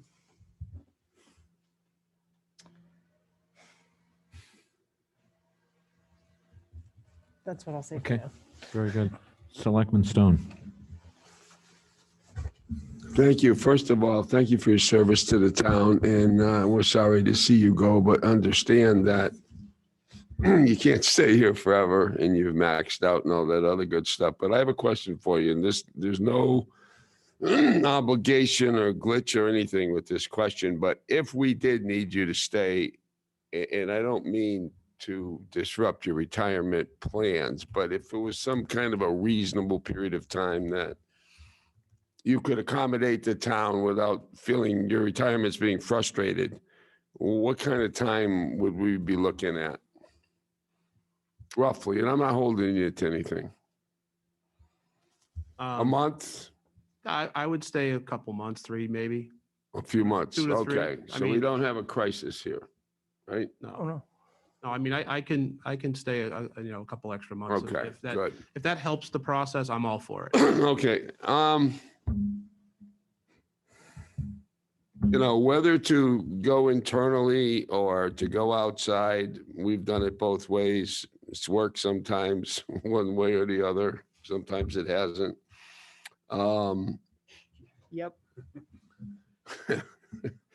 But I don't have a problem waiving the requirement of 3 as long as that's not done arbitrarily. If there's 3 qualified candidates, I want to see 3. If there's only 2 and one of them is just so weak that there's no way it's going to happen, I'd just rather see the 2. Like Tracy, though, the concern that I have is after they're, what's the word I want to say, vetted, evaluated by the committee, and I'm familiar with that. They've done that before. And I think that's a good process. I'm a little bit concerned about any intermediate process between that and coming before the board, because there's a pot, and I'm not saying anything would happen deliberately, but there's a possibility that could be politicized. And when you hire people in very high level jobs like this, that's the last thing you need. When that's done, it usually results in some kind of a disastrous outcome from the town. We want to get the most qualified person we can get. I don't have a problem staying inside initially, assuming this board or committee or whatever name you give to the evaluators says, yeah, you got two or either three good candidates that can do this job. And I'm fine with that, because I think mentoring is important too. We talked about that, I think, when you were interviewed, Bob, about trying to, in discussions with this board, trying to mentor people so that we can have internal upward movement in our departments and get more stability with people staying here, because they do have opportunities that are emerging. So I'm good with the evaluation. I'm good with, if we have to, waiving the requirement of 3, but I'm not in favor of the interim process between that and coming before the board. So in effect, I agree with Tracy. Okay, I'm having, Mine's girl finds a net, right? what's that? Oh, I was just being fun.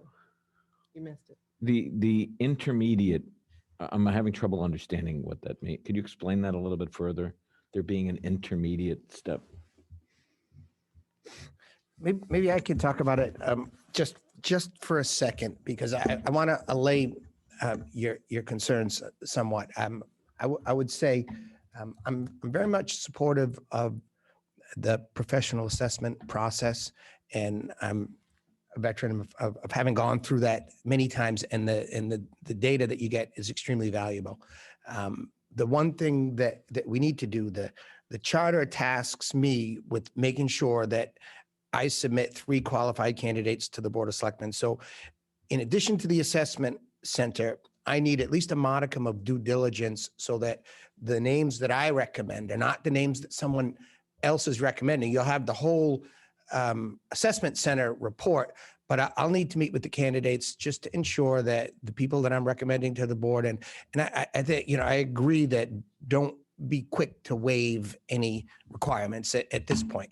I think we should try to come up with 3 candidates, but just, to go through the parts of the application process that are required, to certify the training, to meet with the folks and ensure that I'd be confident recommending them to the Board of Selectmen.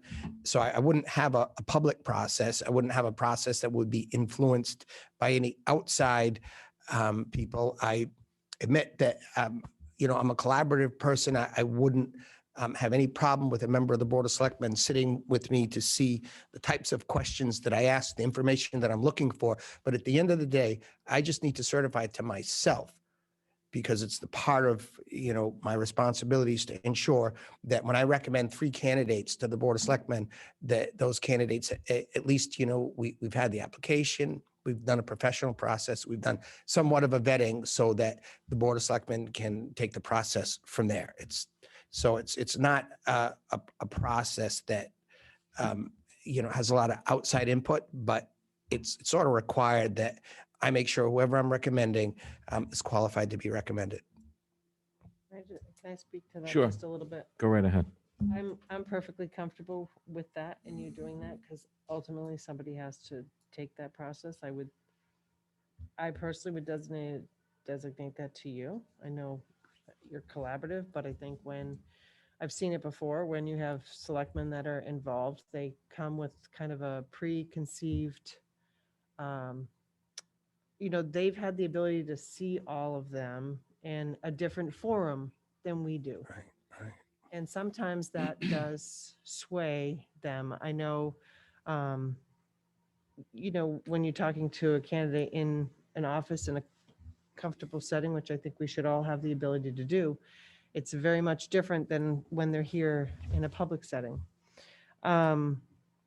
So my question to that is, maybe we need to help you in crafting, whether it's a job description or criteria that they're rated on as a group that you could utilize to pick the top 3. Yeah, no, I would welcome that. Any like a position profile that you indicate the I type of think that criteria we, that as a you value. board, should have a discussion before the process starts to say what we think is important in our community for the attributes of a fire chief, the qualifications. And you know what, maybe it's a rating system. Maybe they're not all going to meet that, but at least it gives you something to be able to base your comfort level in your recommendation. No, I would welcome that. I would welcome that input and, you know, again, state that, you know, my goal would be to place candidates that are qualified for consideration in front of the board. And so that's the goal. Okay, thank you. Selectman Horgan. I agree with the statements that have been made. I'd like 3 names if we get them. I don't want to waive that unless we can't get it, frankly. I'm assuming that it's 4/5 of the board that make the appointment. Is that correct under the charter? Yes. Okay. I'm not familiar with the assessment center, but that sounds like a wonderful process, particularly for the needs of this particular position. So I'm definitely supportive of that. And harder question about whether to stay internal or outside. The last time we went outside, it didn't work out too well for the town. If I'm You might correct. remember that. I have a vivid recollection of that. You know, So so it was better choice that the board could have made. However, Mhm. none of us were on that board, so we. Well, wait, maybe there was one. You of weren't us. on here. No, but I think that was in Dan's first round, wasn't it? Were you I here, don't know, Dan? was it? Could have been. I hope not. No. Could have been. Okay. I don't recall. No, I don't think, can't I don't think. Okay. the- No, none I of the don't current board think members were on Okay. that. I was in the audience for that, Okay. for I that remember watching process. So you would remember. it well. I remembered it Sorry, very Dan. clearly.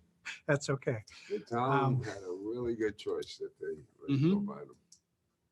You know, but hindsight's 2020, right? It is, Mhm. it is, So it is. I think I'm comfortable with the idea of going internal and then having the flexibility of going outside if it's necessary. But, you know, certainly starting there seems to be the reasonable approach and one that we want to foster Yeah. in our town. So the comments sound supportive and I'm willing to go forward under those terms. If I could just comment, I agree with Tracy's point about working with the board on the profile and the job description, that making sure that there's buy-in from the board at the outset on what we're looking at. That's very important. And that should be our job. So I think, I'm glad she raised that. I think it's an excellent point. I also agree with the other comment that we shouldn't automatically waive the 3-candidate rule, but be prepared to, if necessary. As Selectman Stone had indicated, he would like to see every effort made to go to 3, but we recognize that there may be some limitations in that. I'm totally supportive of the assessment. I think that it's going to be critical and provides a higher degree of assurance that the candidates that ultimately come forth have been thoroughly vetted to the extent that can be done in a reasonable fashion. So I would accept these recommendations entirely with those exceptions, that the board not waive, but be prepared to waive, all right, if necessary. And I agree with, the other provision I would add to this memo would be Selectman Post's recommendation that a profile and description be presented to the board for our adoption. I also want to commend the administrator for a well thought out and well laid out approach. In a previous occasion when we were in a position where we had to make a decision on an acting department head, it didn't go smooth. So this is well thought out It's very smooth, very professional, and I'm very comfortable starting off internally. I think Yarmouth, I think it helps in terms of building a culture of excellence and building a culture, and also to the extent that that's been said, that we've had people that serve hoping that they at least have a bite at that apple. I get that. I get that. So I would recommend that we accept these recommendations, including the designation of the deputy chief as the acting chief, with those two provisions that I just mentioned. So those are my thoughts. Comment on that? Selectman Stone. First of all, I don't know if we have to designate a deputy chief. That remains to be seen on the timeline, because the chief can remain. And depending on how quickly we get going on this, we might not have to make that designation. But if we don't, and it goes beyond the time that the chief's comfortable remaining here, then yes, then I would say I would agree to name the deputy as the acting. Okay. No, I think that's a very, I based But I'd on, rather have the number one guy than, as long as I can, before I move on to the number two guy. I think that's unanimous. I think that sentiment is. The other thing I'm a little confused about, Mark, and also with Bob Rittenauer, if you can explain what you mean when you say you're gonna have an interview panel to be appointed by the town administrator, and including the chairman of the selectmen or his designee. Is that part under your recommendation, Mark, to remain, or is that to be replaced? I'm not really clear on that. And if so, and if it's to remain, I want more specificity on that. I'm not really sure what that means. No, I'm comfortable with, if the board feels comfortable taking that out. I think Tracy was making the point that it would be probably far better to have no representation from the board on that panel, provided we are involved up front in the job description. I think that was the point of it. I just didn't express it, but I endorse that as well. I would think the panel should be approved by the board.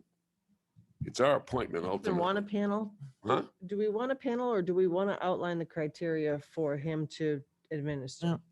That's the question. Yeah, That's the question, yeah. But let me just put this out. We're asking the town administrator to recommend to the board 3 candidates. All right. So think about it. This is part of his process to make sure that the board gets the most qualified candidates under this scenario.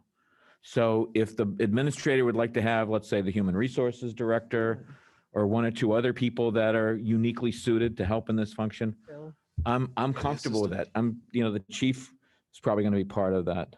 I'm not sure. I think it's a very legitimate and very debatable point as to whether or not we should, but I don't believe as a board that we should handcuff the administrator. If it's his responsibility to come to us with a set of recommendations that he's completely confident in, then I think we should give him the flexibility and the tools that he thinks he needs to present to us the candidates that we Let me expect to see. switch to the town administrator for a minute. Do you think you need anybody other than you and Bill to be on this panel? I'm comfortable with both of them.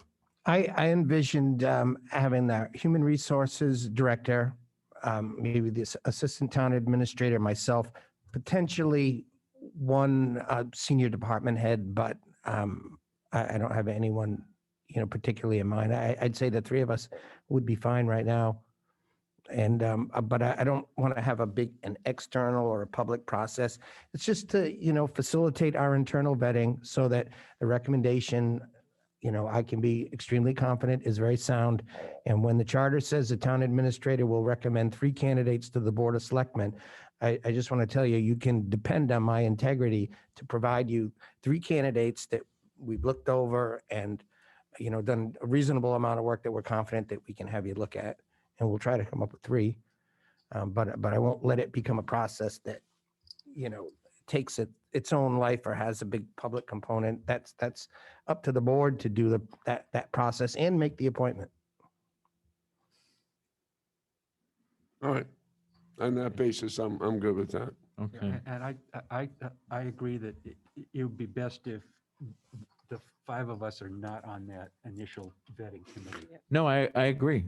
I agree. So that's, so in the modifying language regarding Tracy's recommendation about being involved up front in the in developing and approving the profile, let's make it abundantly clear that no selectman will be participating on the screening committee. And how long do you think this process will take? Because I kind of want to circle back to the interim piece. It would depend on the assessment center company that's chosen and how booked up they are. Yep. And right now, we have a captain's assessment center process coming up with Municipal Resources, Inc. We've used them in the past.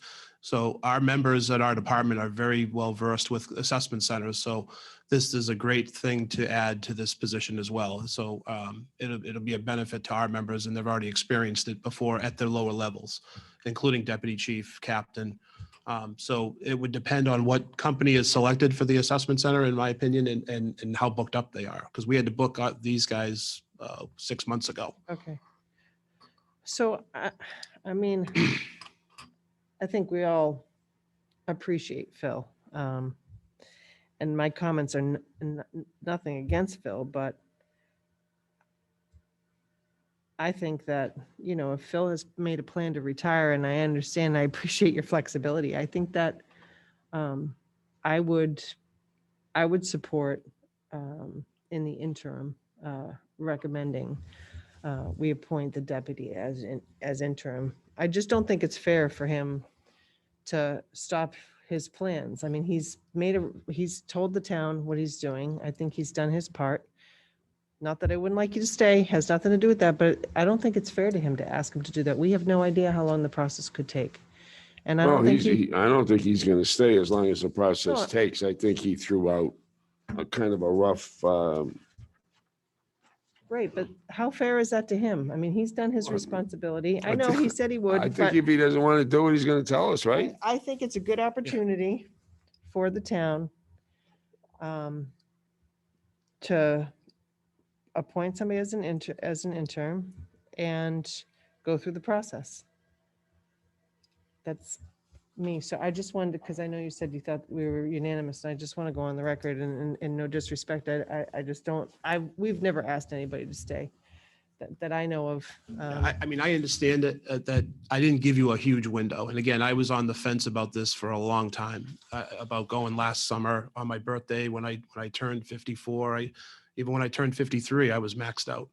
And I'm like, no, we're right in the middle of this. I'm going to hold off. And then things, you know, you get busy, and then you write the letter, then you put it in the drawer, and then You wrote it, and you know what, and I appreciate your time. It doesn't minimize that in any respect whatsoever, but you deserve, we have a responsibility, and you've done your responsibility. And I think that in terms of, you know, you being there as a consultant to help us or whatever in the interim, that's a possibility. But I mean, I personally think it's only fair that he be able to make plans for his life at this I point. would like to hear him finish his answer. I was considering, I could stay at least till we get through the town meeting process. I think that would be appropriate, maybe if I stay through that. And I got to be honest, John's more than capable of stepping in and doing this job right now. He's been a great partner. We've worked side by side since we were both in the acting positions in 2013. I was acting chief, he was acting deputy, and he's been a great partner to work with, as I said, and he's more than qualified to step in and do my job right now, because we've done so much stuff together, and we've done our own things as well. But you know, he's done a fantastic job, and he's the operations chief. He is extremely busy running the operation of that department. I'm more of the administrative side, but we help each other, and that's what I mean. The previous one I worked for when I was deputy chief, I didn't have a great partner. And I'm going to be honest with that, you know, and this time with John, it's been a fantastic experience. And to me, that's the beauty of the opportunity, right? So my gut instinct walking in here today was to say, you know, why don't we appoint an interim, wait it out for a year and see where we want to go, if we want to go internal, external. That's another opportunity. I was comfortable with the process that's laid out, but I'm very comfortable with the process of him as an interim. And I think it has value.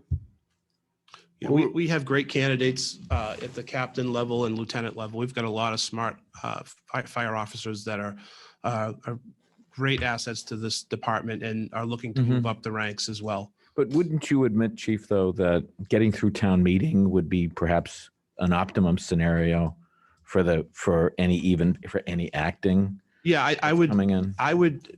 My goal was if I choose to stay to the end of the town meeting, I'm going to put John at the microphone. I've tried to put him in front of you guys as much as possible. The last Wednesday in front of the finance committee, I had him do some presenting on a lot of the grants that he's gotten for the town that equate to close to $2 million. What you're saying, you don't see an issue if he's the acting and you're Not at helping out for Not a at period all. of time. There's no chain of command issue or anything else? Nope, no. So everybody's going to move up a notch. So Got it. one of the captains will move up to acting deputy, a lieutenant will move to acting captain, and a firefighter will move to acting lieutenant, similar to what happened in 2013. You're talking about when you retire. You're not going to stay and give up your authority. Is that what you're saying? I'm asking if that's something that he's comfortable with. Because if you're appointing and acting, the memo says that the chief is retiring in March, willing to, Yeah. right, March. I mean, that's right around the corner. That's in a couple of months. So, But I'd be willing to stay if it helps the process. If you see fit to make John the acting chief tonight, then I'll go forward with leaving on March 18th. okay. And we'll subsequently move up the other members to fill the other positions in the acting roles. Okay, because this, The memo says that you become acting when you leave. Correct. Right. So not tonight. No, no. but if you make a motion to do it when I leave on the 18th, then that would happen. All right. So I think I'm trying to be somewhat supportive of what Tracy is saying. You've offered to help, and I'm just asking the question with the deputy chief being the acting, to the extent that there's help needed to get through town meeting. All I'm asking is if that complicates anything, if that's yeah. no, even if I'm retired, I'm going to town meeting and I'm going to sit next to him. Okay. It's not All going to be a right. problem. All right. My heart and soul is with this town, this department, Yeah. and we it's appreciate where I that. grew up as I moved here as a little kid, and I so understand. I'll do anything to help. That's why I'm offering it. Yeah, well, obviously you two have had some discussion about this memo where obviously it's coming to us with you being supportive of it. It's pretty evident, at least in this discussion.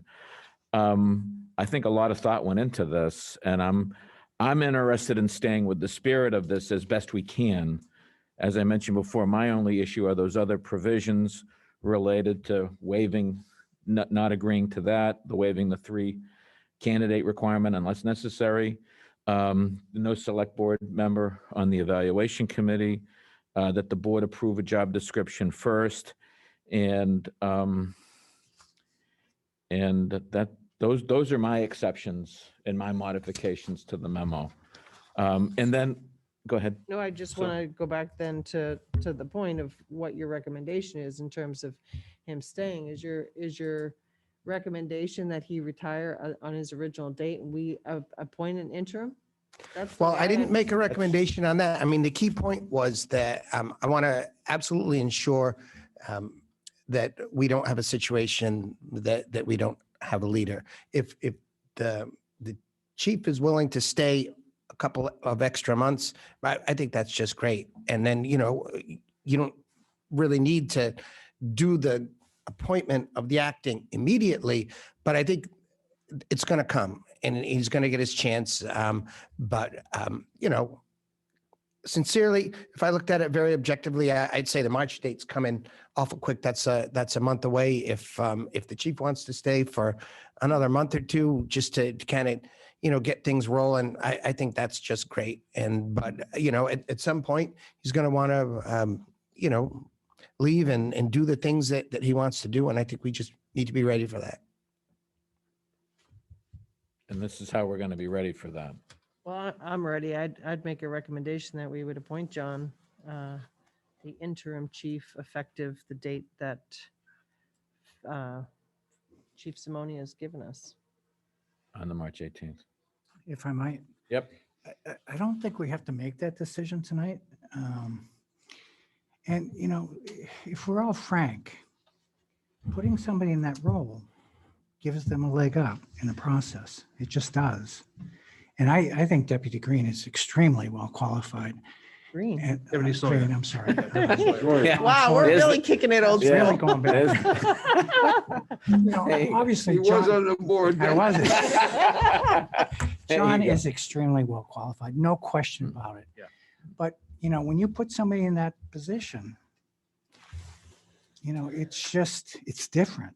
And it gives them a different outlook, and it gives the other people who might be applying a different outlook. So, you know, yes, I think we're going to have to make that decision before we're done with this whole process, but I kind of recommend holding off for as long as possible, just to really see where we're going and how long it's going to take to get this evaluation assessment center. You know, that might be 4 months out, and it might make the answer for us right there. But I just hate to jump on it tonight. But when do we revisit this? When the chief, first of all, we're going to get information back on the assessment center as to when they can handle this. Okay. And then when the chief has that information and talks with his family and other members of the fire department, he'll come forward and let us know. Of a, what, revised date for his If retirement? it's a revised date, if it's a later date, if it's going to be the March date, but I don't think we have to deal with it tonight. Okay. I agree. Selectman Stein? What we could do is we could appoint the deputy chief as an acting effective the day that the chief makes his final decision as to his retirement date. You comfortable with that, Chief? Bob? I'm comfortable with that. Yeah. Other board members, we okay with that? I mean, if we're gonna do that, we might as well just wait. Because we may not need to.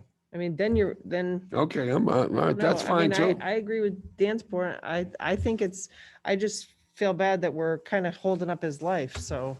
We're not. He's a big boy. I think if know. we were interfering Only with talking his about waiting a couple months. plan substantial, he would tell us. Right. I'm taking him at his word. Hey, Chief, is this an imposition on you if you wait a few months?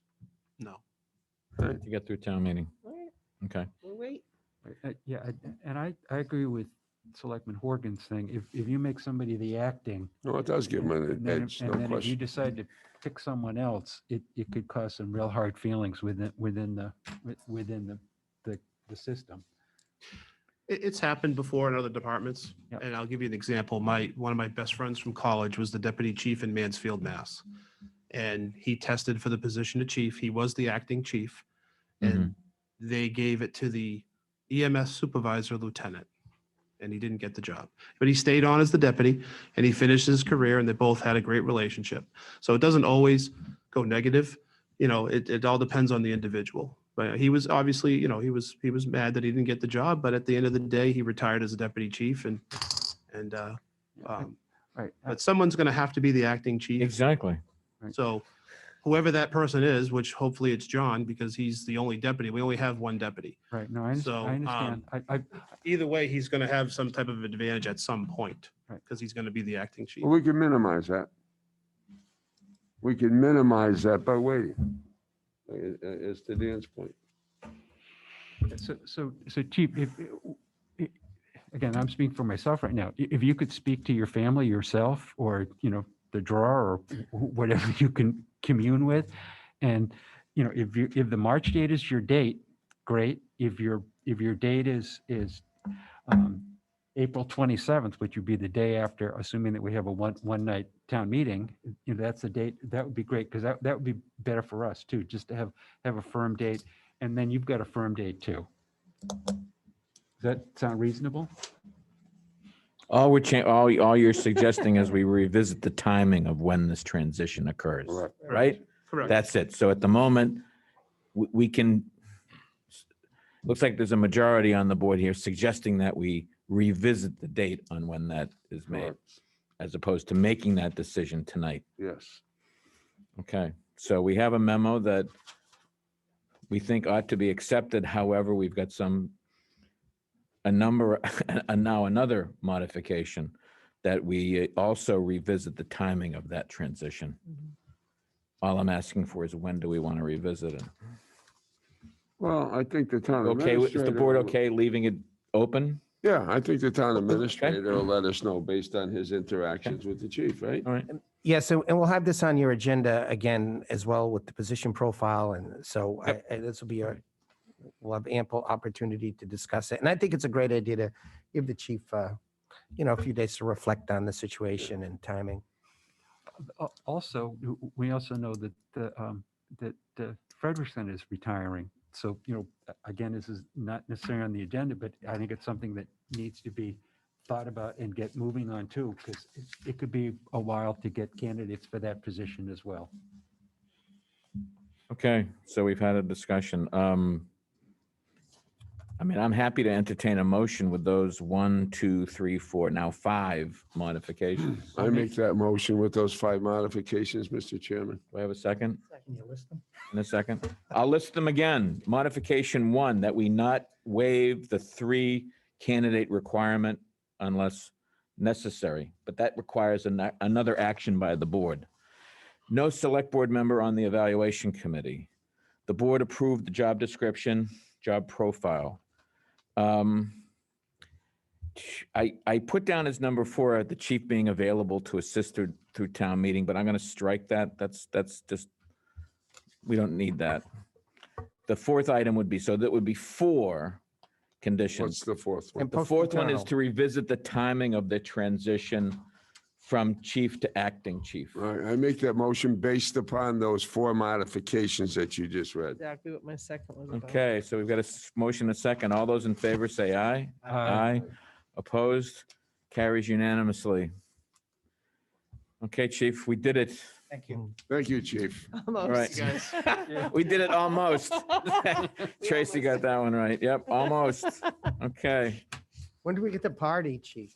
Yeah, let's talk. Yeah, about we that. got time for, We got to do something outside Yeah. in the warmer weather. Yep, there you go. Maybe on a beach. we got some time now. So just so you know, we're going Thursday. John's graduating from the chief officer program that I took actually back in 2013 up in Stowe. So he'll have his chief officer certification, and so he'll be the 3rd member of our department that has that chief officer certification, which is great. So Excellent. it's a 14-week process, and Mr. Rittenhour is very familiar with it. It's a very rigorous 1 day a week traveling to Stowe, but they did a lot of it on Zoom because of the COVID, obviously. But I'm very proud of him in getting that certification. So thank you. Very good. Thanks, chief.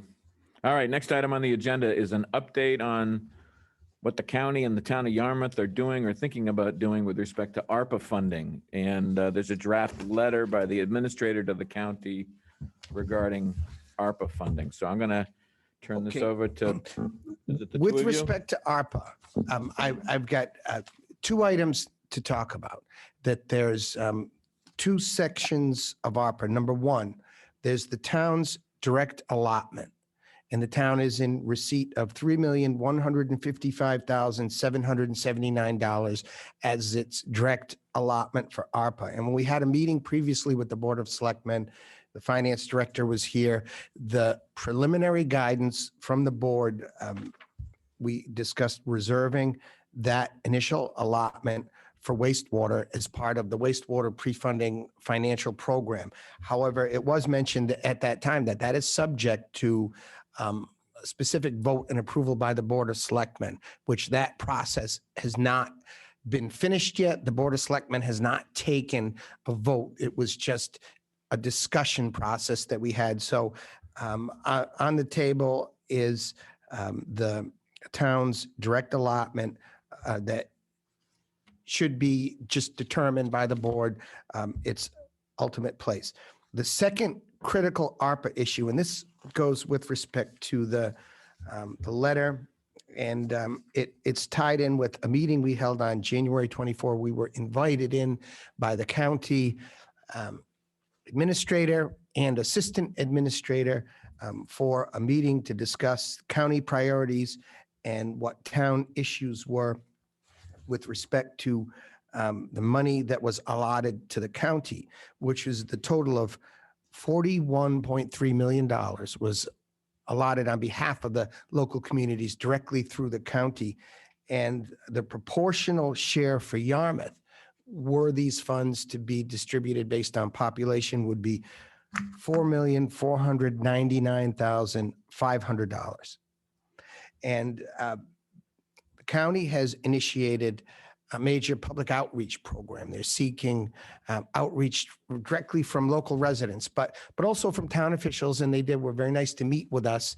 And Mr. Sentio, Mr. Scott, and I, we all met with the county. And I think all of our considered opinion that as part of this outreach process, it's absolutely critical that the boards of selectmen, and this is going across the Cape, every town is making a key pitch to the county, what our feeling on the distribution of these monies are.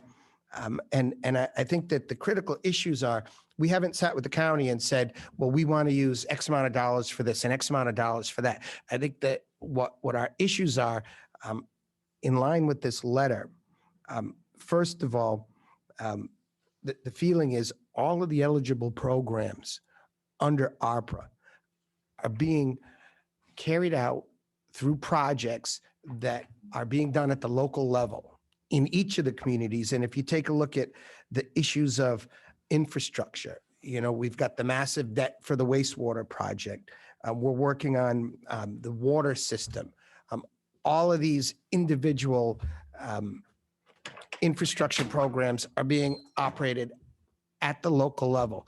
And it's our strong feeling, and we hope to have the Board of Selectmen indicate that, we feel that these funds, rather than start new programs that are just temporary at the county level, these funds be distributed to the local governments for their specific allocation to meet the needs of the program. And that's a critical point because the county has indicated to us that they're evaluating county programs, and that potentially if there's money left over, not if, but with the money left over, then they would entertain having that go out to the towns. Now, that hasn't been decided yet. And I feel, very strongly that we should make that point, that the funds be allocated directly to the communities to support the existing efforts. That's number one. And number two is that I was surprised to learn they're also entertaining a potential reworking of a distribution formula that would occur not on population, but on a minimum amount that goes to each town. And we don't feel that is appropriate, that these funds were calculated based on population estimates. And the discussion that we had that would favor having a distribution of a minimum amount to each town was that these towns have small population, but they entertain a large growth seasonally with people going there. And I feel very strongly that the proportional seasonal growth is directly related to the population of the communities. In other words, that the town of Yarmouth has a much higher seasonal growth. I just wonder if the state budget would take that same. Yeah, it would be approach. great. And so that our needs are commensurate with our population and our seasonal population growth is. And furthermore, we added that communities such as Yarmouth have a relatively low income, much lower than some of the smaller communities that have relatively high property values and things of that nature. And if there's any change in the formula, it really should have extra funds going to those communities that, because it's a big piece of the ARPA is to stimulate the local economy and to deal with issues such as that. So I think it's very strong that, we come out opposed to new distribution methodologies that bypass and send less money to the bigger towns.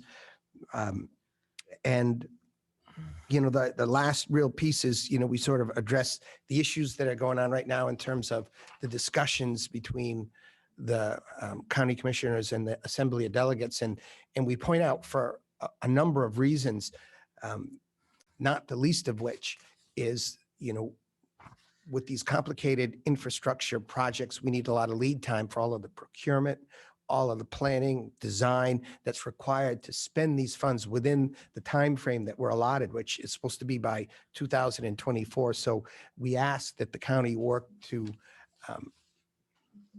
try to just make it as smooth and as fast of a process. And, some of the other communities have pointed out, and we discussed this at our meeting, Bill came up with a great point that, these funds could very efficiently be distributed as a sub-grantee model that, the proportional distribution is announced and the towns agree to take on the sub-grantee responsibilities to meet every one of the requirements of the act, that it doesn't take a massive research project and a lot of consultants hired to ensure that the towns do that. So I I'd feel make a motion, we support the memo. Yep. Any discussion? I'll make a Selectman Stone. second. No, I support it entirely. Anybody else? Absolutely.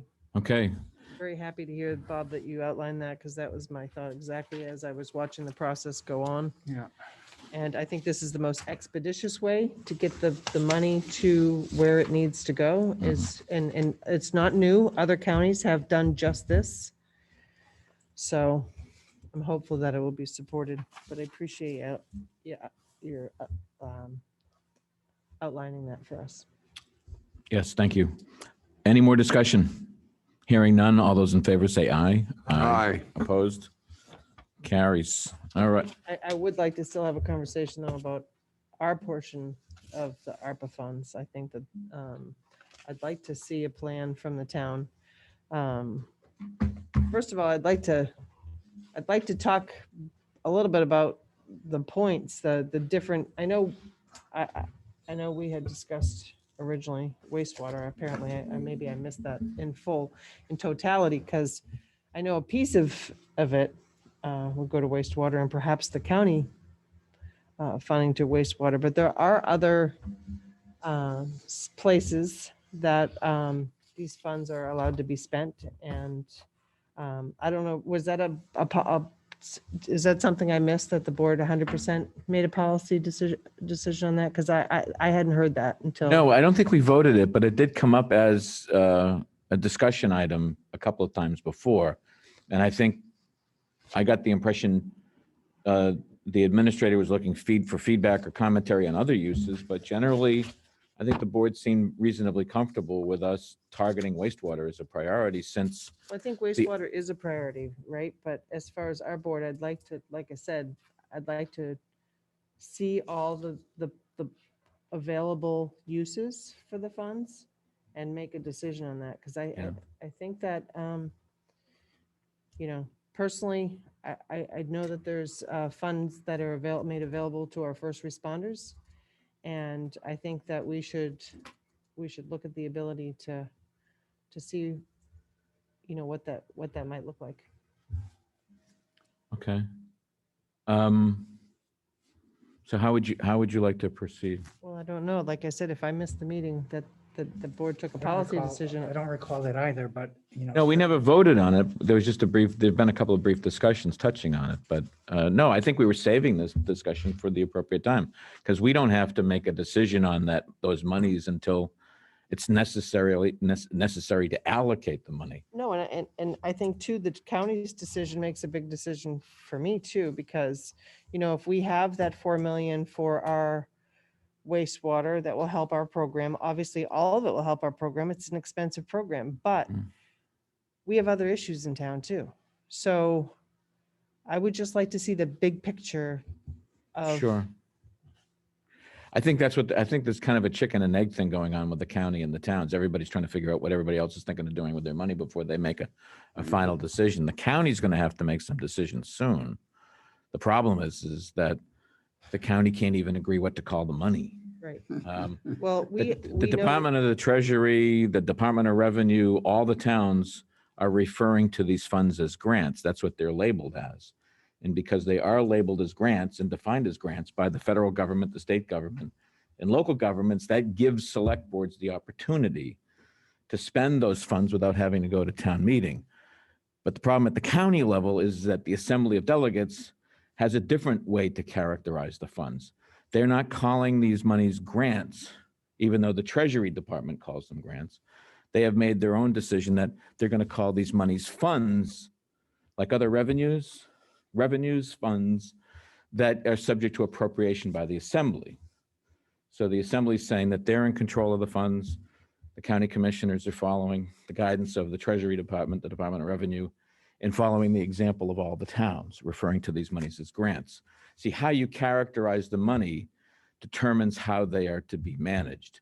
And that's the dispute that the lawyers between the county and the county commissioners and the official counsel for the county and the Assembly's counsel. They have a legal disagreement, which they haven't figured out.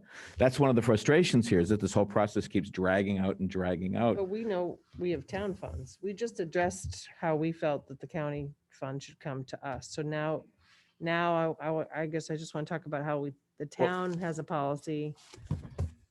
I guess what I'm saying is, I think we should put it on as an agenda item. I I just thought don't. we did. I thought that that's what we were here doing. I'm sorry. Tonight? I thought it says county and Yarmouth ARPA Yeah. funding. Okay. So we, let's have that discussion then. I thought I was trying. Well, You one were point, saying that you want to get more information. That's what I heard, that you would like more information on all the other eligible uses of the just- funding. Yeah. I don't know if, would. one point I would make is that, I would maybe recommend against taking a wide open approach, that we do some universal research project for all of the potential uses for this fund. Obviously, it's a fairly broad act, because I think that the reason that we had discussions early on with respect to reserving the ARPA funds for the wastewater is that we're trying to counteract this massive debt that's coming from wastewater without placing it on the property tax. And it requires a tremendous amount of money. Recognizing that if there's funds available from the county and the local ARPA, if there's another program you want to potentially entertain, like getting more information on what a potential first responder or, other sort of bonus program for a small portion of those funds would look like, I would say, take a look at that, but I would not open it up, because we could send this money 20 different places, and at the end of the day, we're going to be very upset that we didn't meet our pre-funding requirements on the wastewater. So I would say is that we retain wastewater as the primary use, but potentially if there are, some critical things, that we need as a result of, the COVID and the recovery, that, it doesn't have to be 100% that goes to the wastewater, that maybe we can get some other priorities done, but not dilute it to the point where we wind up in trouble. I agree with that, but I would like to look at what that potential looks like. Okay. I'm one member. I'm just speaking.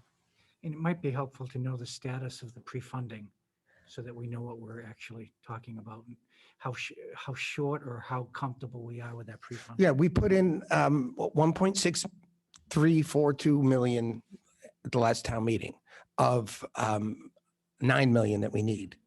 And then we also adopted the WIF, which is going to give us maybe 500,000 a year. So maybe there's 2.1 million of the 9. So we're 7 million short, but that's like an absolute minimum.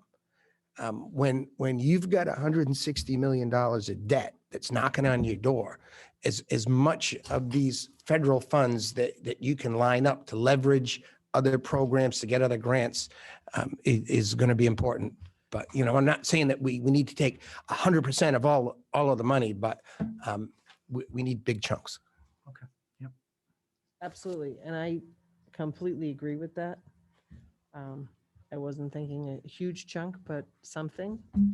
I have several reasons for that thought, but if we don't want to. no, let's get it all out now. I'm anxious to hear what other thoughts there might be in terms of. I don't even We, know. what we that got a, is. we got a 16-page letter from the Cape Cod Commission, which outlines where all the money can be used. I haven't read that one. Oh, I think that's for another grant program that That's a they've got their different, hands I on. thought it was for this one. No, DHCD gives the Cape Cod Commission funds to do various studies. And that's what that bucket of money is. Okay. But we could probably talk about that at some future meeting if you'd like. Well, No, I would just, I thought, Can we just, I thought this was, no, No, no, it's sorry about unrelated. that. My- Now, let's my stick with the error. ARPA stuff and Yarmouth ARPA funds, options. I mean, I'm one board member. If there's nobody else who's interested in exploring that potential, then I'll move on. But I think it's important to explore what the potential is for a small amount. Do you have, may I ask, do you have something in mind at this I point? don't have anything in mind. I would like to hear what he has in mind, but you know, you look at the environment of our employment and what's going on out there. We have other towns contiguous to us that are looking at increasing their health insurance. We're going to have a lot of issues in terms of retaining first responders. We already have a hard time hiring now. So it's my opinion that if it's allowed, I think a small token of our appreciation on behalf of our residents should be to see what that looks like. What program Bob might be able to put forward. You know, oftentimes we're not in a position to be able to do anything, you know? So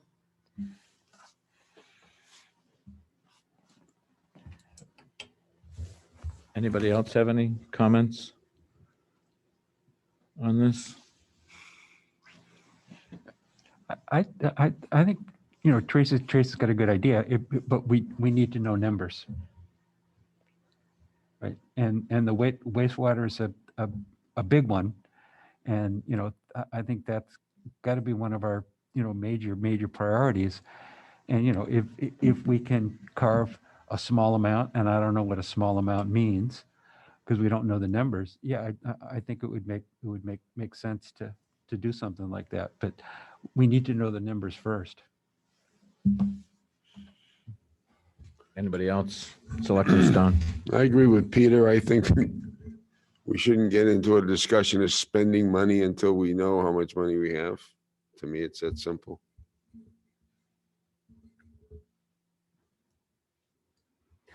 Well, if you'd like, I could gather some information on, I mean, there are other communities on the Cape that are looking at the same potential type of a thing and, you know, just develop some general guidelines of what other towns are looking at and, you know, just to help you when it's time to make your decisions, have that information.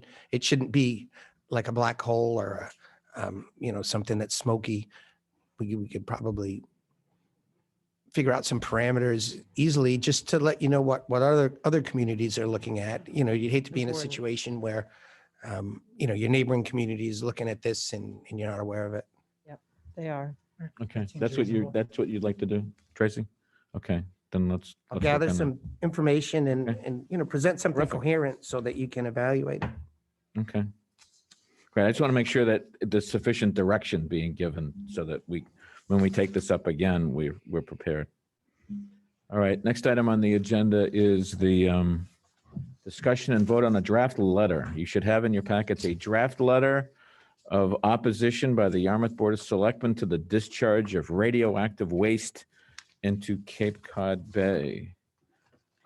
We have a draft letter. It's in your packet. It's a letter to the governor. I guess I would suggest that should there be a motion to recommend approval of this letter, that the motion also include similar letters be sent by the administrator on behalf of the board to other elected officials. I make that motion. Okay. Okay, motion and second. Any discussion? Any more discussion? I just say vehemently opposed. Vehemently. Okay, well, we'll add that into the future letters. And I just want to point out too, that APCC did a great job on this. Yes. Love the letter. And there's a list of all the people we're going to CC it to. But I thought, you know, you send it to the governor and you CC it to all of these people. That would be great. All right. All in favor? Did I? Aye. Opposed? Carries unanimously. All right, the next item is board and committee actions, and we're going to go to the appointments chairman, Mr. Smith, on committee appointments. The first one I've got is for two regular positions, if I can say that in English, 3-year term through August 2024 for Kurt Sears and Spiro. Mitrokostas. I've never been able to say. his last Mitrokostas. name. Thank you very much. So moved. All right, do I have a second? All right, moved and seconded. Any more discussion? Just a question about August 24. Is there a reason why it's not January of 25? A lot of it has to do when these people were appointed to the committees. Okay. And originally, so oftentimes what happens is they get appointed. Reappointed later than Yeah, they could have been. Okay. yeah. All right, fine. So any more discussion? Hearing none, all those in favor say aye. Aye. Opposed? Carries unanimously. Next item, Mr. Smith. For two regular positions on the Disability Commission for Mary Vilbon and Jessica Simmons. I spoke with the chair and he highly recommended these people. And of course, we all know Mary because she's the president of the Yarmouth Chamber. And Jessica, I met once. I just have a question about, she's a part-time resident. It says on her application, she's a part-time resident. She is a part-time, she lives on her boat. Is she here enough to attend the meetings or? Yeah, I mean, you're talking about Miss Simmons? Miss Simmons says she's a part-time resident. She said that she would be here for the vast bulk of the meetings. The vast bulk of the meetings. So, yeah. But she's a resident. Yeah. And she did say she's part-time, but she is gone sometime. And I did talk to the chairman about that as well. And he said that she would be there. Okay. Yeah, plus her background is entirely appropriate and helpful for that committee. Yeah, so do we have a motion to approve these appointments for the 3-year terms running through January 2025? So moved. Second? All right, hearing no more discussion, all those in favor say aye. Aye. Aye, opposed, carries unanimously. Are there any other appointments, Mr. Smith? Not that's in the packet. I do. Go right ahead. I do have one more person that's been appointed, but I believe they're going to be on the next agenda. Okay. Which Then we'll is take. for CEDC. Okay. Is there another one in your packet? Nope. No, I'm just trying to keep this moving if we can. The next item on the agenda is the approval of the minutes for December 17th, 2021 and January 11th. 17th or 7th? Excuse me, 7th, excuse me, 7th, 2021 and January 11th, 2022. So any discussion, any edits, any comments? Hearing none, all those in favor say aye. Aye. Opposed, carries unanimously. Upcoming agenda review. Do you want to give us a preview of our next meeting? Well, this is where I got confused about the town meeting dates. Okay. Do you want to start with Oh. February 1 or jump into town meeting? I think, yeah, the town meeting, we have to move. Forget what needs to be fixed. Yeah, I think on the upcoming agenda items, we have the annual town meeting listed as May, where it's April. Oh, yeah, that's wrong. Mhm. It's, Is that what you're getting at? Yeah, because Joe asked me, I gave him Right. a date. I told him it was in May. Yeah, got it. I was like, is that right? No. Okay, what was it, April 26th? April 26th. We got to put that on there. Good catch. All right, so we have a goal-setting meeting. Our next real meeting is on Saturday, right? Saturday, 9 to 1 at the Russo Lodge, That's at Flax Pond, right? Flax Pond. Okay, That's this Saturday. yep. And I think we have another storm coming up the coast. And we have another snowstorm coming. Yeah. So just FYI, there may be a last-minute call on that one. So, I'm a hardy New Englander, and I can walk there from my house. yeah, so. yeah, there you go. There you go. We'll get it. Not a big deal. It's New England. That's right. Peter, you have a Jeep Wagoneer, right? I have a regular Jeep. Yeah, yes. and Dan, you have a truck. Yep. How are you set for Happy to come and transportation, get you if Mike? you need it. We can come get you if you need a ride. Motorcycle, Mark. What's that? You're gonna do the motorcycle thing? pick That, you up, yeah. all right, there you go. Like, That would be no snow. something. Don't forget the knee brace. There you go. Well, I have a touche. problem on dry pavement. touche. All right, so that's Saturday. Now, the next item is February 1st. Yeah, and let's you go see over the that. list of things. There's a couple of items that I want to highlight here that need to be called out a little more, that it is going to be a wastewater meeting update as well. And we've got the it says ODM, it's supposed to the OPM discussion and possible vote. And we have some materials that we're posting for board members, and we're going to be outreaching you. We conducted for the wastewater OPM interviews that we have videos of, and right now they're in the process of going through the reference checks, and we'll have a final recommendation. And we have some material that we want to make sure that board members have access to watching the videos. And it was a fascinating process. And we're going to have at that meeting as well, we need a vote of the board. We had a RAC meeting last night, and we were presented from CDM Hill. A critical component of our wastewater permitting is the notice of project change, and that is filed with MEPA, and it is an amendment to the CWMP, and it is a critical process. So is that going to be an item on the agenda for the? That'll be on an February? item on the agenda for February 1. So we're going to have that notice of project change. It needs the board's approval to submit. And I think we're going to strongly recommend that we submit that, because it, that kicks off one of those key environmental processes that, could take 2.5 months to get through. So we want to start it as soon as we can. Can I just recommend that we keep that up front on the agenda and do that almost immediately after the public hearings? Yes.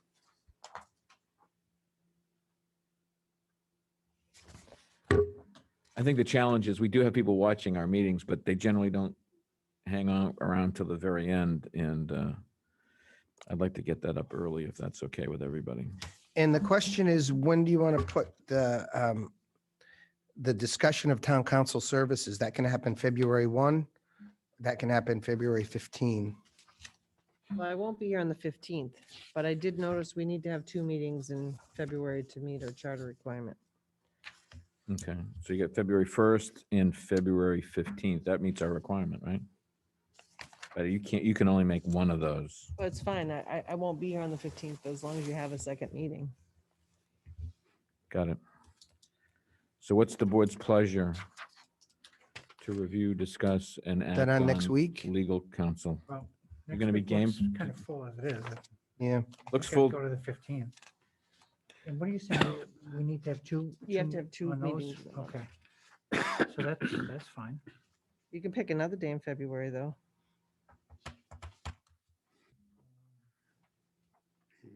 22nd.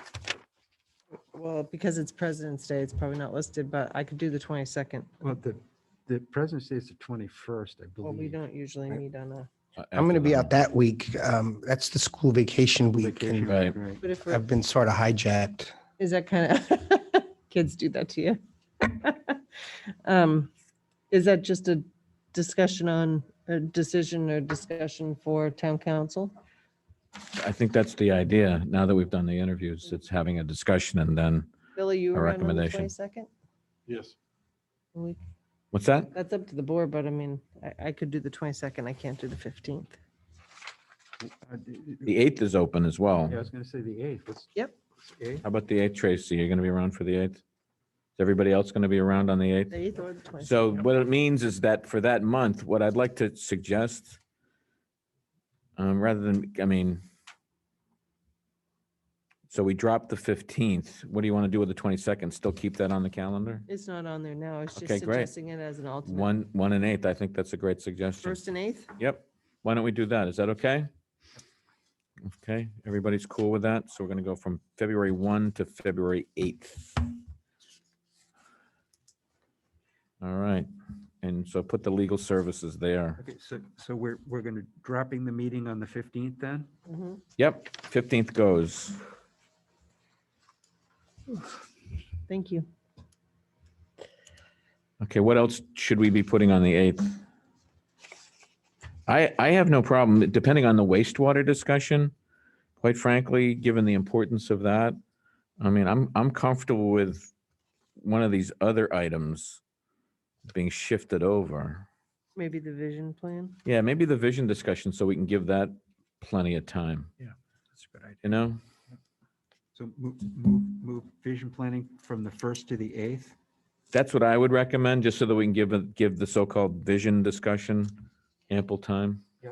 Because I think the board's really going to want to engage in a, if you don't mind me using the word robust discussion on that whole topic, right? And we may want to have a first reading of the town meeting warrant on that date. Okay, so we get the warrant. Vision plan. Is the warrant, has the warrant been opened? I mean, is there any petition articles or anything yet? Yes, and I was going to talk about that later, but I Okay. talk about it right Nope, now and nope, just, nope. Okay, we'll come back to it. Keep it fresh. Anything else on upcoming agenda items? Are we good? All right. I mean, if we do vision, the attorneys and read the warrant, that's probably a pretty full agenda right there. That can keep us busy. Right. Okay, very good. So I'm going to move on then. Mr. Chairman, in yes. terms of the carryover items for future, we got to remember that. Do you remember the day you started on your contract? We have to do Bob's evaluation. and that I started in April. Was it that It late? was like about April 5. Okay. Well, we should diary that, you know. We should, flag that as, Well, yeah. Bring it up at Yeah. town meeting. I didn't See what realize, people say. I didn't realize it was that late. I remember we interviewed in January, but it was April till you came on. Full If time, we yeah. only had tabulators, we'd know exactly how they felt. Just Yeah, there you go. get a couple lions. there you go.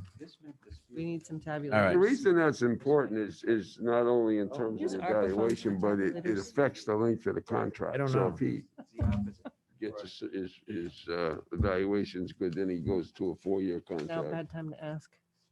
But using tabulators? That's think right. that's Forgot all about that. Let's talk about on the warrant when isn't it an article on the warrant? Do we I have didn't it up realize it again? was that late, Bob, April. We'll see. So we got plenty of time for that. Okay. All right, let's move on. Individual items. Selectman Smith, do you have an individual item or items? None at this time. Okay, Selectman Post. Nope, nothing. Just want, we can remind people of the Housing Summit, February 3rd via Zoom. Yep. February 2 3rd. PM. To make sure the housing committee knows about that. Yes, Joe. Joe, Joe, he's watching. February 3rd. There you go. Well done. Tell your friends. All right. Selectman Stone. I have two matters. The one that's appropriate to what we did tonight with the town council interviews. Since we're really looking at potentially replacing the town council that we've had for the last 5 or 6 years, and since our evaluation of his services is based pretty much on the interaction we've had with him, which is probably a very small part of what he does in town, representing a lot of different boards and interacting with administration and things like that. I would like to see the town administrator get us a kind of a synopsis of the impressions of those who have dealt with them within the town hall. For example, the building department, community development, housing, people like that, to see what their assessment is. I would like to have that information. Great. And see what they think. I think it's a great idea. Anything else? Selectman Stone? The other thing is, Joe Glenn, and I have to almost apologize for agreeing with Joe about anything. Don't let this get to your head, Joe. It's a one in a lifetime thing. He had a good comment, and I don't know what the answer is about getting information out on important things, like, for example, the appointment to the Cape Cod Commission. That is a very important position, and I'm not suggesting anybody did anything inappropriate, but I think his point is well made that on certain critical things or certain things of great importance to the town, we have to figure out a way to get out maximum information. In the old days, you had the press out here, and so they were writing up articles and little messages about these kinds of things. And now with the way people have switched to different media, we don't get that kind of coverage. And I think we should really think about how we can kind of make up for that lack of spreading the news, so to speak, and get messages out to people. Part of that could be public television, but I think he had a good point, and he got my attention on that. I think. If I can just suggest something? Yeah. I think it might be helpful to get briefed at an appropriate time during the town manager's update on just the kind of outreach that does go on with respect to committee appointments. I know that on the Cape Cod Commission one, I know I was asked to make calls, to reach out, to try to stir up interest in it, and I did. I'm not sure how much advertising went on, but that's something could be just outreached. I've been seeing things on social media, Twitter, Facebook, and on TV. And I don't watch the Channel 18 all that often, but I try to keep it on periodically just to get a sense of what shows up. Who the sex offenders are. Well, the good thing is that it stopped being the sex offender channel continuously. Now it's sex offenders once in a while, and then there's a lot of other stuff that's on it.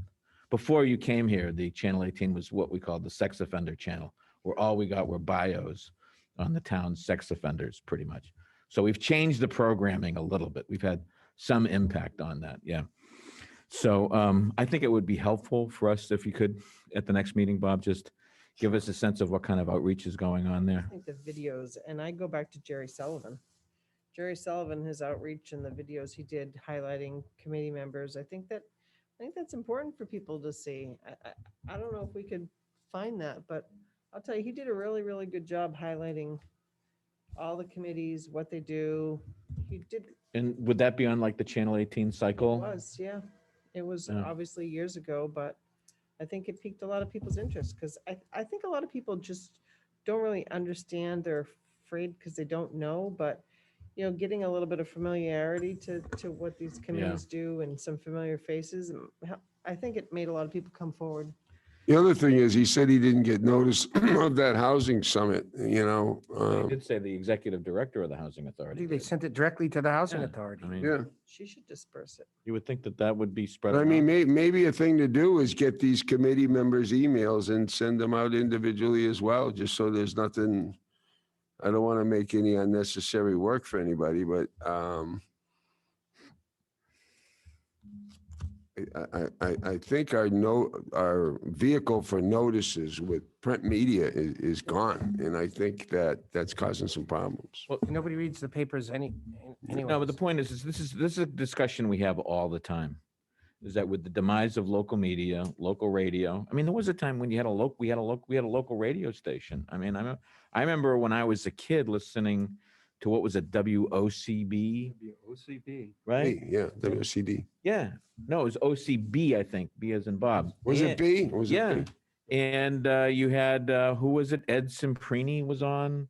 There was some regular voices talking about local news. I mean, we had local news for many years. Does anybody want to do the Thompson's Clam Bar?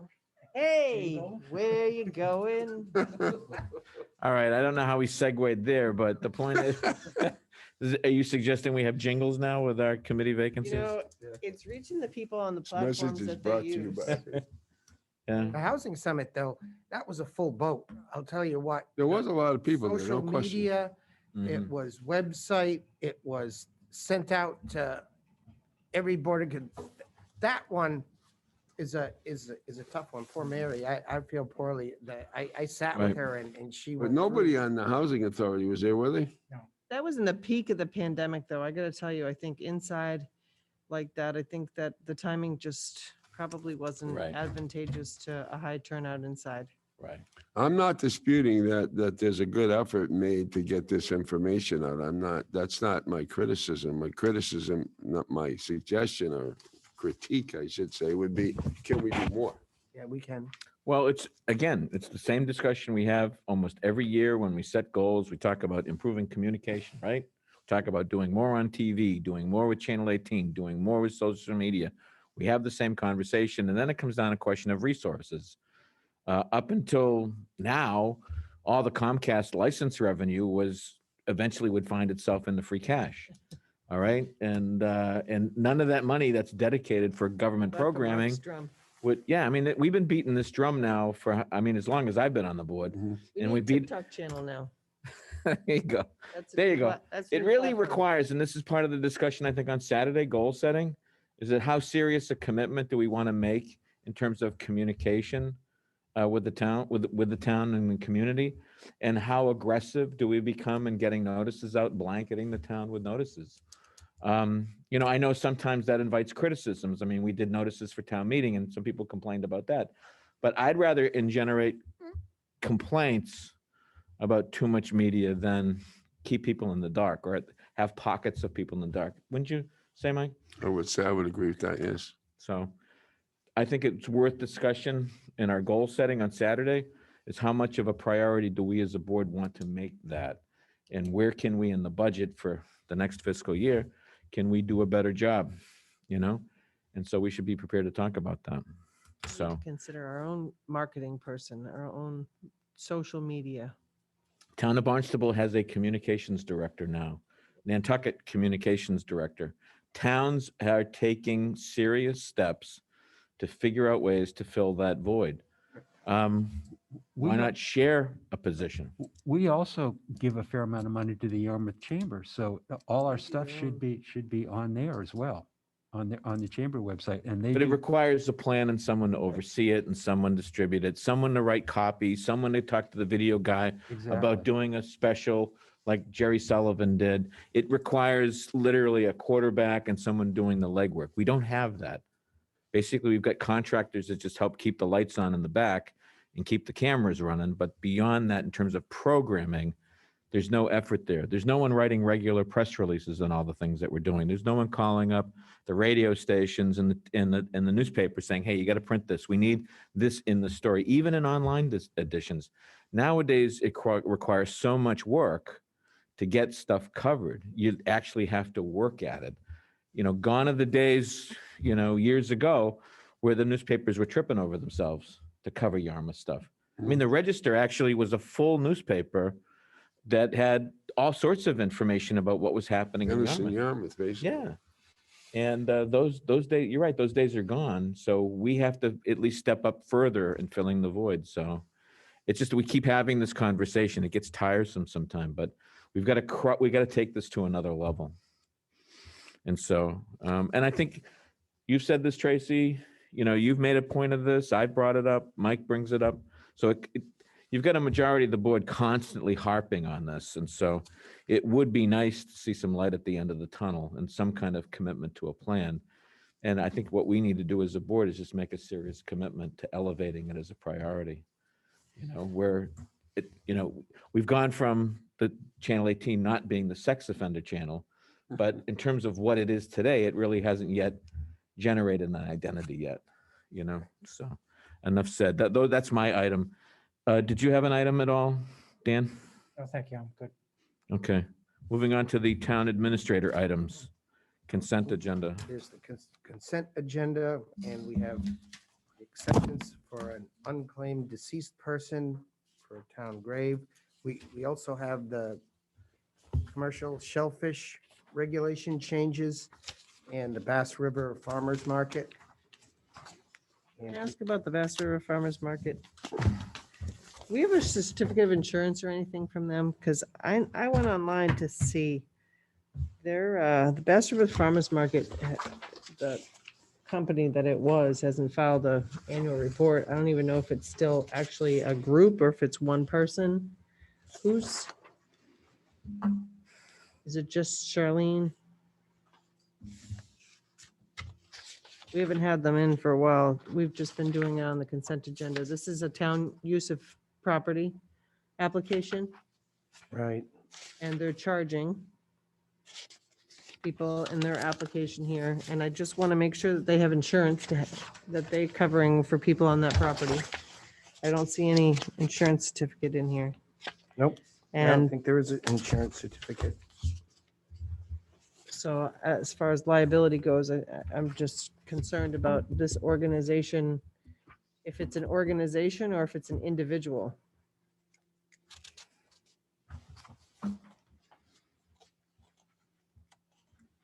She used to be the manager of an organization, but that organization on the state website's no longer. So you want to pull that and check it and bring it up for the next one? Either, Tracy? Well, as long as We have it's, plenty of time. Yeah, Doesn't start till for the June. consent agenda, we'll just pull that item. So do I have a motion to approve the consent agenda absent that item? So moved. Second. Okay, it's been moved and seconded. All those in favor say aye. Aye. Aye. Opposed? Carries unanimously. So that's the consent agenda. Town administrator updates. Okay, I do have a couple of quick items that I wanted to go over. I'm very happy to be in a position to approve the non-structural renovations that are going to accommodate the Cape Cod Collaborative at the BSU site at MacArthur Building. And as you recall, in the lease, we specifically stated, and it was contemplated that the tenant has the right and is going to make non-structural alterations or additions to the premises, provided that the tenant must first obtain the landlord's prior written consent, which landlord must not unreasonably withhold, condition, or delay. So we've been reviewing those. The steps they took, the BSU folks have approved them, and we had the original plans in, community development approved them, and I sent them down to the building department to look them over, make sure everything was all set. So I'm prepared to approve the non-structural renovations, and I think that'll be great. That'll enhance the use of that facility by getting that, once the Cape Cod Collaborative is in there, that'll be a great use, and I hope it makes the whole BSU experience become much more long-term for the town. Here's something interesting that we had a couple of items on the temporary closing for the annual liquor license establishments that we placed those on the agenda. And it was pointed out to me in the alcohol regulations that let's see, the local licensing authority has authorized the town administrator to approve temporary closing of annual licenses. So I guess I'll put these on to let you folks know, but they don't require a vote of the Board of Selectmen. And the one I have here in front of me is Shea Hospitality at the Grill at Bass River and the Grill at Bayberry Hills is going to close for the off-season and reopen again in early April to begin for the upcoming golf season. And so what's the delegation of the authority? It's not one of these phantom delegations of Oh, no, authority, you is it? can It's read real? it. I Yeah. highlighted Could it for you. Can you spread that So- around? But wait, I just think that there is a delineation between a temporary closure and a seasonal license. Because that's what some, don't we have allocations for different licenses? Yes, and a temporary closure is not a seasonal license. Seasonal licenses are required to be closed for certain periods of time. What we're facing is, remember, we had that on the agenda last week. There were 2 or 3 of them. Yes. And they want, I want to close for 2 weeks. I want to close for 3 weeks. When you have these licenses, you're not allowed to close unless you get Right, approval from the But town. that's my point, is if this is going to be an annual thing, well, you know what I mean? So They're going to close every winter or no? Just this winter? So that's all that we got on the letter. They want to close. Okay. But where is it that, what is it, this document that you just gave us? What's that Oh, that's from? your alcohol regulations. That's Those are Those are in yours. our- portion of our rules and regulations. Bingo. So we've So you can change it if you want. It's not a big deal for me, but I just want to get the process squared away, so. Got it. So I do it right. But if anyone, I'll continue, if anyone gives us a notice that they want to close, I'll put them on, keep putting them on, so. They're supposed to get to see tell it. us that they're closed, the length of time, when they anticipate opening, and the reason for closing. It says exact date of reopening. Yeah, and I do think it's contact helpful in to case have of it on the, at least emergency. on the consent agenda, or at least have it as an FYI for the board, just because of all the other stuff that we do under the licensing category. Yeah, and there could be an allegation by somebody that they're not in compliance. Right. So there's got to be some Okay. kind of record that they are. Yeah, yeah, well, I'm glad we've got that clear in terms of the delegation of authority. There you go. Okay, Thank so you. yeah, you can hang on to that. Thank And also, I wanted to point out, we had reviewed earlier when we did the budget process, the FY23 budget schedule, which calls for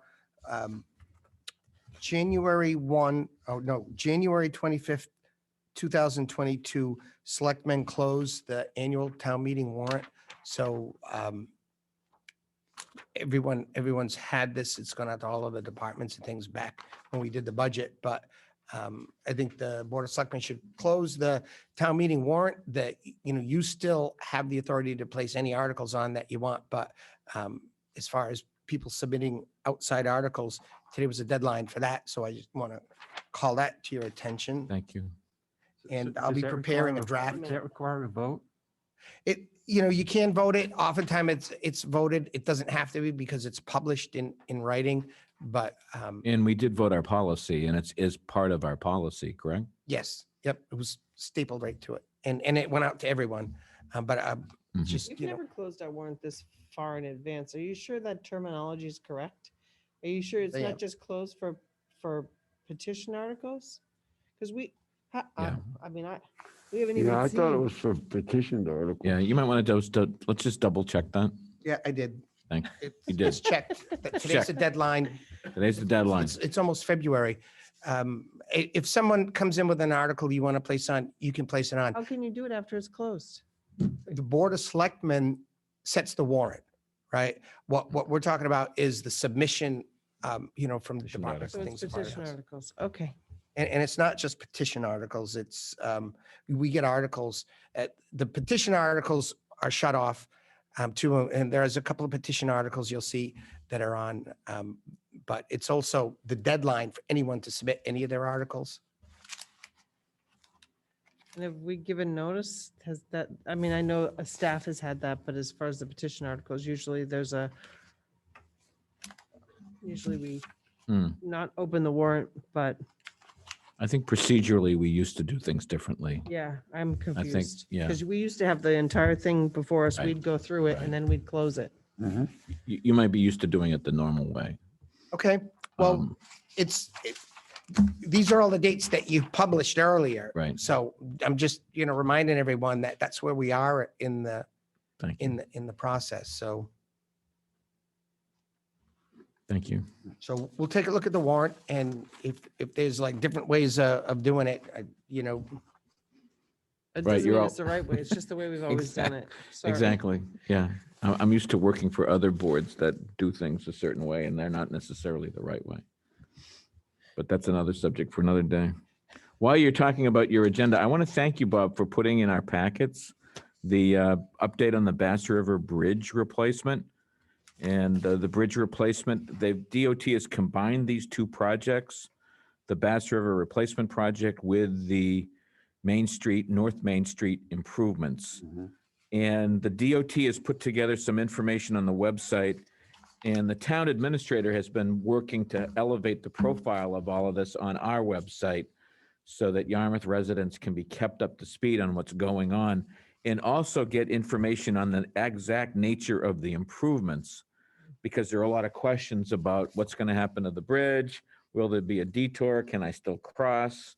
Those kinds of things, when they're going to be happening, what the interruptions might be and so forth. So thanks for getting this around and putting this prominently on our website. and check out the website too, that, we also outreach them to enhance their website with some video, and then they've got the flyover. So there's a lot of great information. If anyone's looking for anything on the Route 28 state project and the Bass River Bridge. It's a good place to start, and I thank Mark for his help with it. So there was one more thing I wanted to bring up. It's tied in with our budget schedule, and, make it clear that it was a little back and forth with town meeting date has been changed. So it, a couple of years ago was a different date. Last year, it was supposed to be April 26th, but obviously it was moved outside because of the COVID. And now we're working on that April 26th date.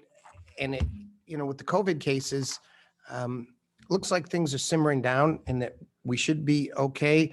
But just based on all of the issues going on and the communications we had, we had the fall town meeting we had our mini hurricane and we had this. It might be a good idea to put together a small task force. And I was talking to Bill, he actually suggested this. I thought it was a great idea that we include the moderator, chairman of the Selectmen, and the Board of Health, town administrator, to open up lines of communication, starting with, ensuring that it's okay to have a town meeting indoors, on April 26th, that it's not going to be a pandemic super spreader or anything like this. But the last thing that we want to do is go through the whole planning process, post the warrant, get to that week, and then have someone raise it as a horrible issue that why didn't we think of? So I think to get the communications going now, have the moderator, have the Board of Health, and have the Selectmen, because if you recall all of that issue about conferring, I thought there could have been a little more conferring. I'm glad you brought that up. Yeah, there's definitely need for improvement. And I think that's a great idea. Is the emergency order still available to us at that? I think it ends. So I'm not even sure we have the ability I thought to. it ended Well, there's two issues.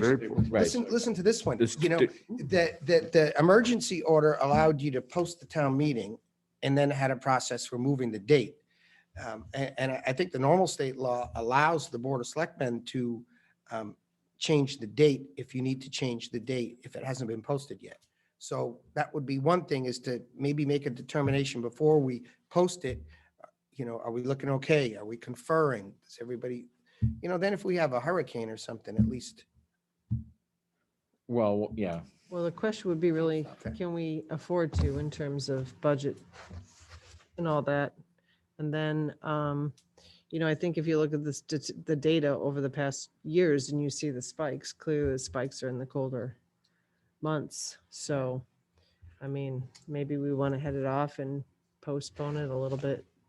I think I'm just used to in other towns that I've worked in where the town meeting, literally you have an ad hoc group of people that are just always talking to each other.